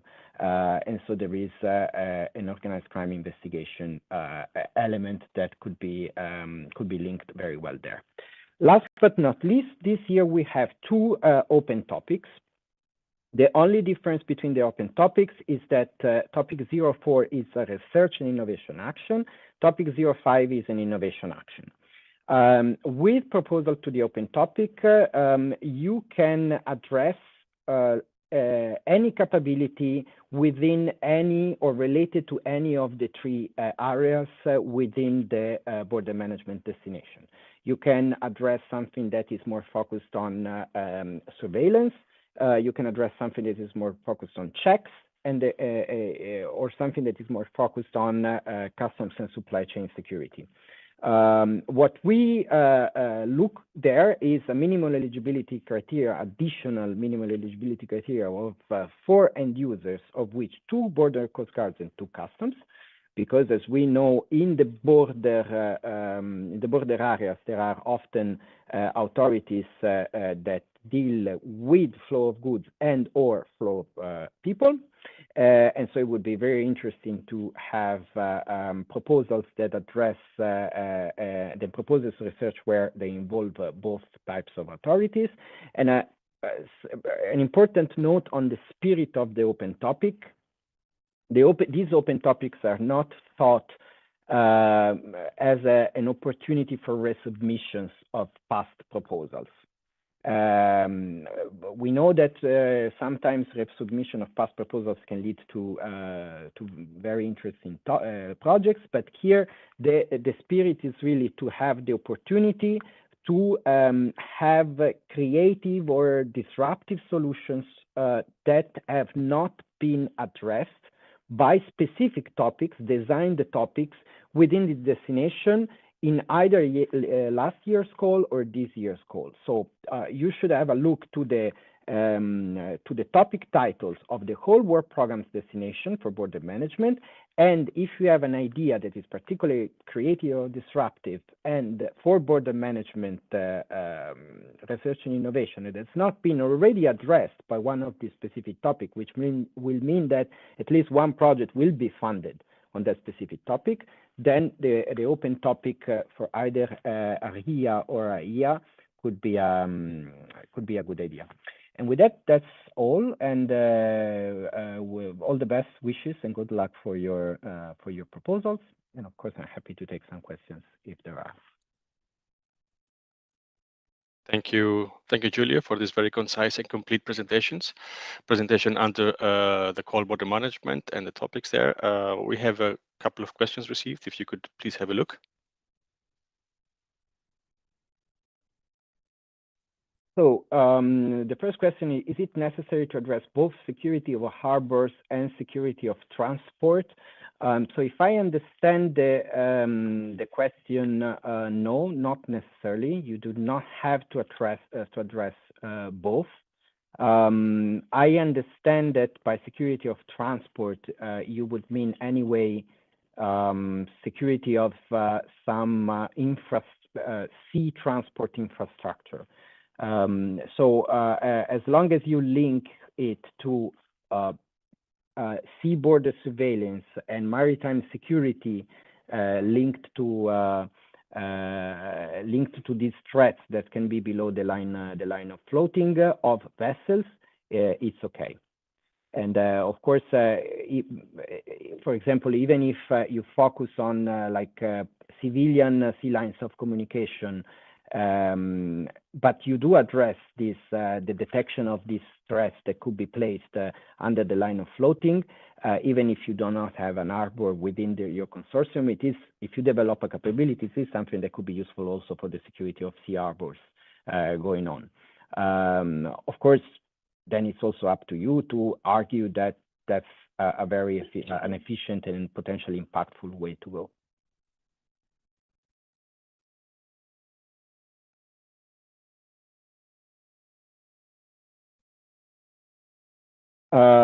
Relation to FCT 0106. So now you would have you assume that I know by heart all the titles related to all the codes.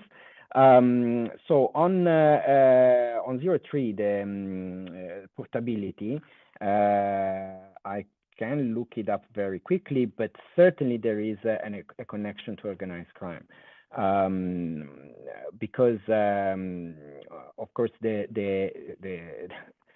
both the target substances and the target modus operandi are linked to organized crime.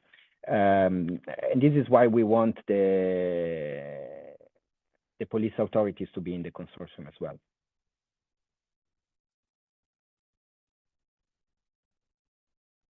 Yes, definitely. So the colleagues spelled out the title, Fight Against Illicit Drugs and Trafficking. Yes, definitely. So FCT 0106 and the FCT colleagues may also mention this later, will address the aspects on organized crime, investigative aspects or detection aspects or risk mitigation aspects. The customs part really address the detection aspect at the custom. So typically, detecting the substance. But of course, there is a link there because even prioritizing the checks that the customs are going to do using the portable, hopefully, sniffer or detector or whatever, it can be linked to the investigative capability. Thank you.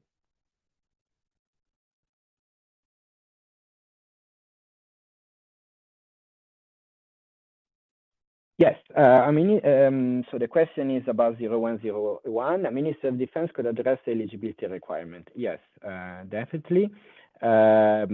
We do have cases of ministries of defense, for example, navies, national navies, participating in our research projects, especially those of maritime security or maritime border surveillance, also in the past, and that could apply also to 0101.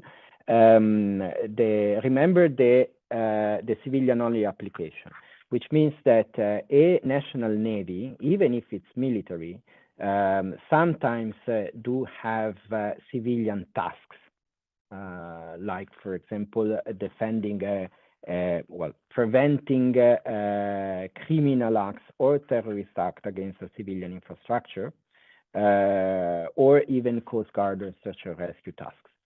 So a national navy could participate if the project develops capability, technology or systems for a civilian capability. Thank you, Giulio, for your replies and your clarifications. Thank you very much. Thanks to you. Now, moving on to our next destination, I'm very happy to have with us colleague Ivoni Evstathiou, who will guide you through the calls and the topics under the call, support security research and innovation. Thank you, Ivoni. Ivoni, the floor is yours.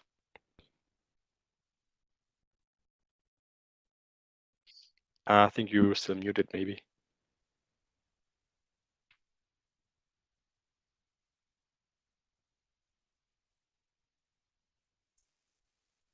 Still cannot hear you.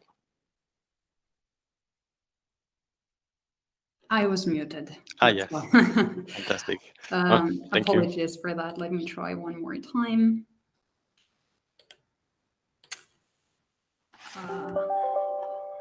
Okay. Almost there. So, thank you, Manolis, and hello, everyone. I am Ivone Evstathiou, the Area Coordinator for Strengthened Security Research and Innovation. And today I have prepared a couple of slides offering some background information before I dive into this year's topics. So, as you know, the Commission is already investing significantly in research, in security research and innovation, which is, of course, integral to the modernization of Europe's capabilities and thus our ability to better respond to present threats, but also emerging threats. Now, the challenge lies on how to bring those capabilities from the research area to the operational arena. And this is often referred to as the innovation uptake challenge. Our experience has shown that the innovation uptake is not easy, and there are a number of obstacles, some of which could be seen in the box on the slide that prevent innovation uptake and go beyond security research. Now, from our part in SSRI, my destination, we seek to create a favorable environment to generate specific knowledge to stimulate innovation uptake. An environment which is visible and recognizable to everyone and which is not hidden behind thematic objectives. So under that prism, SSRI fosters a structured dialogue and coordinated action among market actors, exploits catalysts of uptake, and conducts cross-cutting security research in areas such as standardization, valorization, that are deemed indeed essential to innovation uptake, among others. Now, within... Sorry to interrupt. Ivone, if you could just present a full screen, if that's okay. Is it not full screen? Apologies. Oh, no problem. Thank you. Why does it look Yes. bizarre? Now it's frozen for me.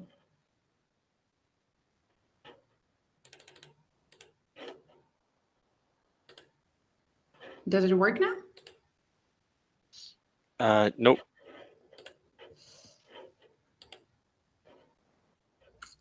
Okay, let me try with this screen. Apologies for the glitch. Let's see if that would work now. And does this work? Yes, that's fine. Thank you. Oh, fantastic. Apologies for that. So as I was saying, within SSRI, the destination, we have created three sub-areas that mirror the destination's three aims and the desired impact. So under stronger pillars of security, research, and innovation, we aim to foster a more effective and efficient evidence-based development of EU civil security capabilities, built on a stronger, more systematic and analysis-intensive security R&I cycle. Then, under the increased innovation uptake of security R&I outcomes, we aim to increase industrialization, commercialization, the adoption and deployment of successful outcomes of security research that reinforce the competitiveness and the resilience of the EU security technology and industrial base. And finally, under the cross-cutting knowledge for common security solutions pillar, we seek to yield R&I-enabled knowledge and valuing cross-cutting matters, reduce sector-specific bias, and break thematic silos that are often associated with the impediment of the proliferation of common security solutions. And we do hope over time that the destination will allow for the development of new analytical tools, processes, or matrix to support decision-making in security R&I investment and create networks to bring together the communities to spread knowledge and create standards and practices that are relevant across all the main thematic domains. And these would include also societal issues. So some of these goals will be achieved through the topics envisioned in this work program. And SSRI is not a destination for topics that do not fit under any other destination, but it is a destination very much with its own purpose that seeks through its projects to pave the way for innovation uptake, meaning for innovative technologies to make it into the market and get deployed, and which are, of course, responding to the security priorities set by the work program. So this year we have a call of 4 topics, and considering the time available, I will jump straight into the first one, which is called Increased Foresight Capacity for Security. And it is a coordination support action with a budget of 1.5 million. And under this topic, we seek to fund one project. So the expected outcome, meaning the desired effect of this project in the mid to the long term, not the immediate output of the project, are an increased knowledge base of technology foresight, more accessible to the security stakeholders that supports the consolidation of forward-looking culture in the planning and use of resources in the area of security, anticipatory steering of the foreseeable evolution of security-relevant technologies, and of the challenges and opportunities brought by such evolution on the industrialization and the use of future security technologies, facilitated by a common foresight framework for EU civil society. An evidence-based identification, prioritization, and programming of security R&I and capacity building investment sustain on an anticipated and consolidated view of how future technology research and industrial trends impact, influence, and shape future threats and security capabilities. And finally, a recognized EU-wide definition of critical technological building blocks and components for the development of future high-priority capabilities. So applicants are invited to submit proposals for the development and operationalization of a foresight framework for security, including advanced tools, methods, techniques, and processes. Such a framework should be accompanied by a solid scientific model that connects future technologies with their future use. And these should allow to identify how future civil security technology research, innovation, and industrial trends impact, influence, and shape future threats and security capabilities, taking into account contextual aspects. And these could include ethical, legal, societal, economic, geopolitical, environmental, or industrial aspects, with particular emphasis on the capacity of EU security technology and industrial base to achieve the desired technology development objective, thus safeguarding the EU security technology sovereignty if and when this is required. Now, the proposed approach should combine qualitative and quantitative methods, maximize their automation, and allow for qualified inputs through distributed and collaborative environment schemes in order to make the most efficient and effective use of the human and technical resources available.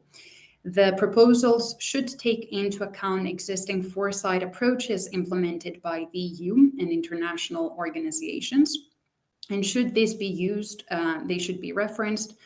The newly proposed approaches should not just replicate the existing ones, but reference the source and adapt them to the context of the EU civil security.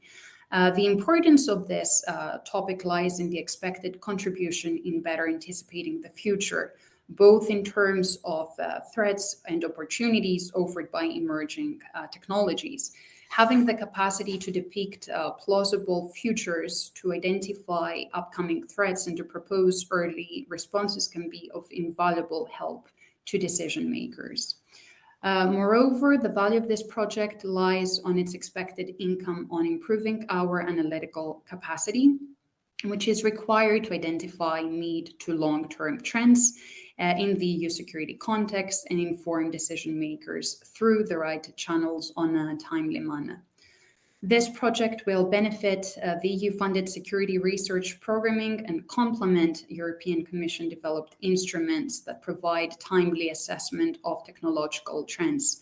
And here I say complement as many organizations, including the European Commission, have developed already instruments that provide timely assessment of technology trends on a regular basis. But purely technology watch-based approaches are not helpful for civil security decision makers unless they are embedded in a qualitative assessment of threats and capabilities. And such an assessment shifts the focus from a purely technological standpoint to one encompassing policy, operational, industrial, and societal context. So for this project, we will use lump sum contributions under Horizon Europe program. Now, the second program and the second topic is called Knowledge Networks for Security Research and Innovation, and it is again a coordination and support action topic with a budget of 2 million euros. And under this topic, we seek to fund 2 projects.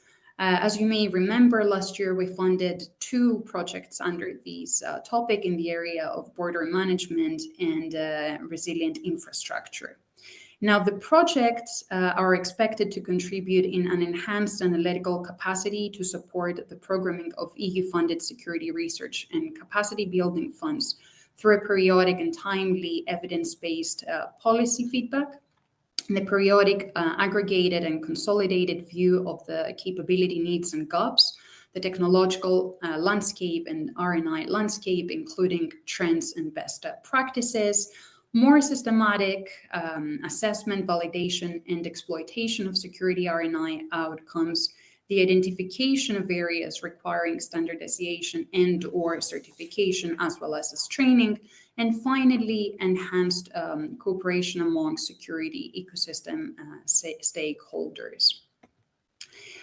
These networks may already ring a bell. You may remember that the pan-European networks of practitioners were funded in Horizon 2020, and these networks were very valuable, not only to us, but also to the community, as they collect, aggregate, process, and disseminate existing knowledge. So with this topic, we want to give continuity to this capacity and complement the efforts by establishing knowledge networks for the remaining 2 areas, and that is FCT and DRS. Moreover, we want to build on the strong points of Horizon 2020 network of practitioners and achieve better alignment with the EU security R&I policy framework that we have today.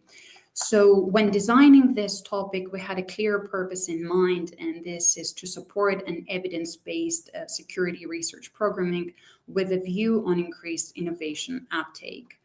We also aim through this topic to increase the harmonization via clearer definition of the expected outcomes of these knowledge networks to better align them with the 4 main policy areas. When it comes to the topic and the eligibility requirements, we are asking for dissemination and exploitation of findings as we regard it to be a key pillar of success. So under this umbrella, projects should contribute every 6 or fewer months to working groups chaired by the European Commission and or EU agencies via, for example, the series thematic groups and innovation labs of EU agencies. These networks should be sources of evidence that is delivered through the right channels at the right time in the right format. Moreover, each proposal must include a work package to disseminate their findings, including an annual workshop or a conference. On knowledge and skills, the participation of end users is mandatory, but in the call it is specified that their representation of communities of interest should be ensured in a balanced way that reflects a wide coverage of knowledge and skills of the different domains required to face the challenge. We are looking for at least 3 different EU member states or associated countries, beneficiaries as end user authorities with a recognized mandate in the areas addressed in the network. Now, collaboration is another aspect highlighted in this topic, which should go beyond the members of consortium. So each proposal should include a plan and a budget amounting at least 25% of the total costs of the action to carry out activities involving industry, academia, and other providers of innovative solutions outside of the consortium. So once more this year, the knowledge networks will fund topics in the areas of DRS and FCD. Now, moving on to the third topic, which is called Stronger Grounds for Pre-Commercial Procurement of Innovative Security Technologies. It is coordination and support action, and under this topic, we will fund two projects, which are worth 2 million euros. Now, in the long term, these projects are expected to contribute to the formation of a consolidated demand for innovative security technologies, built on the aggregation of public buyers with a common need expressed in functional and/or operational terms without prescribing technical solutions. A better understanding of the potential EU-based supply of technical alternatives that could address common needs of EU public buyers, and thus to better inform decision-making related to investment in innovative security technologies. Better informed decision-making related to investment in innovative security technologies based on an improved visibility of the potential demand in EU market for common security technologies, increased capacity of EU public procurements to align requirements with industry and future products and to attract innovation and innovators from security and other sectors through common validation strategies, rapid innovation, experimentation, and pre-commercial procurement. And finally, increased innovation capacity of EU public procurers through the availability of innovative tendering guidance, commonly agreed validation strategies, and evidence-based prospects of future joint procurement of common security solutions. Now, the coordination support action that will be funded under these topics should build the grounds for a future pre-commercial procurement action, a PCP. Both the preparatory action and the PCP action will be oriented to the acquisition of R&D services for the development of innovative technologies, systems, tools, or techniques to enhance security, to fight against crime and terrorism, to protect infrastructure and public spaces, or to make societies more resilient against natural or man-made disasters. Now, projects funded under these topics should also consider submitting a proposal to an open call for a follow-up PCP that the Commission will include in the Cluster 3 work program 2023-2024. With regards to the eligibility criteria, this topic requires the participation of at least 6 relevant end-user organizations, as well as at least 3 public procurers from at least 3 different EU member states or associated countries. Applicants must fill the table eligibility information about practitioners in the application form with all the requested information following the template provided in the submission IT tool. Now, one organization can have the role of end user and public procurer simultaneously, both counting towards the overall number of organizations required for eligibility. Open market consultations carried out during this project must take place in at least 3 EU member states or associated countries. And finally, in the 2022 call, we will fund 1 project under the title Social Innovations as Enablers of Security Solutions and Increased Security Perception. That would be a research and innovation action with 2 projects under this topic, both of which will amount to 2 million euros.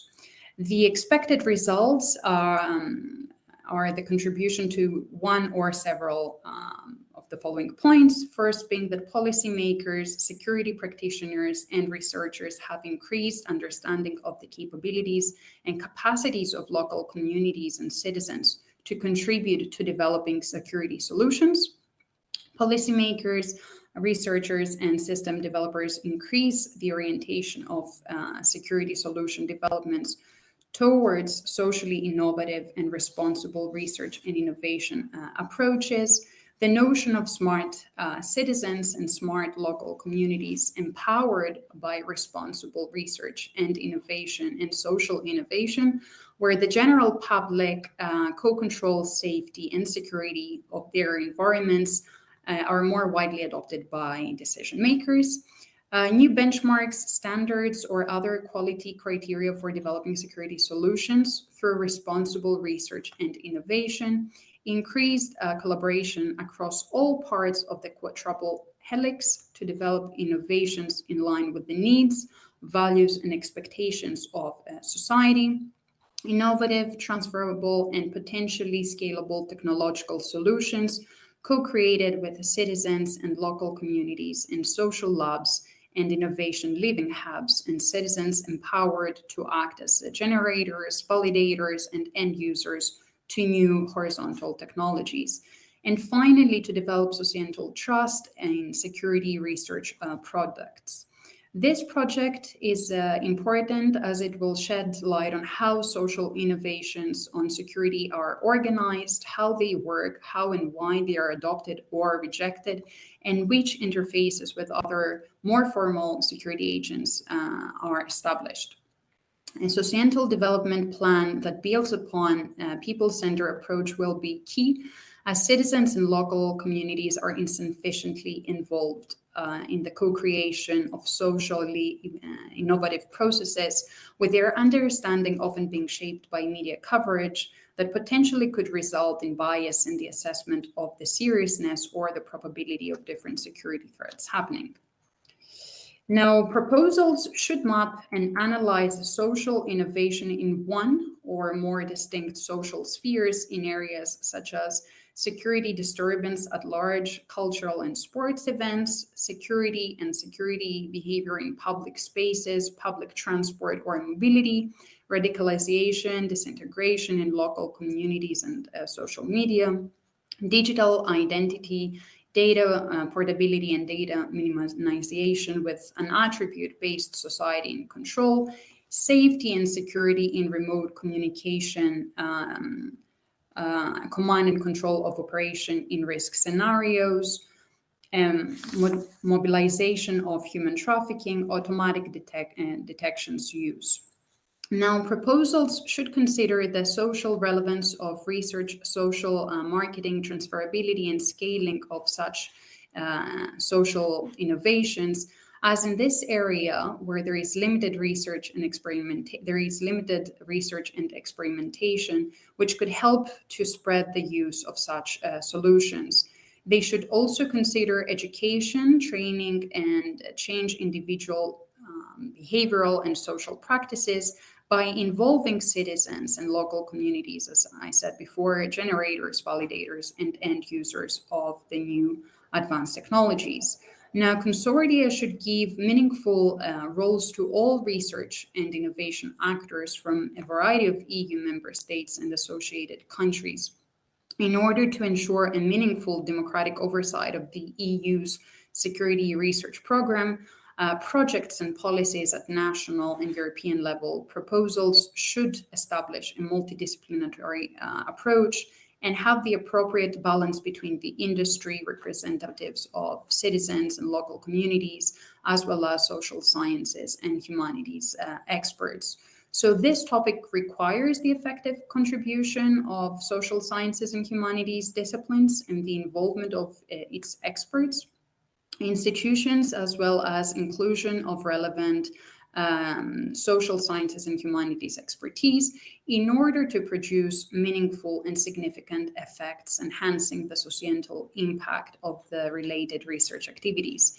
As indicated in the introduction, project proposals should foresee resources for clustering activities with other successful proposals, find synergies and identify best practices to develop close working relations with other programs.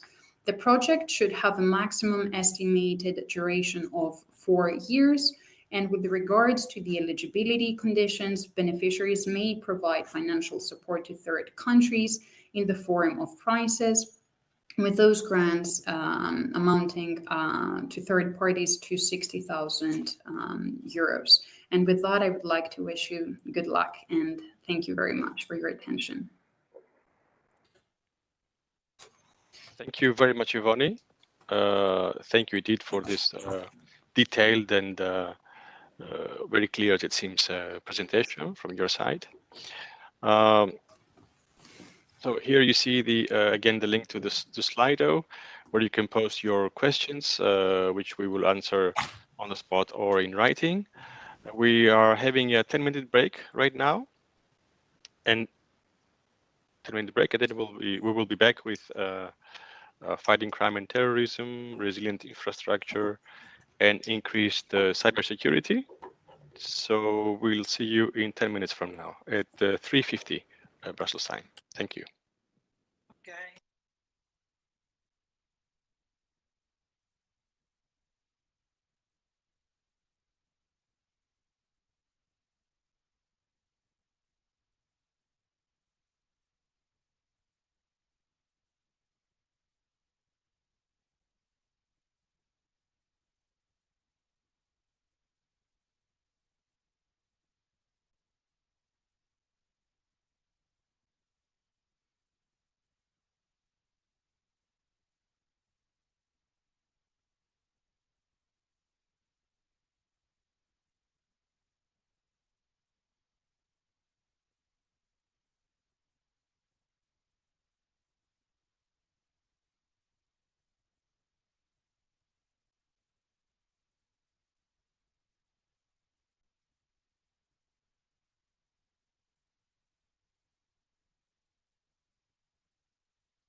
Welcome back to this the second part of this afternoon's presentations.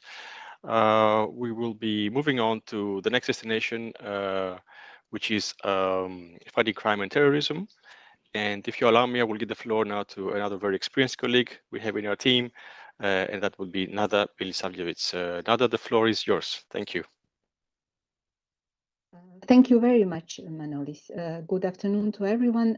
Do you see well my screen, please? Yes, thank you. Great, thank you very much.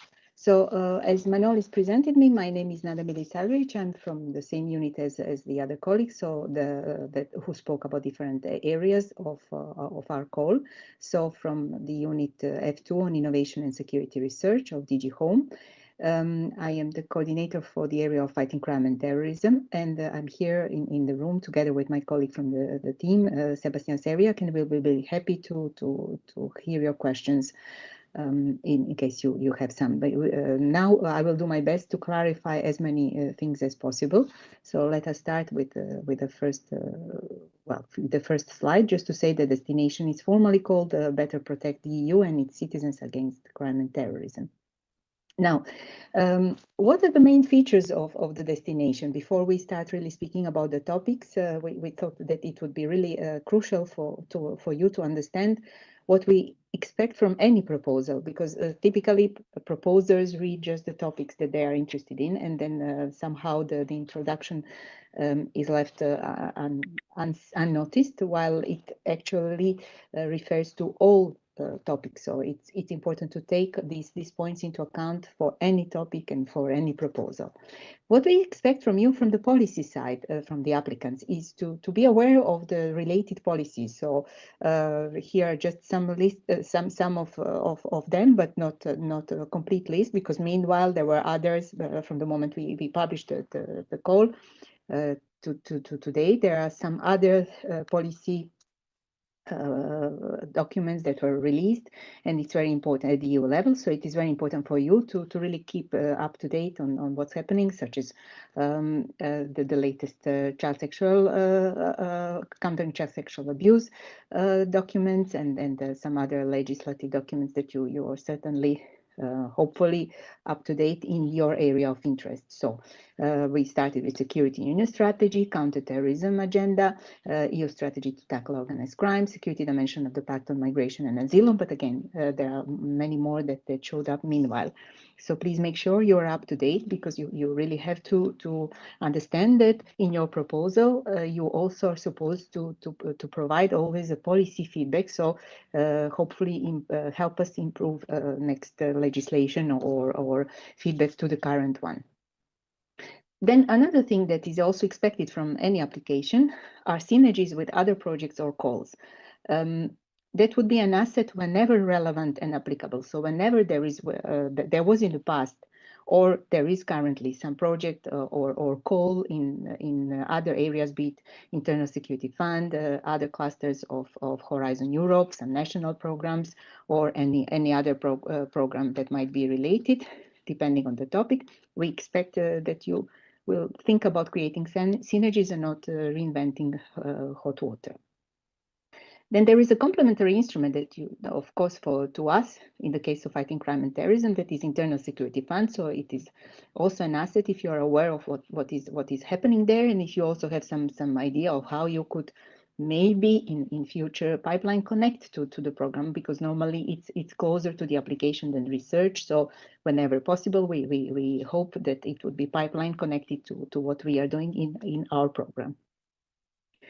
Finally, there is also a very important point to remember, is that there are quite some long list of things that proposals are supposed to promote whenever appropriate and applicable, or take into account. So first is that this is applied research. So it is not fundamental research. It is supposed to be useful to someone at the end of the day. And in the case of fighting crime and terrorism, the involvement of police authorities is in the core. And we will speak a bit later what police authorities means to us.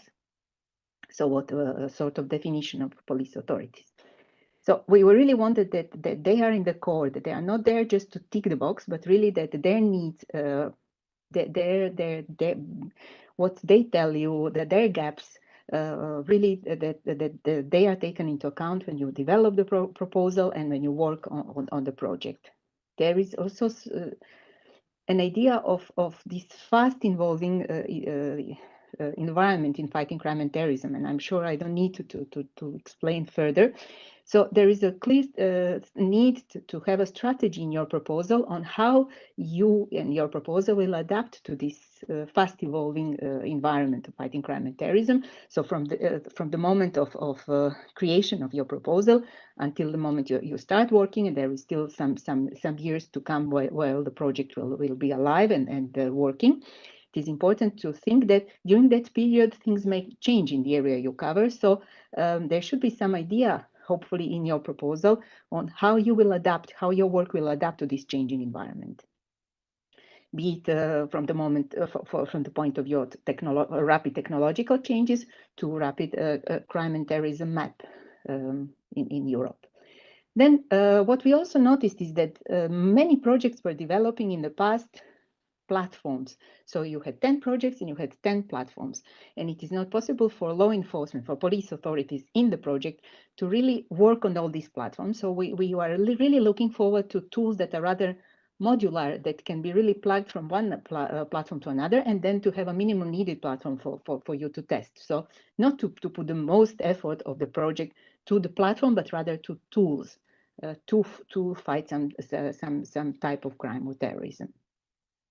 Then, as said, we expect that tools are developed and validated against practitioners' needs and requirements. We want really that their needs, requirements, their gaps are in the core of the proposal, and that tools are useful to them and that they are validated by them.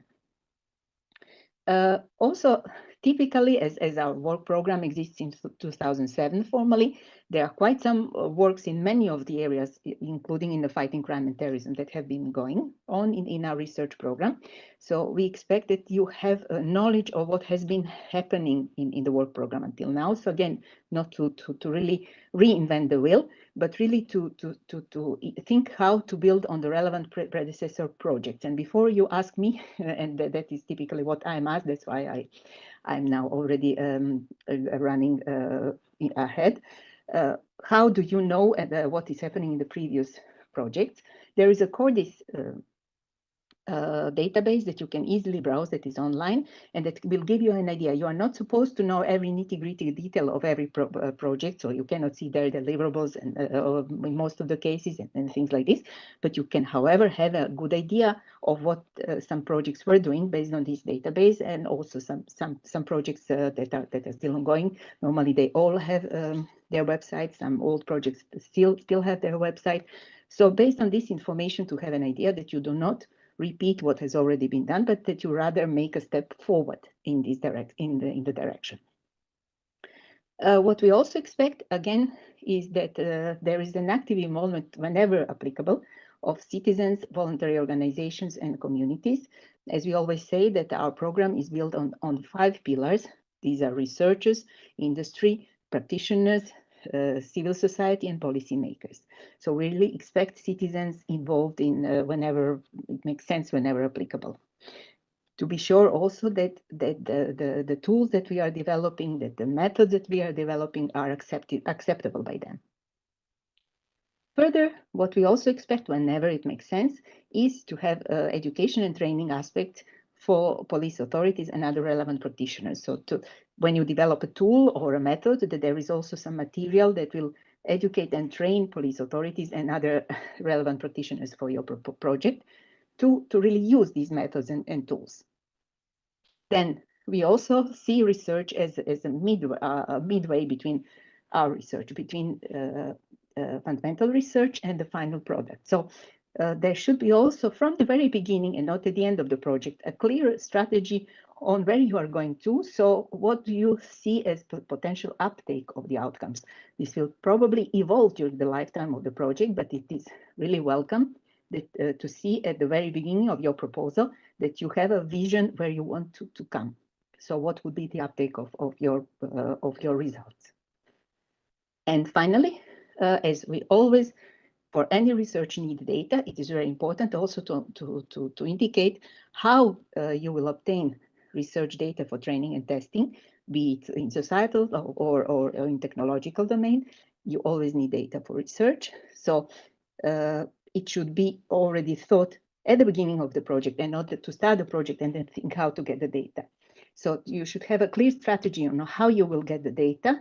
And then another thing also, in case that if there is a technological readiness level, meaning if there is technology involved, to have an idea how you will measure this TRL. Now, what the main impacts are, these main impacts refer to main areas covered by our destination.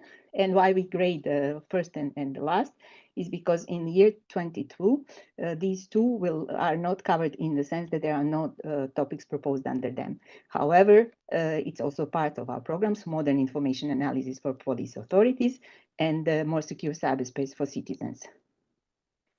This year we focused on forensics, on societal issues, on counterterrorism, including protection of public spaces, and on organized crime, meaning the whole chain of improving intelligence pictures, improved intelligence picture to enhance prevention, detection, and deterrence. So these are 4 areas that we covered in this destination this year. Now, before going really to the topics of this year, to also say a few other points.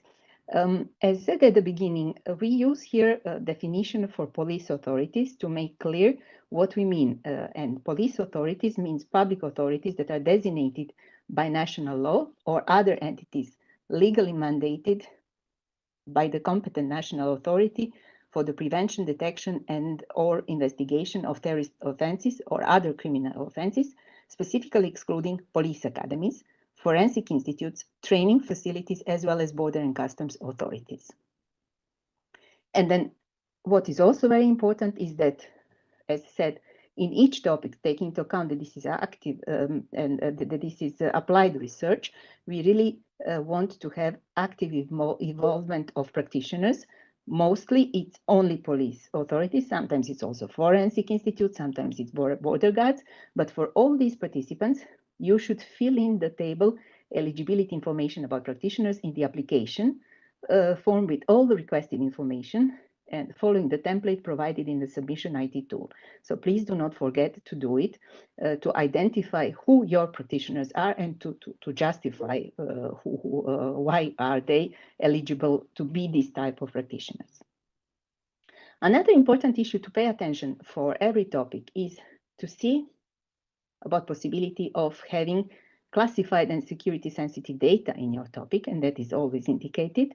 Then gender aspect, and here it's a sort of inverse role in a sense that if gender is not mentioned in the topic, this means that you should take it into account. Otherwise, there is a clear notion saying that if gender is relevant, well, it's up to you to see if gender is relevant, then you should analyze, or it is welcome to analyze gender. But if there is nothing mentioned in the topic about the gender, this means that it is assumed that you will take this dimension into account. For SSH integration, it is also very clearly mentioned in some of the topics, when, for example, in trafficking of human beings, that it is important to take into account SSH, or for some other topics, we will come back to that. Another important thing also to notice when you're reading the text of the topic is that depending on the topic, you will have a list of outcomes where we will say that we want you to cover all or some or all of the outcomes. So pay attention also to this notion of, well, this nuance, that sometimes there is really a clear point saying that you should cover all of them, and in some other topics it is written that you should cover some or all. Now, it doesn't mean that you should cover, if it's some or all, that it is better to cover all, but doing whatever. So it is better really to make sure that those that you cover are well covered. So it is not the quantity that will, of course, if there are two equally well done proposals, then the one that covers more points will, of course, be more valuable. But don't really think that you need to cover everything if it doesn't fit your vision or your proposal. It has to be just robust what you propose. And also in some of the topics, you will see that there is a notion about Galileo and Copernicus here that is cited. Now, please also notice that you are not obliged. This means just if you are using satellite-based navigation, positioning, and other related timing data and services, you should use Galileo and EGNOS. But if you don't intend to use satellite-based data services, then data and services, then nothing. You are not obliged to do it. Let's go further. So, as said, there are 6 areas, but in theory, but this year we cover the 4. So, forensics, prevention, detection, and deterrence of societal issues related to various forms of crime, security of citizens against terrorism, including on public spaces, and organized crime, prevented and combated. In the area of improved forensics and lawful evidence collection, we have 2 topics of this year, 0101 and 0102. 0101 is improved crime scene investigations related to transfer, persistence, and background abundance. This is an innovation action. And why is it an innovation action? And why is TRL is so high? Is because we do have quite some projects that we financed in the past that like Shuttle, Visage, Reason, just to mention a few recent ones, where this topic of transfer, persistence, and background abundance during the trace during crime scene investigations was already touched upon. So again, you are not supposed to know all nitty-gritty details of these projects. It's enough that you are aware of them and what they were doing more or less based on the public information you can get. That is why also TRL is supposed to be very high, because we think that this is really quite mature and that we can expect really something that can be really clearly validated, tested with forensic institutes and in forensic institutes and with police authorities. You can see here also that we, for this topic, expect to have at least 2 police authorities and at least 2 forensic institutes from at least 3 different EU member states or associated countries. This means that why it's not 4 but 3, that in some case it could be 1 police authority and 1 forensic institute, for example, from the same country or whichever combination. This topic expects from you mainly 2 types of contribution. One is on ground truth data sets that are accessible to the scientific community to support interpretation at the activity level, meaning how or when a trace was deposited. For transfer of microtraces, biological traces, biometric traces, chemical traces. And a second one is methods of biological fluid identification for advanced forensic applications. For this reason, we also expect that, so it's not or, it's and, both should be covered in a balanced way. And what you are expected also is that you see what is happening with projects that are ongoing or that will be ongoing, that you create some synergies, or that you propose in your proposal that you will create synergies in case that these are proposals that are not still financed. So if you are supposed, and that's also typically a question we get, how do you know what would be the winning proposal in another topic? So how can you suggest that you would create synergies? It is important just that you say that you would create synergies with a successful proposal from some topic. So you don't know which one that would be, but whichever that is, you will do your best to create synergies. You plan some activities, some time together, some deliverables, or whichever you can think of to just show that you will not work in silos, but that you will create some joint cooperation with on some specific areas, like here in the case of data sets, where we have several topics, several projects that are ongoing and that will be ongoing. And that is written in the text of the topic. Now, second one is the one on in forensics is on better understanding of the influence of organizational cultures and human interactions in the forensic context, as well as a common lexicon. So with what we were told is that forensic scientists receive a lot of side information that can sometimes bias them in their work in analysis of forensic evidence, and that it can be also differently communicated within. This bias can be different also within the institute, that there can be also some problems of communication between the European member states when it comes to even this vocabulary. So the idea is to really understand how these organization cultures and human interactions can affect the analysis, the objectivity of the analysis of forensic evidence, and also to develop a common lexicon that would be then used as a basis for objectivity, and that would be then used jointly by different member states in Europe, and improve this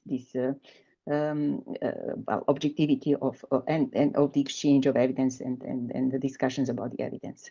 So this is basically the idea. That's why also this is labeled as SSH important topic.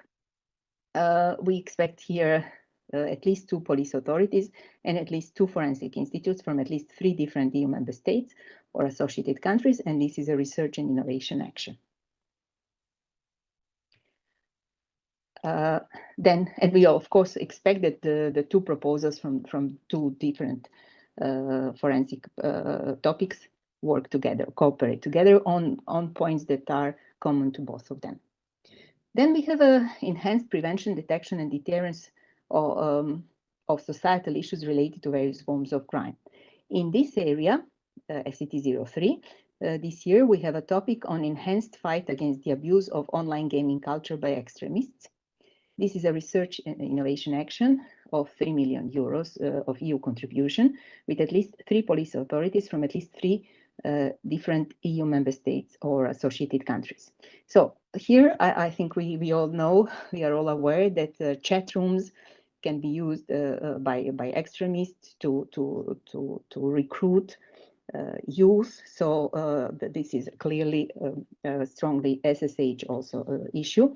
The idea is to understand how it works, to help police authorities develop tools to counter this type tools and methods to counter this type of activities, to help youth understand the dangers behind, to inform citizens. So there is also a awareness raising campaign that is supposed to be created here, apart from different other tools that should really improve countering this type of understanding in order to counter this type of phenomenon.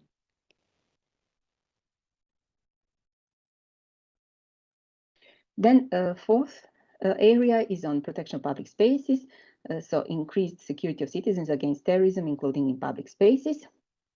Here, this year, we have a topic on public spaces are protected while respecting privacy and avoiding mass surveillance. This is a coordination and support action of 3 million euro EU contribution, with at least 3 police authorities from at least 3 different EU member states or associated countries. Now, again, this notion of Galileo, EGNOS, Copernicus is, as I said, if you would use satellite-based services or data, then it should be those that you should use, but you're not obliged to use them.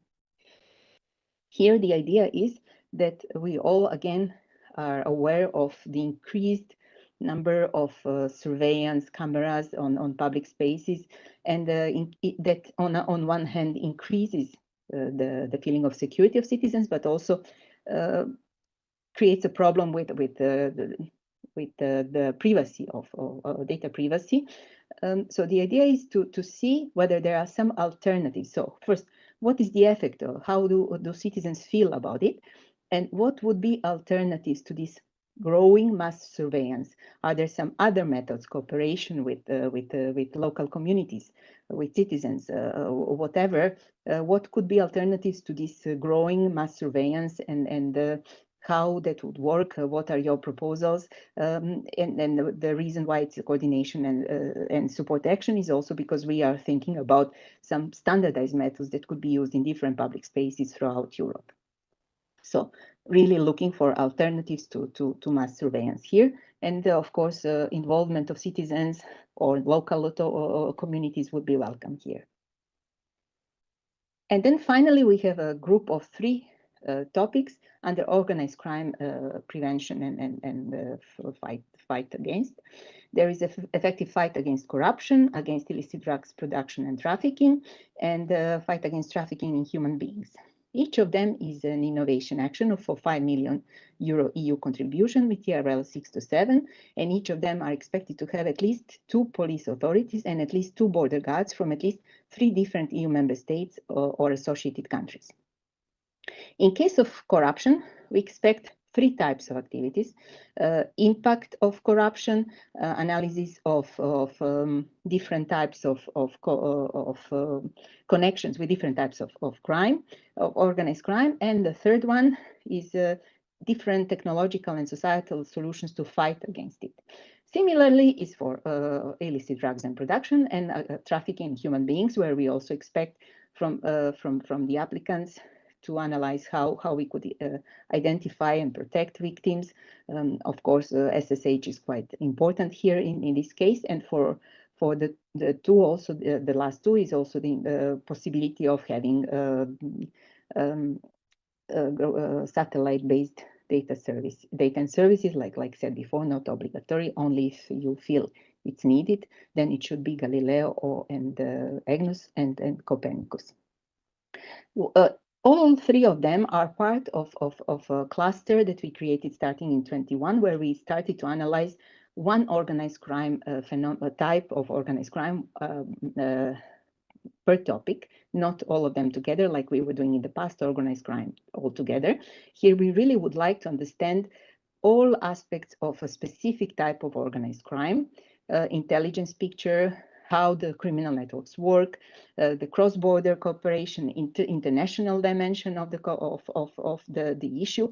That's why also because of the importance of the cross-border dimension, we have also border guards, and because it's also because it's organized crime, and also relations with other types of crime. So for each of them, it is expected to have also some synergies and cooperation with the projects financed in 21 under other types of organized crime, such as firearms or cultural goods or environmental crime, and also between the 3 of this year.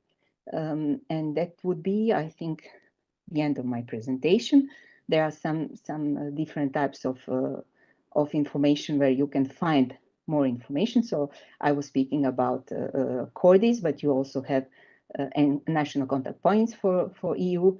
You have SRE, where you can join us, and SERIS, our community, where you can meet other people, discuss, create synergies, and understand what is going on in Europe in your field, and the DG Home website, of course. Thank you, Manolis. I think I was fine with time. Thank you very much, Nada. Thank you for the very concise and detailed presentation. We are well in time, so if with your agreement, we can perhaps jump to a couple of questions we received. Sure.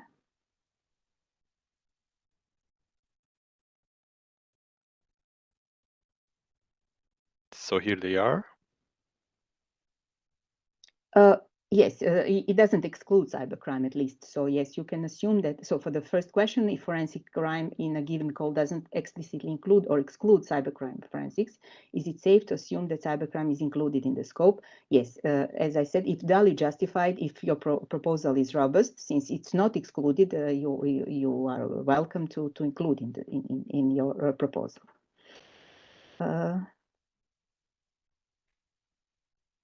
But yes, it is a very good idea to involve Ministry of Justice in case, because also the fight against corruption, the topic clearly also speaks about the dimension of justice, and that was very, very well spotted. However, that doesn't mean that you should replace border guards. Border guards are it would be an asset to have Ministry of Justice, but in eligibility criteria, it is clearly said minimum 2 police authorities and minimum 2 border guards. So you have to have minimum 2 border guards, but if you have Ministry of Justice, that's more than welcome, but they will not replace border guards because they are not in eligibility criteria.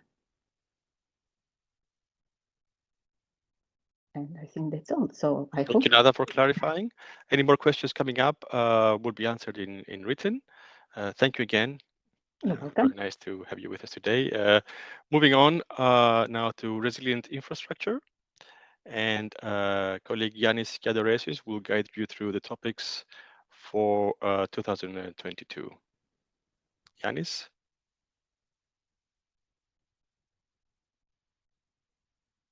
Hello, good afternoon. Can you hear me? Yes. Great. I'll share my slides. Yes, thank you.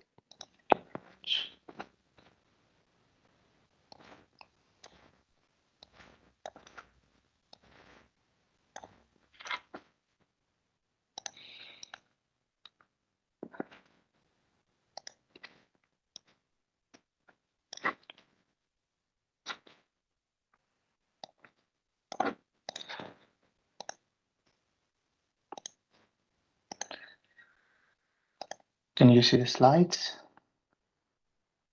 Yep, great. Perfect. I think I will start. Okay, good afternoon, everyone. Thank you very much, Manolis. Let's start. My name is Yanis Kiadoresis, and I am in charge of the area of resilient infrastructure. And today I will present to you the calls of 2022, the work program. So in my presentation, I will focus mainly on the European critical infrastructure protection and resilience, and highlighting and present policy developments in the field, but also diving into detailed presentation of the current infra topics for 2022. Since the launch of the 7th framework program, the economic context has changed dramatically. Horizon Europe Cluster 3 is fully aligned with the policy priorities and will continue to be generating knowledge and creating value to address future security challenges. The new Horizon Europe program, as we saw last year, is the financial backbone for our strategy. A sort of introduction, I would like to highlight the critical infrastructure are essential for the functioning of modern societies. The prosperity of European society and the good functioning of the internal market depend a lot on different infrastructures or critical entities, as we say, for the reliable provision of security of services needed to maintain critical societal and economical activities. There are different types of threats, physical and digital, against infrastructure that may limit liberties of citizens and might affect the national and regional, but also European security. Research and innovation has a pivotal role in increasing security and resilience of physical and digital infrastructures, especially in designing effective forward-looking, preventive and preparedness-related measures to protect European critical infrastructure. As described in the Horizon Europe strategic plan that I have here in this slide in 2021-2024, enhancing the resilience and the autonomy of physical and digital infrastructure and ensuring vital societal functions via more powerful prevention, preparedness and response, a better understanding of related human, societal and technological aspects, and the development of cutting-edge capabilities for infrastructure operators.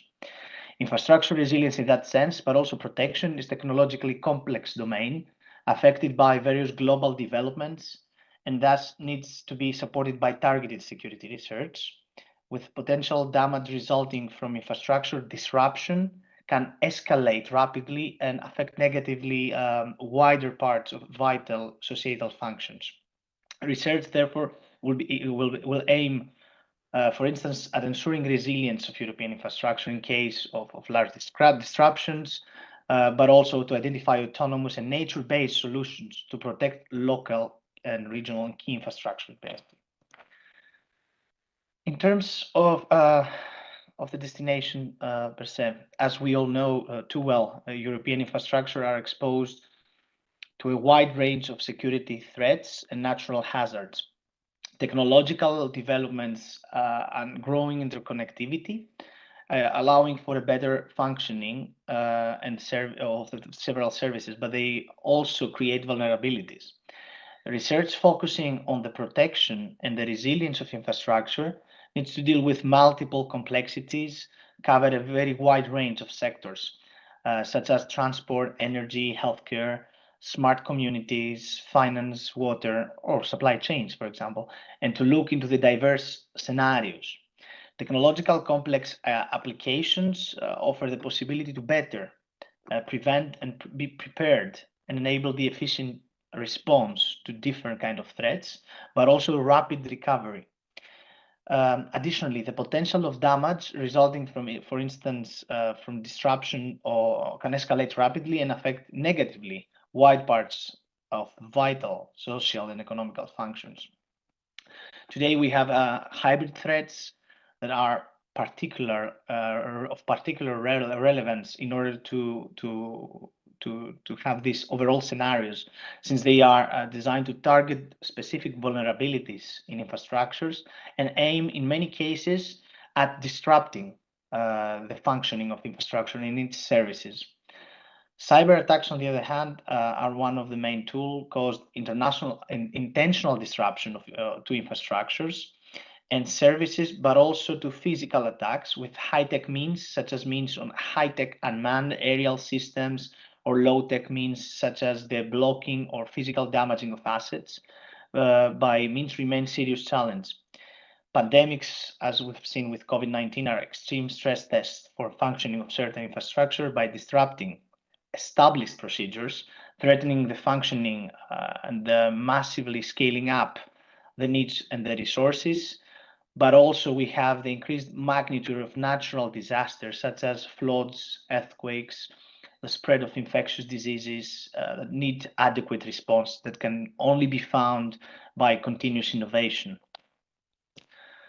In terms of policy context, today we have a new policy context set out by the policy priorities of von der Leyen Commission. First of all, the 6 headline ambitions that emphasize the role and the technology of R&I, as well as the need to ensure the protection of citizens and resilience to the EU infrastructure. These policy priorities trickle down to the new generation of security policies, which have defined a strategic priority to create a European security ecosystem where R&I and technology are key enablers and required key capabilities. The policy context of infrastructure resilience includes the Commission headline ambitions, the Security Union strategy, the joint framework on countering hybrid threats, the Union Civil Protection Mechanism, the proposal for Critical Entities Directive, which is one of the key documents that we have, together hand in hand with the recently adopted NIS2 directive. The Security Union strategy identifies the protection of critical infrastructure as one of the main priorities of the EU and its member states for the coming years. Specific reference is established to growing interconnectivity, as well as the emerging of new complex threats. Another very important initiative, as I mentioned before, is the proposal on critical entities resilience, as we call the SER directive, that has been announced in the Security Union strategy back in December 2020 and has entered interinstitutional negotiations between the Parliament and the Council of the European Union in January 2022.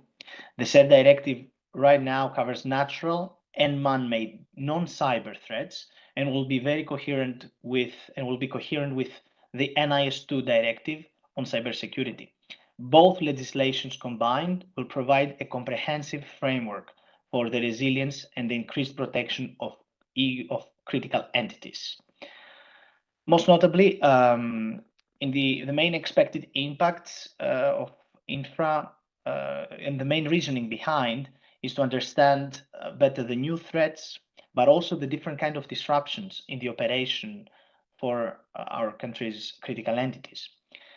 The main point is here to try to aim to reduce the vulnerabilities of critical infrastructure, but also increasing the resilience is one of the major objectives. An adequate level of protection that enables rapid, effective, and safe, secure response without substantial human intervention, but also to have protection that must be ensured the detrimental effects of disruptions on the society, citizens, must be limited as far as possible. and also to find ways to address the interdependency of infrastructure in different possible cascading effects from their disruption, but also the resilience and the secured smart cities to protect by using knowledge derived from the protection of critical infrastructure and systems characterized by growing complexity. Now, regarding the 2022 call, Resilient and Secure Smart Cities, we have two different topics. The first one is the nature-based solutions integrated to protect local infrastructure.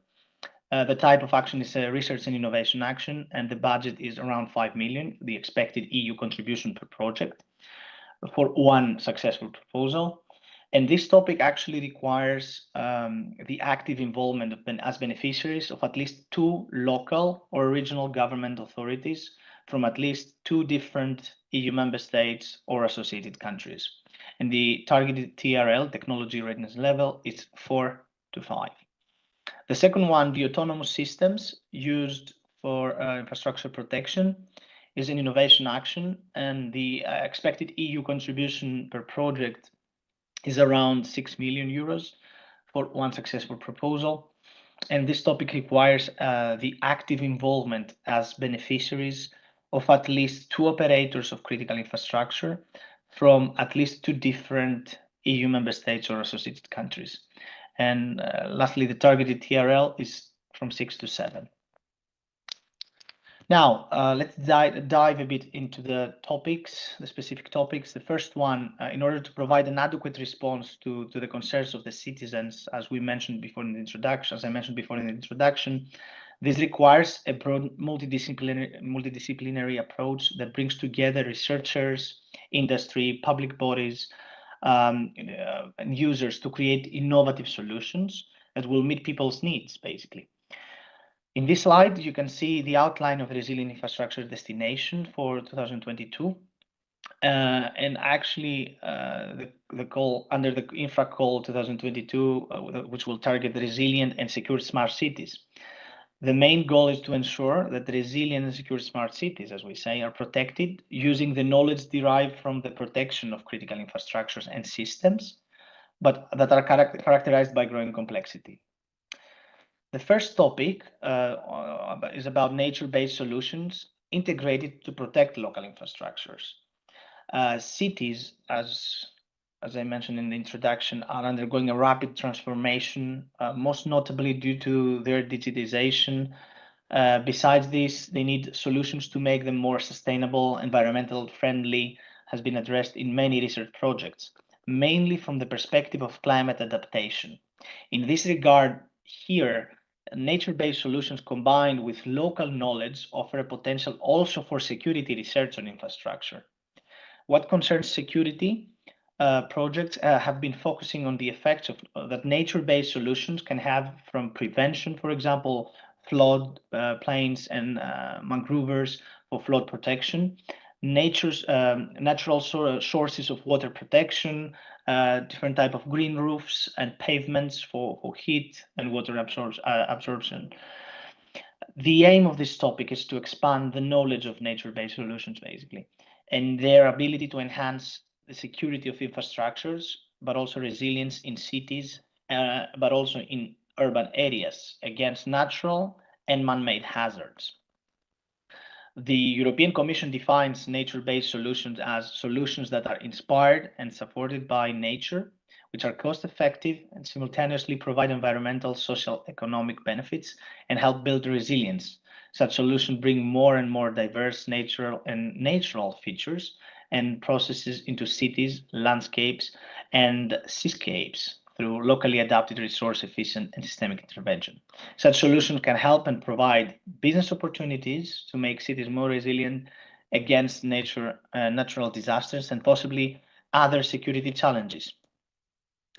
Besides the man-made hazards, to continue the scope of this topic, Europe is facing increasingly frequent and intense natural hazards, including epidemics, droughts, heat waves, storms, floods, wildfires, you name it. There are many that require constant innovation when it comes to protection of people.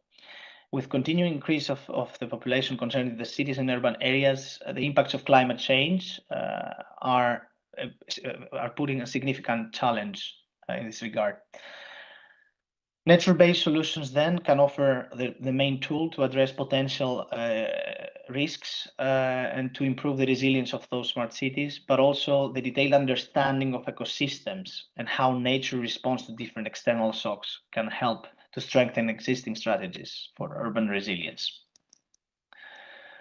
Regarding the expected outcomes for this topic, there are some key expected outcomes that nature-based solutions into overall concept for the protection of infrastructure can help existing integrated risk management plans.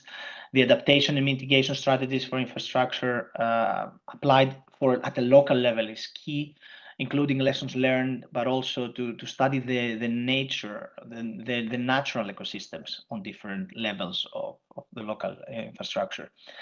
Resilience of local infrastructure enhanced by integrated local knowledge, as I said, from population, from historical documents is key in order to improve the key components of physical assets to prevent damages, different types of hazards, including I have here some examples: storms, floods, and heat waves.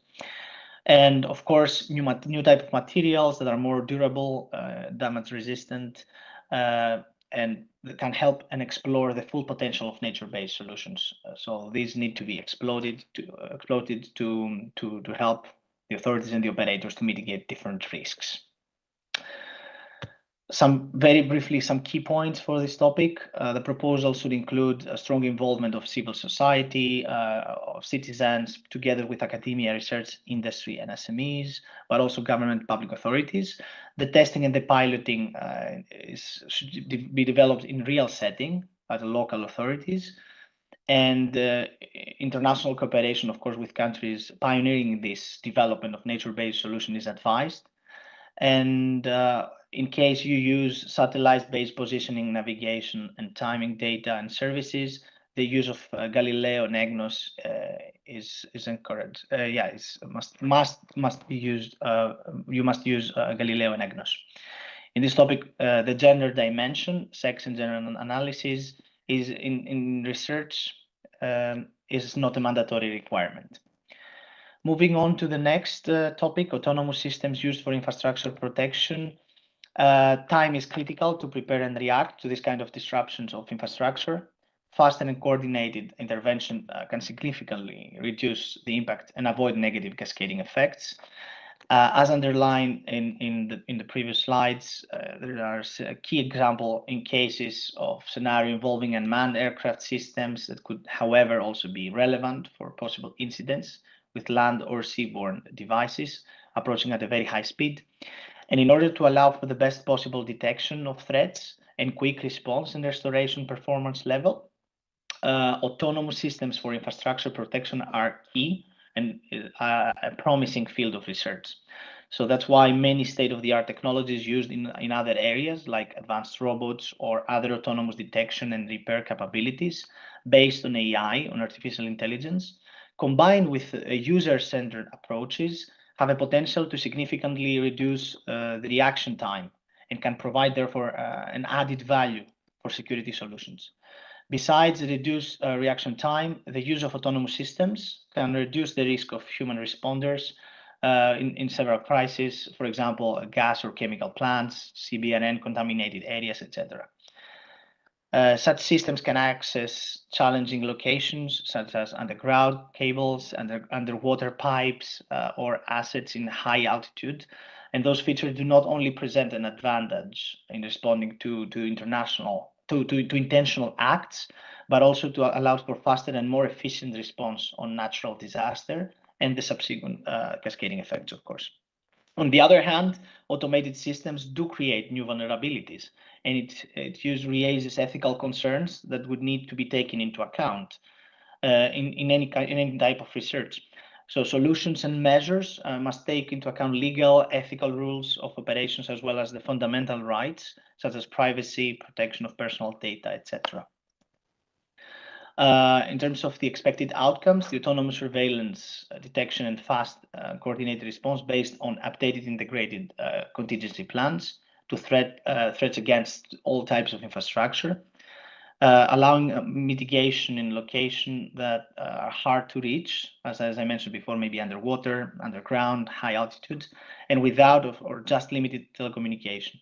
So long-term deployment of autonomous solutions and decontamination of large-scale infrastructures in case of release of CBRN materials, or which with specific regard to support efforts to reduce the spread of infectious diseases, prevention and responding to pandemics.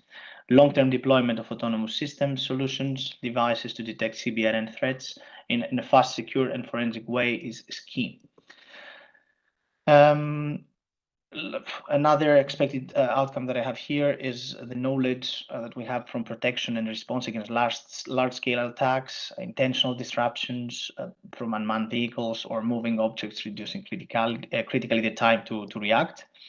And then enhanced knowledge on ethical and legal impact of this individual society as a whole, and use of robotics, for example, to maintain these vital functions of society. So for security incidents, there are so far less solutions available for security, and then it's a challenge in these types of intentional disruptions to have a more adequate response. In this topic, integration of gender and dimension in research, again, is not a mandatory requirement as the previous topic. And again, as I mentioned before, same applies here, that in case that the projects use satellite-based positioning, navigation, and related time data and services, you must make use of Galileo and Agnos. And I think that's it from my side. Here are some key resources that you could use when you're drafting your proposals. I would like to invite you, in case you have any specific questions for the topic, to go and submit them in writing format through Funding and Tender Opportunities portal in Research Inquiry Service. And that way you guarantee that your question is properly answered and registered in the Q&A as well. And I would like to thank you all, and best of luck with the drafting of your proposals. Many thanks.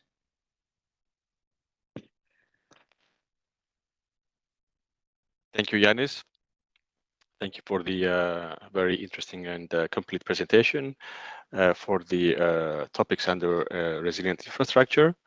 In case there are questions, we will reply to them in written.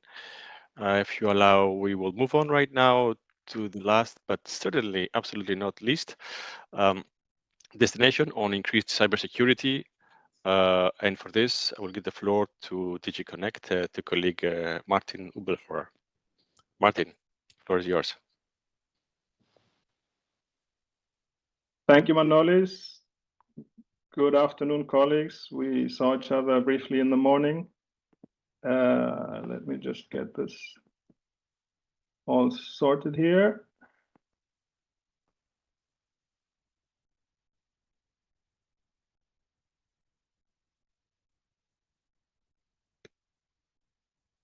Okay, so here we go. Our destination for cybersecurity. This just gives you an overview of the work program, which of course is a biannual work program. I suppose many of you are comfortable and familiar with the topics in our 21 call. This is 2021. This is not what we're discussing today. Just to say that we are currently busy concluding ground agreements with the successful projects for the 21 call. And of course, I wish you all that you are in 1 year's time, you are among the successful proposers in the 22 call. So of course, cybersecurity is an important topic here in the European Commission. I spoke to you this morning a bit about how important and how close the link is between the cybersecurity research and development agenda on the one side and the, let's say, cybersecurity policy and regulatory sphere on the other side.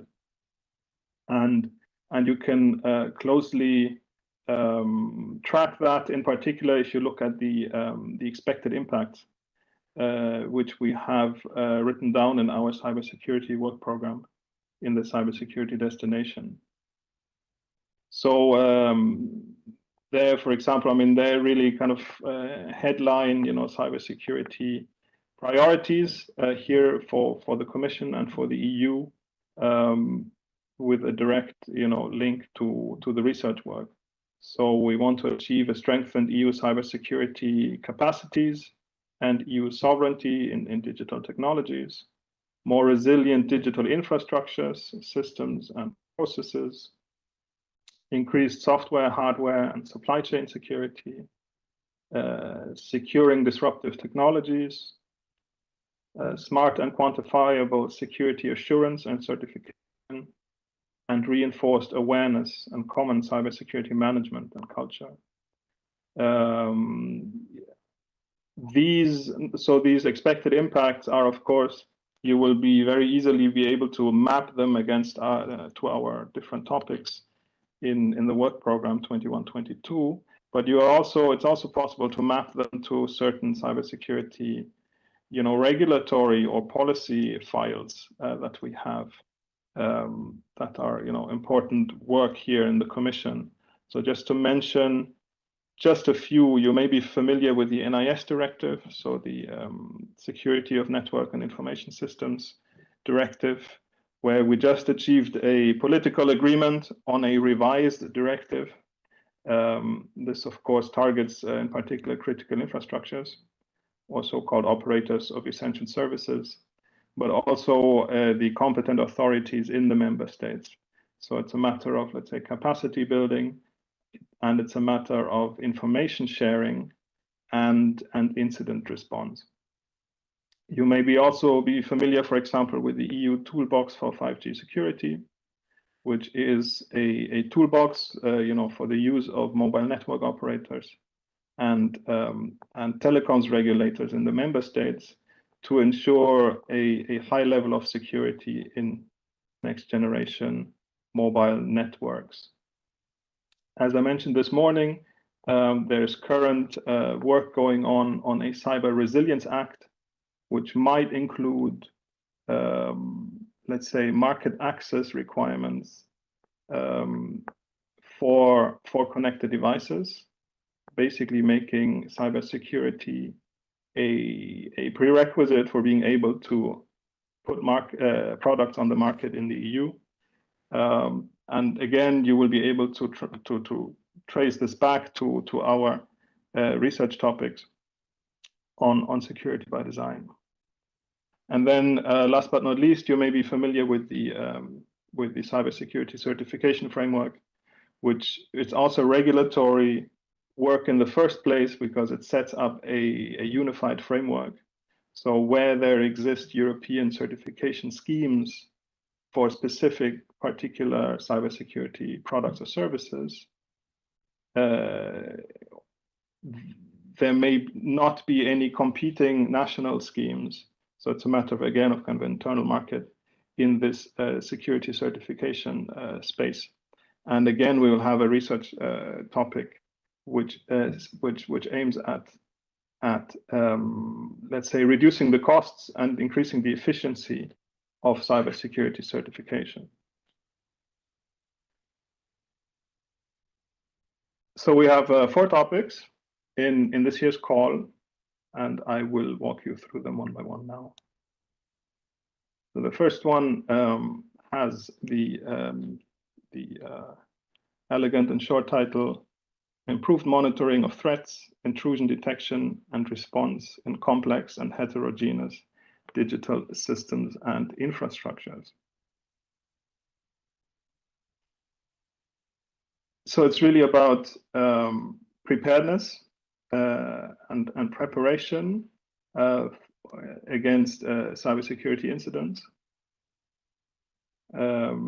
capacity building in digital infrastructure security, also in terms of organizations and operational capabilities, prediction of cybersecurity threats, robust evidence gathering, and the last bullet here is a bit kind of a connection with the different cybersecurity actors, which in practice are involved in cybersecurity incidents, let's say avoidance and response. So in terms of scope, we're talking about state-of-the-art technologies which should support the logging, categorization, data aggregation from different sources, automatic information extraction, and analysis of cybersecurity incidents. Advanced methods for cyber threat intelligence and cyber incident forensics. The development and validation of demonstration prototypes. And this will link to the TRL level, which I will get to in a moment. In terms of, let's say, preparedness, improved penetration testing methods and their automation, and effective network traffic analysis. Furthermore, so validation and piloting of cyber threat intelligence, intrusion detection again. In terms of the implementation, we have two topics, and this is one of them, where we foresee the possibility, but not the obligation, to use what we call financial support to third parties, cascading funding, whereby the successful project consortium would pass on some of the resources of the project to what we call third parties. And this is, of course, interesting. In this case, this is interesting with regard to the, in particular, with regard to the piloting and validation of the tools developed in this project. And of course, the consortium should bring together interdisciplinary expertise, covering the supply and demand side, and participation of SMEs is strongly encouraged. This is the largest budget, the largest topic in terms of budget. It's an innovation action, and the TRL level should be 7 by the end of the project. And we hope that we will be able to fund about 4 or 5 projects in this topic. The next topic is trustworthy methodologies, tools, and data security by design for dynamic testing of potentially vulnerable, insecure hardware and software components. My personal shorthand for this is security by design. You see the complexity of the digital systems is already reflected in the topic title.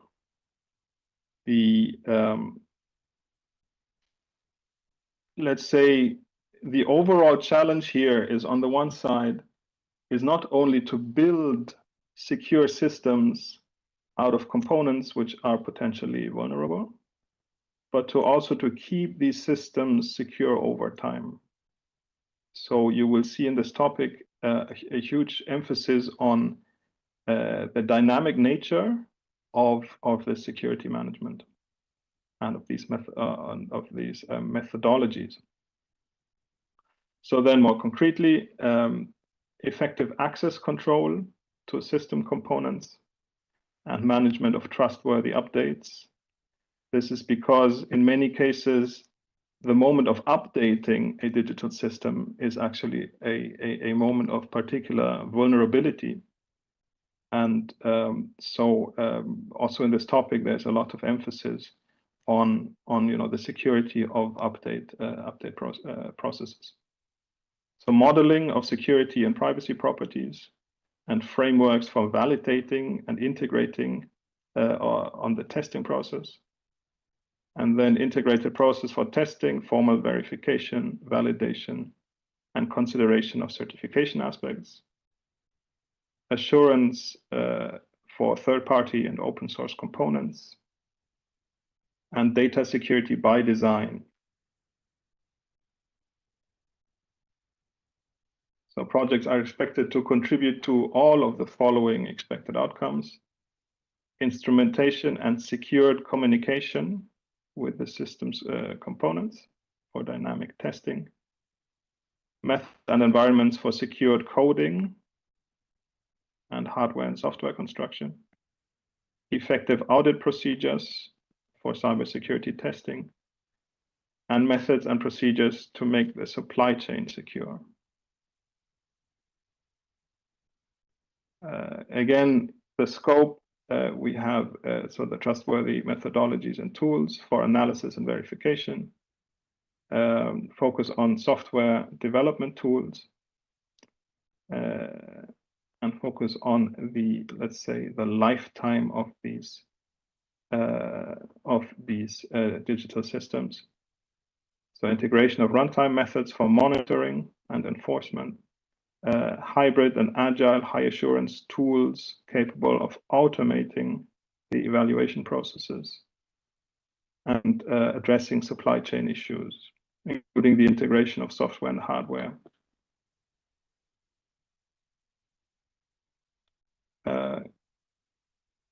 We request that there be KPIs, metrics, and procedures and tools for dynamic certification. And we highly and strongly encourage the participation of SMEs. You will see this is a TRL level here is 4, so much lower. And logically, this is a research and innovation action with an overall topic of 17.3 million euros. The third topic here concerns cryptography. And in particular here, so we're in this, we're looking for, so the overall challenge here is that we're expecting the advent of new quantum computers, which will have much higher computing powers and which are likely to be able to break the, let's say, traditional cryptographic algorithms.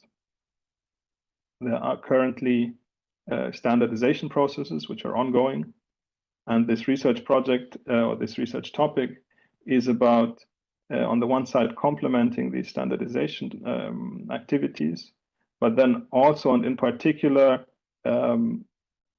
giving tools and methods for the implementation and transition towards quantum-resistant cryptographic algorithms.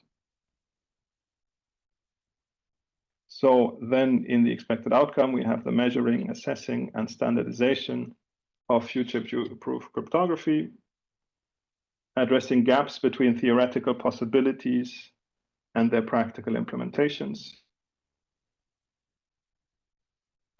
quantum-resistant cryptographic primitives and protocols encompass insecurity solutions, solutions and methods for the migration towards these new quantum-resistant cryptography, and preparedness for secure information exchange and processing in the advent of large-scale quantum attacks.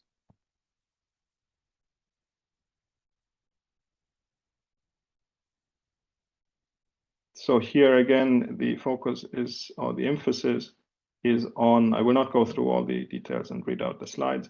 The focus is a lot on migration paths and migration methods to support the implementation of post-quantum resistant cryptographic algorithms.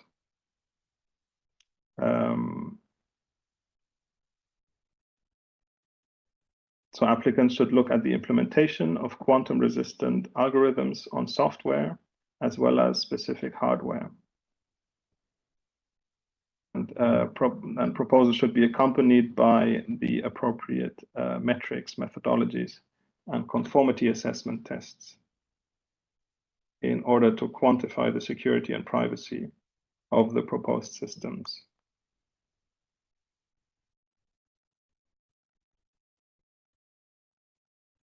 There is also another, let's say, side of the quantum, technology debate, is the possibility of quantum technologies themselves potentially being used for encryption purposes.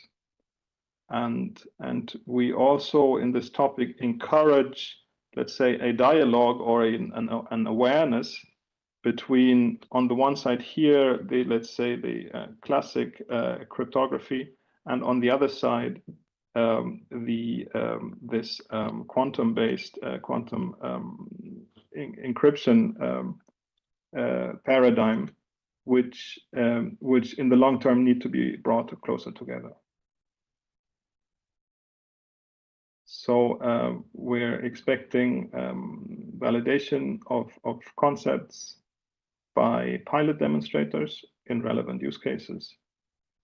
Also here, as in the first topic, there is the possibility to use financial support of third parties, meaning passing on some of the financial support. And again, you could imagine, just as an idea here personally, that this could be for the use cases to support the kind of further, let's say, take up and verification of the proposed methodologies. So this is an innovation action for technology readiness level 6, and we will be able to fund 2 or 3 projects in this topic. Last but not least, the last topic is more specifically about certification. So this is about the what we want to achieve is the availability of tools and procedures for continuous assessment and lean certification and recertification of ICT products, services, and processes. As I said, this is also about reducing the cost and increasing the efficiency of cybersecurity certification.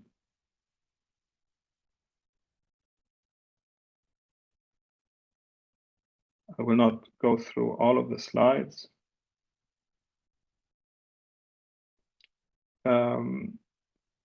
Part of this topic should be linked to the development of testing and simulation facilities, including incident and threat analysis. So here is a link towards some of the other topics, which are more on the cyber threat intelligence and cyber incidents response, and the sharing about information on those, which should be linked, or let's put it the other way around. Research and cybersecurity certification should draw on appropriate evidence and information sources about cyber threats and incidents and vulnerabilities.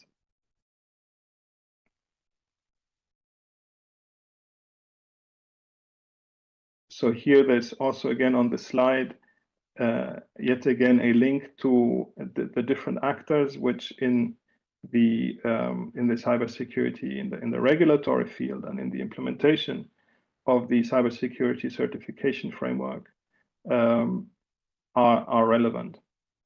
So, for example, when it comes to cyber threat intelligence and information about cyber incidents and cyber threats, you see here reference to CSIRTs and to ISACs and different cybersecurity actors.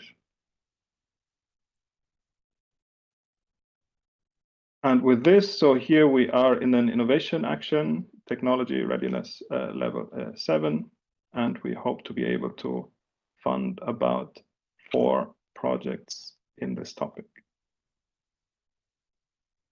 Here again is an overview. The submission deadline is the 16th of November, and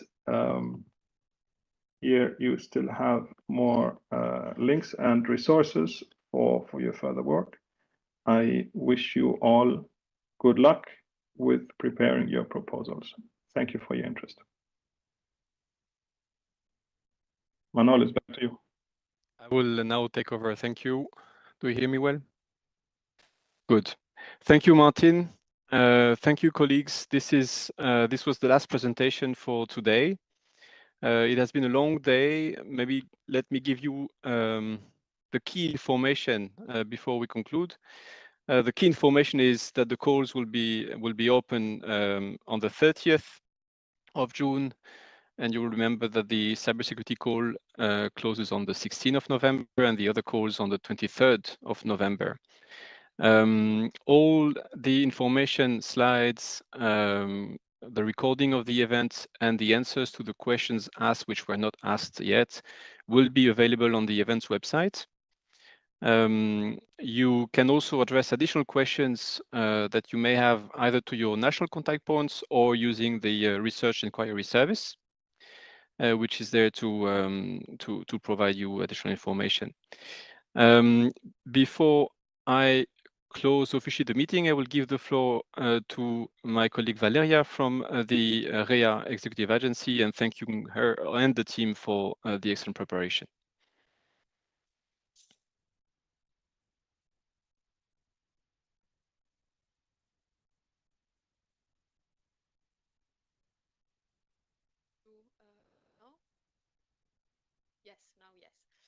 So a big thank you as well to all of you potential applicants.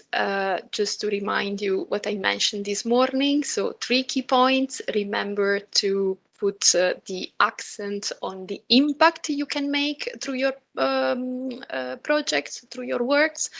Involve the practitioners, the real practitioners. So please read carefully the additional eligibility requirements.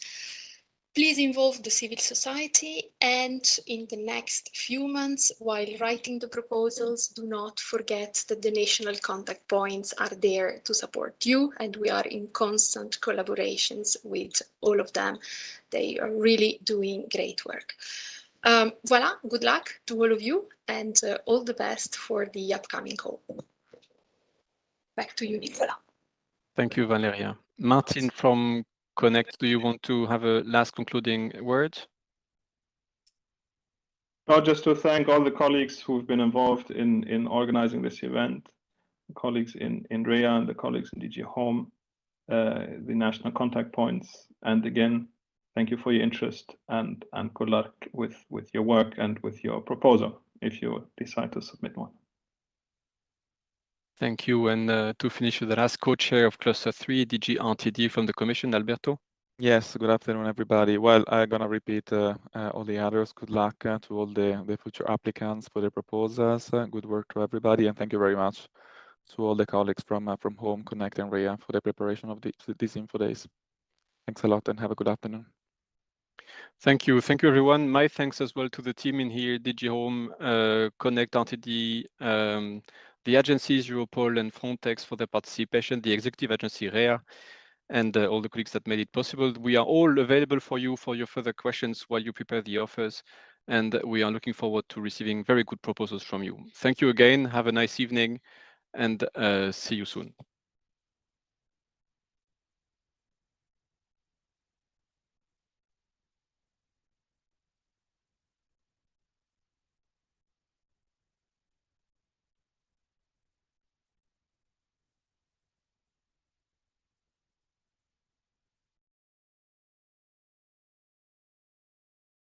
This meeting is no longer being recorded.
This meeting is being recorded.